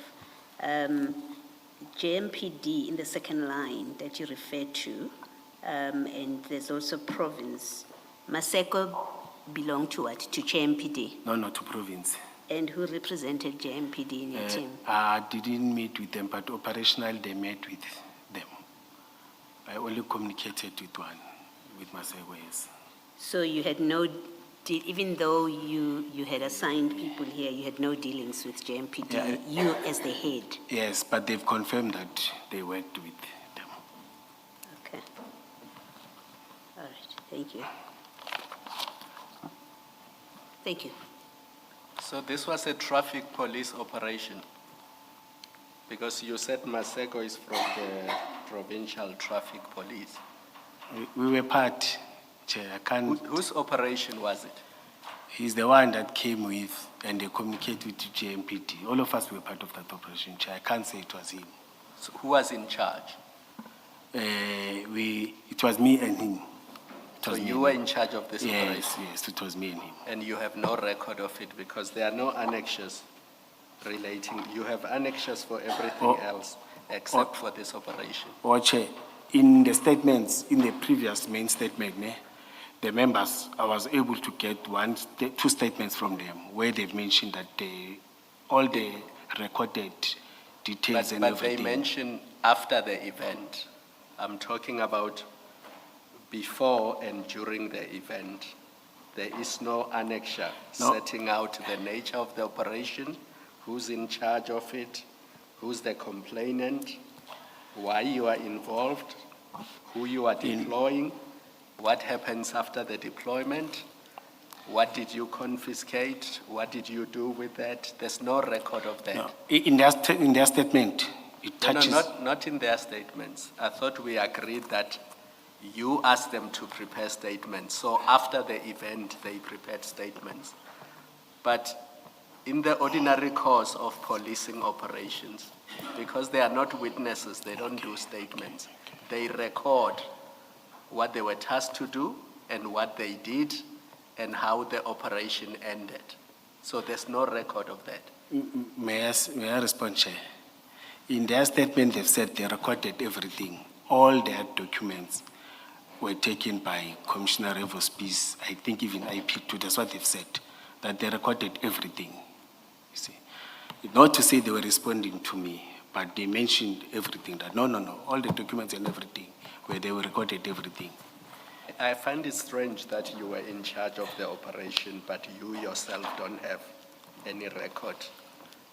You know, Chair, the operation that you run it from when it starts, let me say before, during, and after, where you keep everything, but where you come and check and go, that's where I'm having challenges, you see. But now I see that each and every hour, and I must go back to become an operational officer and have my own people go pocketbook that I record everything, not to depend on others. All right, thanks. Yeah, thank you. Thank you. Can I just ask, sorry, Mr. Yes, Commissioner Malloy. The Gauteng Traffic Department, what is their mandate? Are they involved in law enforcement Yes, as a body? Yes, Chair, now they are. They've assisted Now, us. at the time of this operation? Yes, they are. In fact, Chair, we have worked with them in many operations, especially in crimes. Remember, some of the infrastructure belongs to the province. You see, they've established the teams that are responsible for your infrastructure, cable theft, damage of cities' infrastructure, and other crimes. Truck hijack, let me say, they've got all the teams that we're having, in short. You see, they are responding to all the crimes that are affecting the province. They do Yes. exactly the same work that the South African Police Service does? And what we're doing, yes. And they've assisted a lot, Chair, because some members have got information, have responded and reacted on that. Thank you. Yes. Thank you, Commissioner Baloy. We were still at your page 6. No, we hadn't started on the next topic of the issue of kidnapping, I had invited you to deal with your last paragraph on the topic of the fake stones. The third is the second paragraph on your page 6 that starts with the words, but the briefing. I think I've covered it, or must I repeat it? Please repeat it, because Yes. if you did, I missed it. But the briefing I got in the afternoon was that all paperwork was then handed over to the other team members. And I was told that all the other documents were taken by Commissioner Rivers Peace and Erasmus when I was suspended. The same month they were arrested for something else. Now here, you indicate that you got a briefing in the afternoon. I take it it's in the afternoon of the same date? Yes, I called Okay. them the afternoon of the same date. So on the afternoon of the 8th, the day of the operation, the paperwork was handed to the other team members. Everything was handed to the other team members because they did paperwork. Yes. Yes, even Now- though I'm not sure what type of paperwork because I didn't have an opportunity to check. You see, as Commissioner Kumalo was saying, recording and other things, you see. So you wouldn't know, they briefed you that all paperwork was handed over to the other team members? And are you saying that you don't know what paperwork they were talking about? No. In the report that I will get, monthly, they will be specifying it, but I wouldn't know. No, in the briefing, I want to know what you No, were no. informed as to paperwork in the briefing. No, I wouldn't know. So based on operations of this nature, would you have a sense of what those documents ought to be? I think paperwork. I think it's the recording of what they got there and maybe the evidence that they got or whatever that they got there. It's not only paperwork. Yeah, it's just that I limited it to paperwork. I must correct it. Everything that they got, they said they handed it, not only paperwork. May I correct that, Chair? Okay, so you say the briefing you got then that afternoon was that all paperwork you want to add and evidence? Yes, let me not limit it to paperwork. Yeah, I just was typing. It's my mistake. Okay, that's fine. I'm sure that the commissioners won't have a challenge. So we know by the conclusion of that operation, they had paperwork and then they had the evidence. Yes. And they briefed you that these were handed over to the other team members. Who are these other team members? I didn't ask because I know that they were working with other team members. But I know that in their recording, they recorded it. Because in her statement, when I said, Kesha, there's this thing that is coming. He said, no, man, don't worry, I recorded everything. Even where I handed it, I recorded. I said, no, I'm sorted, it's fine. So at the time they briefed you, you didn't know who the other team members were? Yes, when I came back, she was no longer there now. Come again? I'm saying when I came back, she was no longer No, I'm still on DLPT. the day of the briefing. At that Yeah, point, the you briefing didn't know who the... No, the debriefing was telephonically. Oh, Yes, it was telephonically. okay. Then you just accepted that the paperwork and the evidence was given to these other team members that you don't know. Yes. Who are the other team members? I know. This is your operation for Yes. EMPD, so you must surely know the team that you have involved in this operation. You've mentioned Stoltz and Mackenzie. You've mentioned those two. The briefing you get from Stoltz or Mackenzie that same afternoon of the operation is that the paperwork has been given to other team members. So you should be able to say who are the other team members that were involved. You are correct, Chair. Remember, I don't know other juniors from other teams because I didn't have one briefing with them. I didn't meet them physically. I don't know them, Chair, because it's juniors that belong to other people. They are not in my command, you see. So, but ought the paperwork and the evidence not have been then handed over to Deputy Chief Inspector Gerald Maseko, No, who was the initiator of this entire operation? no. Kesha wrote in her statement. She even wrote everything. You see, not in her statement. Even she said in that OP she recorded everything, or that book that she was using, she recorded everything. You see. No, I'm asking you as Commissioner Mkhwanazi, you have a joint operation, you say, with Gauteng Traffic Department, and I think you mentioned another entity, JMPD, yes. JMPD. Yes. So, and you said, and I think to Commissioner Baloi's question, you indicated that Deputy Chief Inspector General Maseko was responsible, together with you, for the operation. Yes. You are briefed that same afternoon, and you know that there is paperwork, you know there is evidence, you have asked that we add, and paperwork and evidence. Was the paperwork and the evidence not, would that not properly have been handed over to yourself?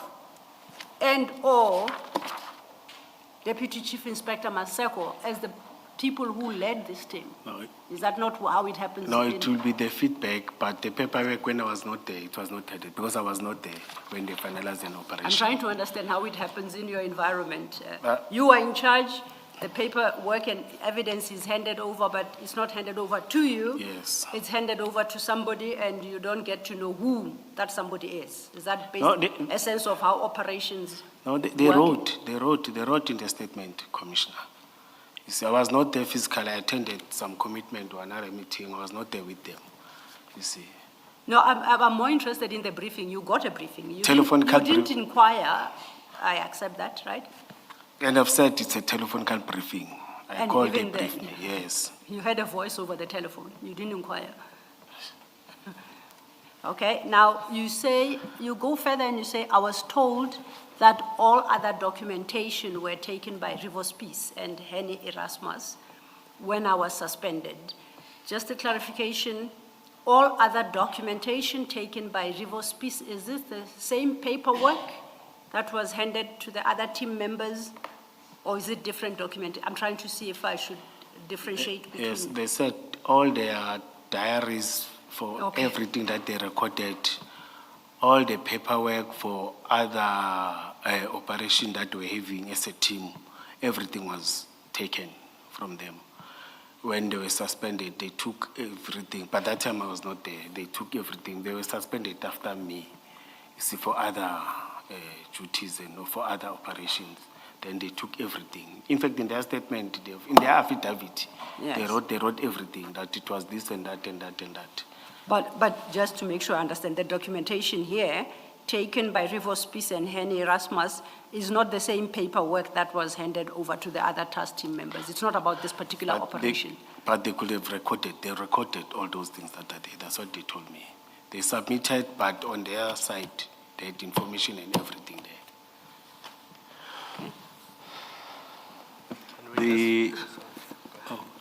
The passive voice here, as opposed to the active voice, confuses me. One is forced to just assume who you are referring to right at the end of the sentence, after closing brackets, after 2023, comma, then the same month they were arrested. You open with a passive voice, you got a briefing, and you also close with the passive voice. Now, I do not know who were arrested, but I assume it's a reference to Keisha Stores and Adrian Mackenzie. It's 3 officers. Yeah. Keisha Stores, Andrew Mackenzie. I forgot the other name because he's a constable. But the 3 of them were arrested for Binoni case, something like that. Yes. It's not that important, but it's just that the same month they were arrested. You say that after referring to Rivers Peace and Henny Erasmus, and I know you are not suggesting that it's those 2 people that were arrested. No, but as I say, grammatically, this is a bit confusing, Yes. especially because of the passive voice. I know you always say that, Chair, humble apologies. You don't want to say the thing and what you want us to be specific, Chair. Thank you. That's what I've learned from you, Chair. Thank you. Thank you. Commissioner Mkhwanazi, can you just clarify the first paragraph on page 6? You say in the second line, second sentence, members confirmed their whereabouts in Johannesburg, where we found them and communicated with Officer Mackenzie. So did you yourself go to the scene of this incident? Yes, Chair, I called, they told me, oh, let me listen to you first. So just you to were check there? it. Yes, I went there, I drove Yes, in. and who did you find there? Oh, Officer Mackenzie. And the other teams that you are referring to, did you Where? see any other teams or just Mackenzie and No, Stolz? somewhere inside. No, I didn't even see stalls. Somewhere did you inside. see? Mackenzie. I And communicate, you Mackenzie only came saw out. Mackenzie? Yes, Mackenzie came out. So and you don't even communicated. know that JMPD was inside, and you don't know that the Joburg or Gauteng Traffic Department was inside? Because you did not see them, you only saw Mackenzie. Yes, I only saw Mackenzie. So you don't know that there was another team other than the people you sent there? No, in their statement, they mentioned that they were there. Who was there? The other team Who- members. Who did they say was there? Or they didn't specify in terms of the name. No, I thought you said in their statement, they said the other team was there. No, I'm saying me, I don't know them. But they mentioned, when you check the statement that is submitted to the commission, that is submitted, I think they submitted to IP, they specify, they mention. My understanding is that other than Mackenzie and Stolz, there was one other person there. Now that one person cannot constitute a team, according to my understanding of what a team is. So Yes, correct. if it was Mackenzie and Stolz and one other person, there couldn't have been other teams there because it's your team and one other person. But in their statement, they mentioned that they were there, they handed over to them. I was not there. I can't say you are lying. You see, I can't say I can't take it. And then when you They will say, prove it, yes. when you say where we found them there, who is we? I've said I was driving with, one officer was driving me and from EMPT, and officer and senior or the deputy director. Who is that was driving with you? I will tell you his name. I will remember his name now. But it was not somebody from JMPD No, no, or no. Gauteng Traffic No. Department? It's a person who drives me sometimes. It was your team member? Yes, EMPT, yes. Okay. Then where was Maseko and the other person who's in charge of the operation? No, we Did drove. you see him that day when you went to the No, address? we drove in one car when we went there. No. Then, I asked you who was in the car. You said it was your team member. no, I've been saying it. It's just, I've been saying it that when we arrived there, even in my statement, it says so. It was me, Masego, and the guy that was driving me. In one car? Yes, we were three. It was the three of us in one car. Yes, and it was an EMPT car. He drove us with the EMPT car. Okay. Thank you, Commissioner. And on that score then, who did you say was the person responsible for JMPD in this operation? We know you were EMPD. Director Maseko was Gauteng Traffic Department. Who was responsible for JMPD? I've said I didn't communicate with anyone from EMPT from my side. Sorry, say that again? From my side, I didn't communicate with anyone from JMPT. No, I appreciate that, but do Yes. you know who was responsible for the JMPD side? No, I don't. I was going to mention him or her. Yeah. So I take it, I understand then you say on the afternoon where you got the briefing, all paperwork is paperwork generated by Stolz and Mackenzie during the operation. Let me say Stolz, because Stolz, I know Stolz, okay. she records everything. She's a good administrator. Okay. And you Yes. recall that when we were dealing with that MOU, we said these requests for assistance are in writing. Where do we find the request? From either Gauteng Traffic Department and or JMPD to you requesting assistance in this regard? No, there was no formal request. It was the issue of the morning and say, this is an operation, these people are operating, can we go and hit very fast? Then you allowed. Oh, so earlier you had said that you always do these requests in writing. This particular operation does not have a written request. Yes, remember the memorandum of understanding was even talking about days. Here it was not an issue of a day. It was the issue of hours. Yes, that memorandum said if it's an emergency. Was this an emergency? Yes, because they were robbing people and were told they were moving. Then they went in. Okay. And Yes. that memorandum goes further. That particular clause 7.2.7 stipulates that if it's an emergency, the request will be oral, but will be confirmed within 3 days in writing. That's why I'm saying that the report will talk to that in terms of the report of. No, I'm asking, not the report. The report is by stores. No, we don't have. So there was never a There was request never, yes, in no, there was writing? never, yes. Okay, notwithstanding that you've always understood that to be the requirement. No, there was no. Okay, then I think your final topic is the issue of kidnapping. Would you like to deal with that?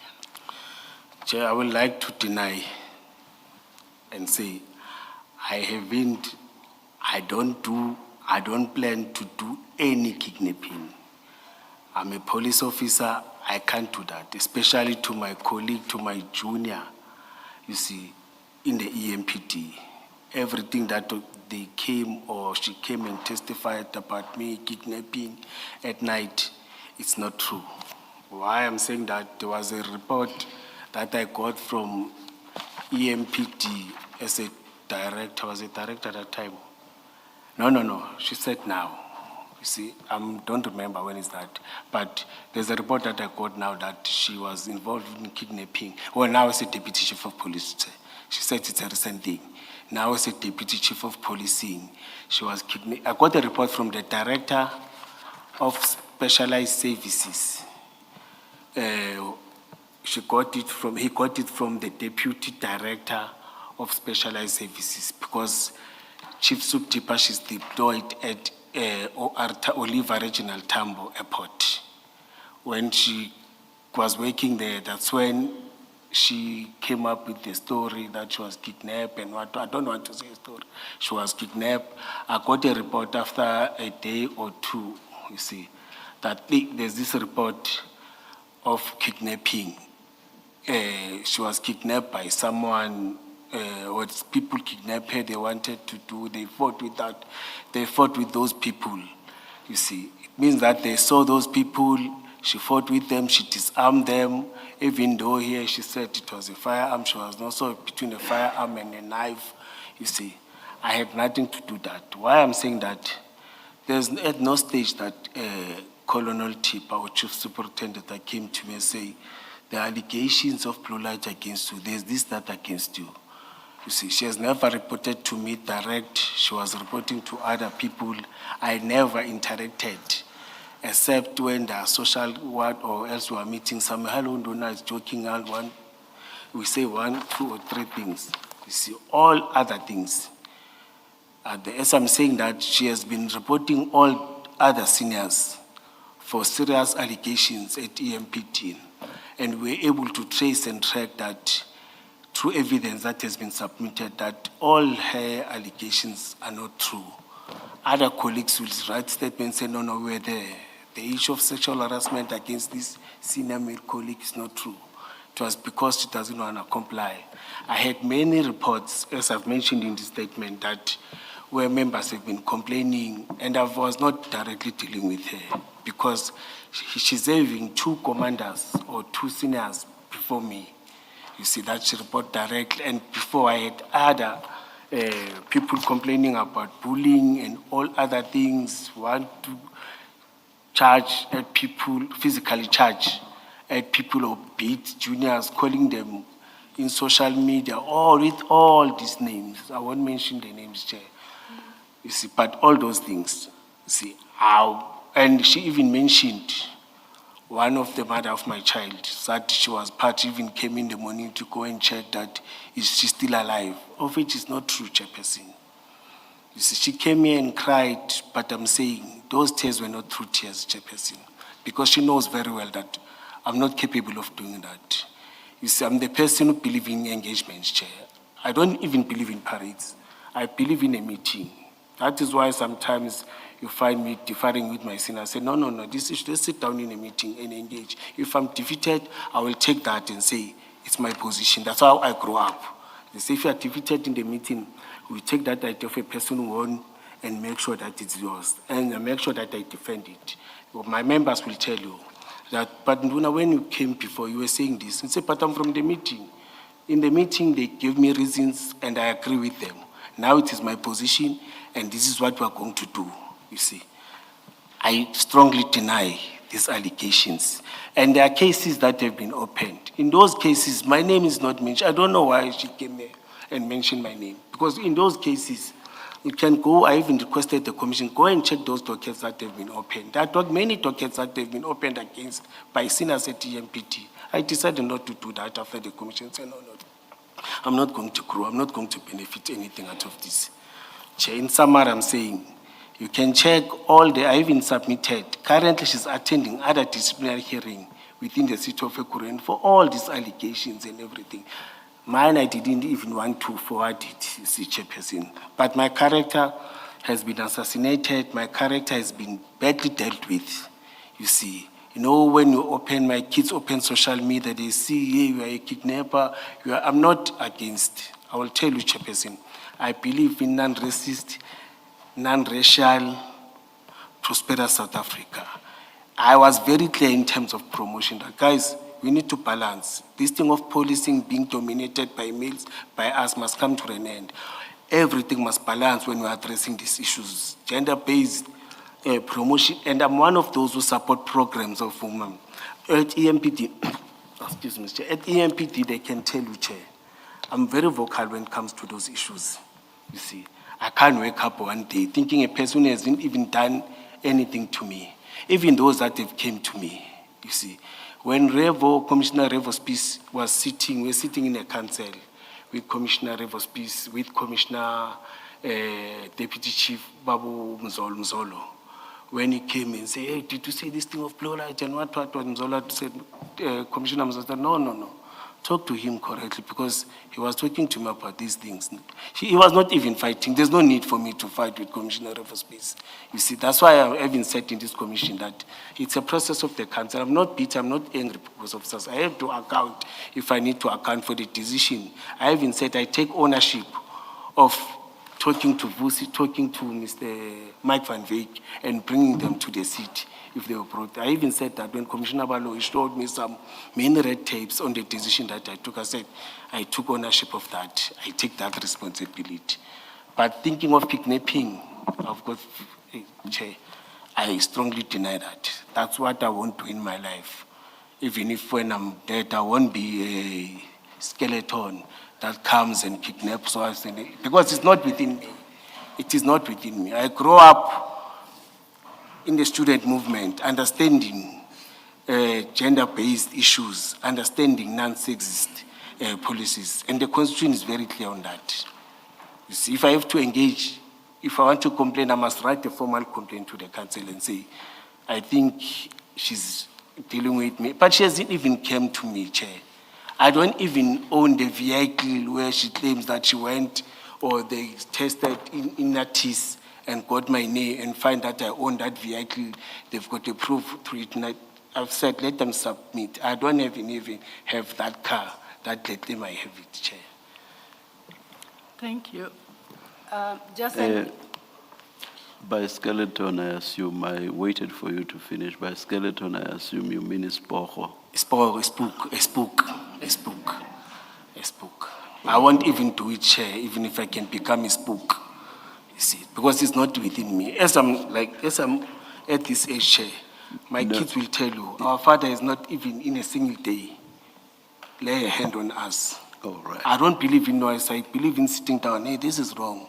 You are going to face many things if you do like this and that. You see, I'm a man who doesn't believe in violence. I believe in engage. That's how I grew up. So let's engage. Thank you. Thank you, Yes, Chair. so- Before we leave this topic, then just if the commissioners could note and please confirm for me, at the bottom of page 6 of your statement, after the words in parentheses sexual harassment, do you see where I am? You then note annexure pages 204E to 204S. Sorry, it's the last page. No, page 6 of your statement. Yes. Last sentence. Yes. You I'm see with where you. it reads sexual harassment, Yes. then you say it's followed by the words annexure pages 24E to 204S. Do you see that? Yes. Please, I've just checked the file. Do you confirm that is, that's annexure JD 12? Your original annexure that you had provided with your statement, It's she'll not here. she'll Or the locate original. JD 12. I just want to confirm that those pages refer to that particular annexure.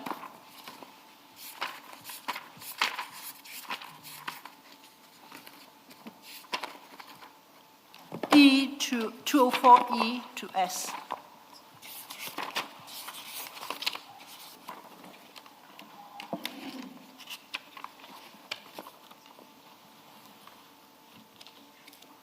It's those documents and following that you say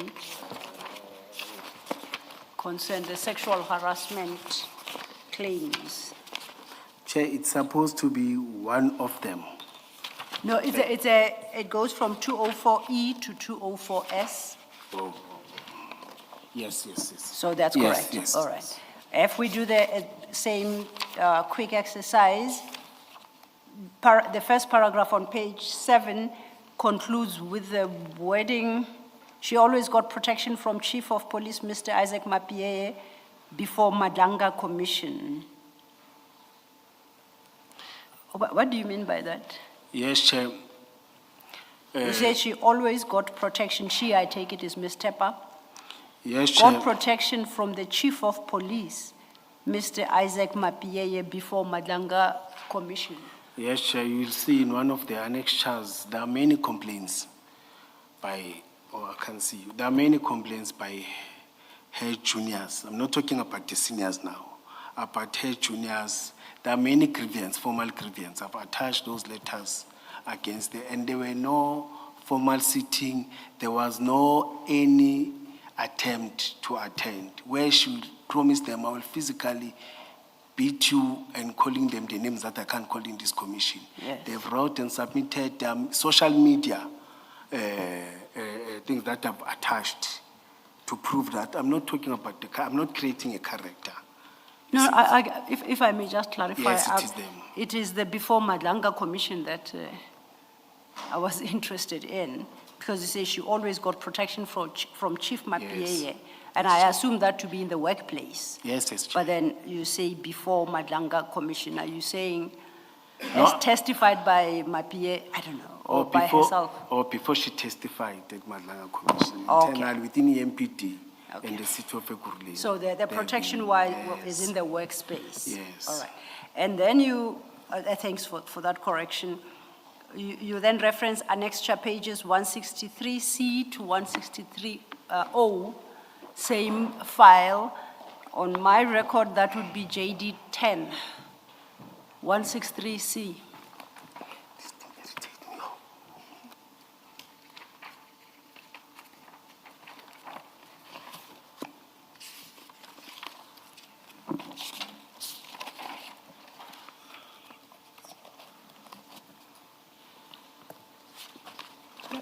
Please stay with him. I'm going to Wait. direct. Yes. So Yes, madam. the Oh, yes, Chair. commissioners should read reference to annexure pages 163 capital C and 163O as part of JD 10. Yes, Chair. Okay. In the last paragraph, you do the same. The last sentence reads, attached is a statement from Deputy Director and Klapo's report to the department, annexure pages 163A, 163B. So if you go 2 pages back of JD 10, that's the only document I find signed by GB Klapo, Deputy Director, Special Services. Is that the Yes, Chair. document? Yes, Chair, to the Director of Specialized Unit. Yes, Yes. to D-Sing. So once again, that is JD 10. Correct? Is Yes, that yes, annexure JD 10? Yes, Chair. All right. May. So against 163C to 163O, we should say part of JD 10. Both are part And of. then again, 163A, 163B, part of JD 10. Indeed. And the page numbering there refers to the actual page number within the annexure itself. Thank you, thank I you. just wanted to clarify that. Thanks for that Yes, clarification. yes, Chair. Then that would bring us to the end of your supplementary statement, unless you have anything else you'd like to highlight. That would be the conclusion of your supplementary statement. Yes, Chair. I'm not sure. There was one, but I feel that I must say it in record, where it said that there's a unit that reports direct to me, DEU. I couldn't put it here. You see, I must say it in that record. There's a director, as you see here. There's a director of specialized services. All the units, they're not even reporting to him direct. It was said by Mr. Makakula from IPT. You see, let me correct that, Chairperson. You know, and I know that Advocate Silo, you emphasized, you even said, are they reporting to Mkwanazi? It is we emphasized than him. Then he responded, yes, yes. You see, but let me correct it because it was him who said yes. Specialized DEU reports to superintendent, inspectors, the superintendent. There's no, I'm not sure about the chief superintendent because in other units you don't have. Then there's a deputy director, there are deputy directors, there's a director. They don't report to me. Anything that I got from Mr. Makakula, it was telephonic. I referred to him, go and report to the director. And him and the director, they've been talking, and I don't even know the officers. I only know one officer because he stays in the Southern Regional Estate. Other officers, I don't even know them because it's big, EMPT is big. I won't know each and every officer. I want to state it in record. I feel that's what I even covered, you see, unless the commissioner will say, another supplementary, but I will fight with Madam Silo and say, no, no, no. Because I feel that it is, and it is there in me, that it's dealing with me. You see that everything that is wrong at TMPT is Julius Mkonas. As if I'm the only person who has been commanding from chief, once the chief is there, and what. Yes, I know that you must take responsibility when we are in charge, but if I don't have information, I can't claim. You see, I don't have info. And when they were arrested, not arrested, all the details and case numbers, they're with that. He has been attending, they've been talking on daily basis, you see. Or it's just because I'm not boot, because he said he's talking to the chief as boot. It doesn't address me boot, you see. That's why he's throwing everything to me. And he knows that he complains to me as a senior. And I will say, talk to Henry Rasmus, he's leading integrity and standard. Talk to that director. He will refer to the unit commander. He will refer you to this person as the line of code, because I know that in other units you don't have that, you see. But in those that we are having, fortunately in that unit, there's a clear line of command. We have promoted people, you see. I don't even have any information about it. Can I, just to understand what you're addressing now, DEU is what? Drug Enforcement Drug Enforcement Unit, yes. Does it fall under Operations and Specialized Services? Yes. Where you were director before you became deputy chief? No. When it was formed, I know that I was suspended. But when it was before, it used to fall under me, but there was a unit commander. No, the same. Hold on a bit about the unit commander. Yes. I'm more interested in the overall accounting person for that DEU. I'm just trying to understand that. Yes, Commissioner. Where did it fall? Operations and Specialized Services. And where were you at the time that it was formed and it fell under the Operations and Specialized Services? What was your position? I'm not sure when is the complaint. Is that I was but I think I was the deputy chief of police. Already? Yes. When the complaint was lodged? Yes, when the complaint was lodged, I was the deputy chief of police. But before while you were still director, this DEU ultimately reported to you? No. It is the unit that was formed later than other unit. They reported to the person who's promoted a director now. They were reporting to him, not to me. So they've never reported to you? No. As a director? Yes, no. Of operations? Yes, they were formed now. It's the last unit to be formed, I think 2023, if I'm not mistaken. Yes, it is the last unit to be formed. When did you become 2020. When did you become deputy chief? 2023. No, 2023 I became. December? Yes, 2023 December, yes, you are December. correct, yes. And you say this unit was formed after? Yes, I think it was from after. I haven't have any authority instructing them, and you see. But I know them when they are having successes, because all the people, all the Metro Police officers that are wearing uniform, they are reporting to Deputy Chief Operations and Specialized. It's your precinct, it's your region. Which is you? Yes, Okay, so in the end, they do report to you as deputy chief? yes. That's why I don't even deny it. When Deputy Director Makakula called me, then I referred him to the relevant people who will assist in terms of deployment and information and everything. Okay. And they've been communicating, exchanging documents. I don't know now when there are lights and cameras, it's changing No, everything. I just wanted to confirm Yes. what it is you were speaking to and who this unit referred to. You've answered me, thank you. Yes, thank you, Commissioner. Ms. Thank you, Commissioner Baloy. So you have put the matter of the DEU on record. Would you say that concludes your supplementary statement to the Commission? Yes, unless if there's the latest information that I got yesterday, I got on Sunday. You see, I'm not sure that, because it doesn't say I must submit anything in writing. No. It say this is the new evidence. You will guide me.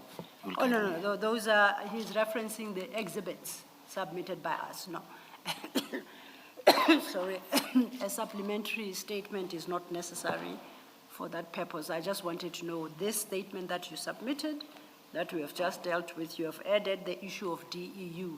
Have we covered everything that you wanted to place before the Commission through this supplementary statement? Remember, you still have your main statement. Just wanted to understand that you are What? comfortable that we have covered everything that is in the supplementary statement. I think so. I think so. And Chair. I'm covered when you say I'm still having that statement. I'm covered. Yes. That being the case, then that would conclude Mr. Mkonazi's testimony insofar as his supplementary statement is concerned. We did indicate that we think we have found a solution to avoid any confusion that might arise from accepting the amended statement with its annexures and reading it together with the first statement. The effect is that we will have three, but we will have cross-referenced within the amended statement to avoid the confusion of which annexure is referenced at which point. And that exercise will conclude tomorrow morning. Thank you, Mr. Lo. There's something that I must address. Some may see it as minor. To me, it is not minor at all. After lunch, we were 5 minutes late. I had said we'd resume at 2:25, and we resumed at 2:30. I was at fault, not my co-commissioners. How I got my wires crossed, I have no idea. Somehow, between the adjournment and the time we started, I thought I had said we start at 2:30. I want to apologize to those present here and to those viewing the proceedings remotely. I apologize most profusely for being 5 minutes late. If I do not tender this apology, I will not in future be able to chastise people who are late. I apologize most profusely. Commissioner Mkwanazi, let's start tomorrow at 9:30. Let us adjourn. Thank you, Chair.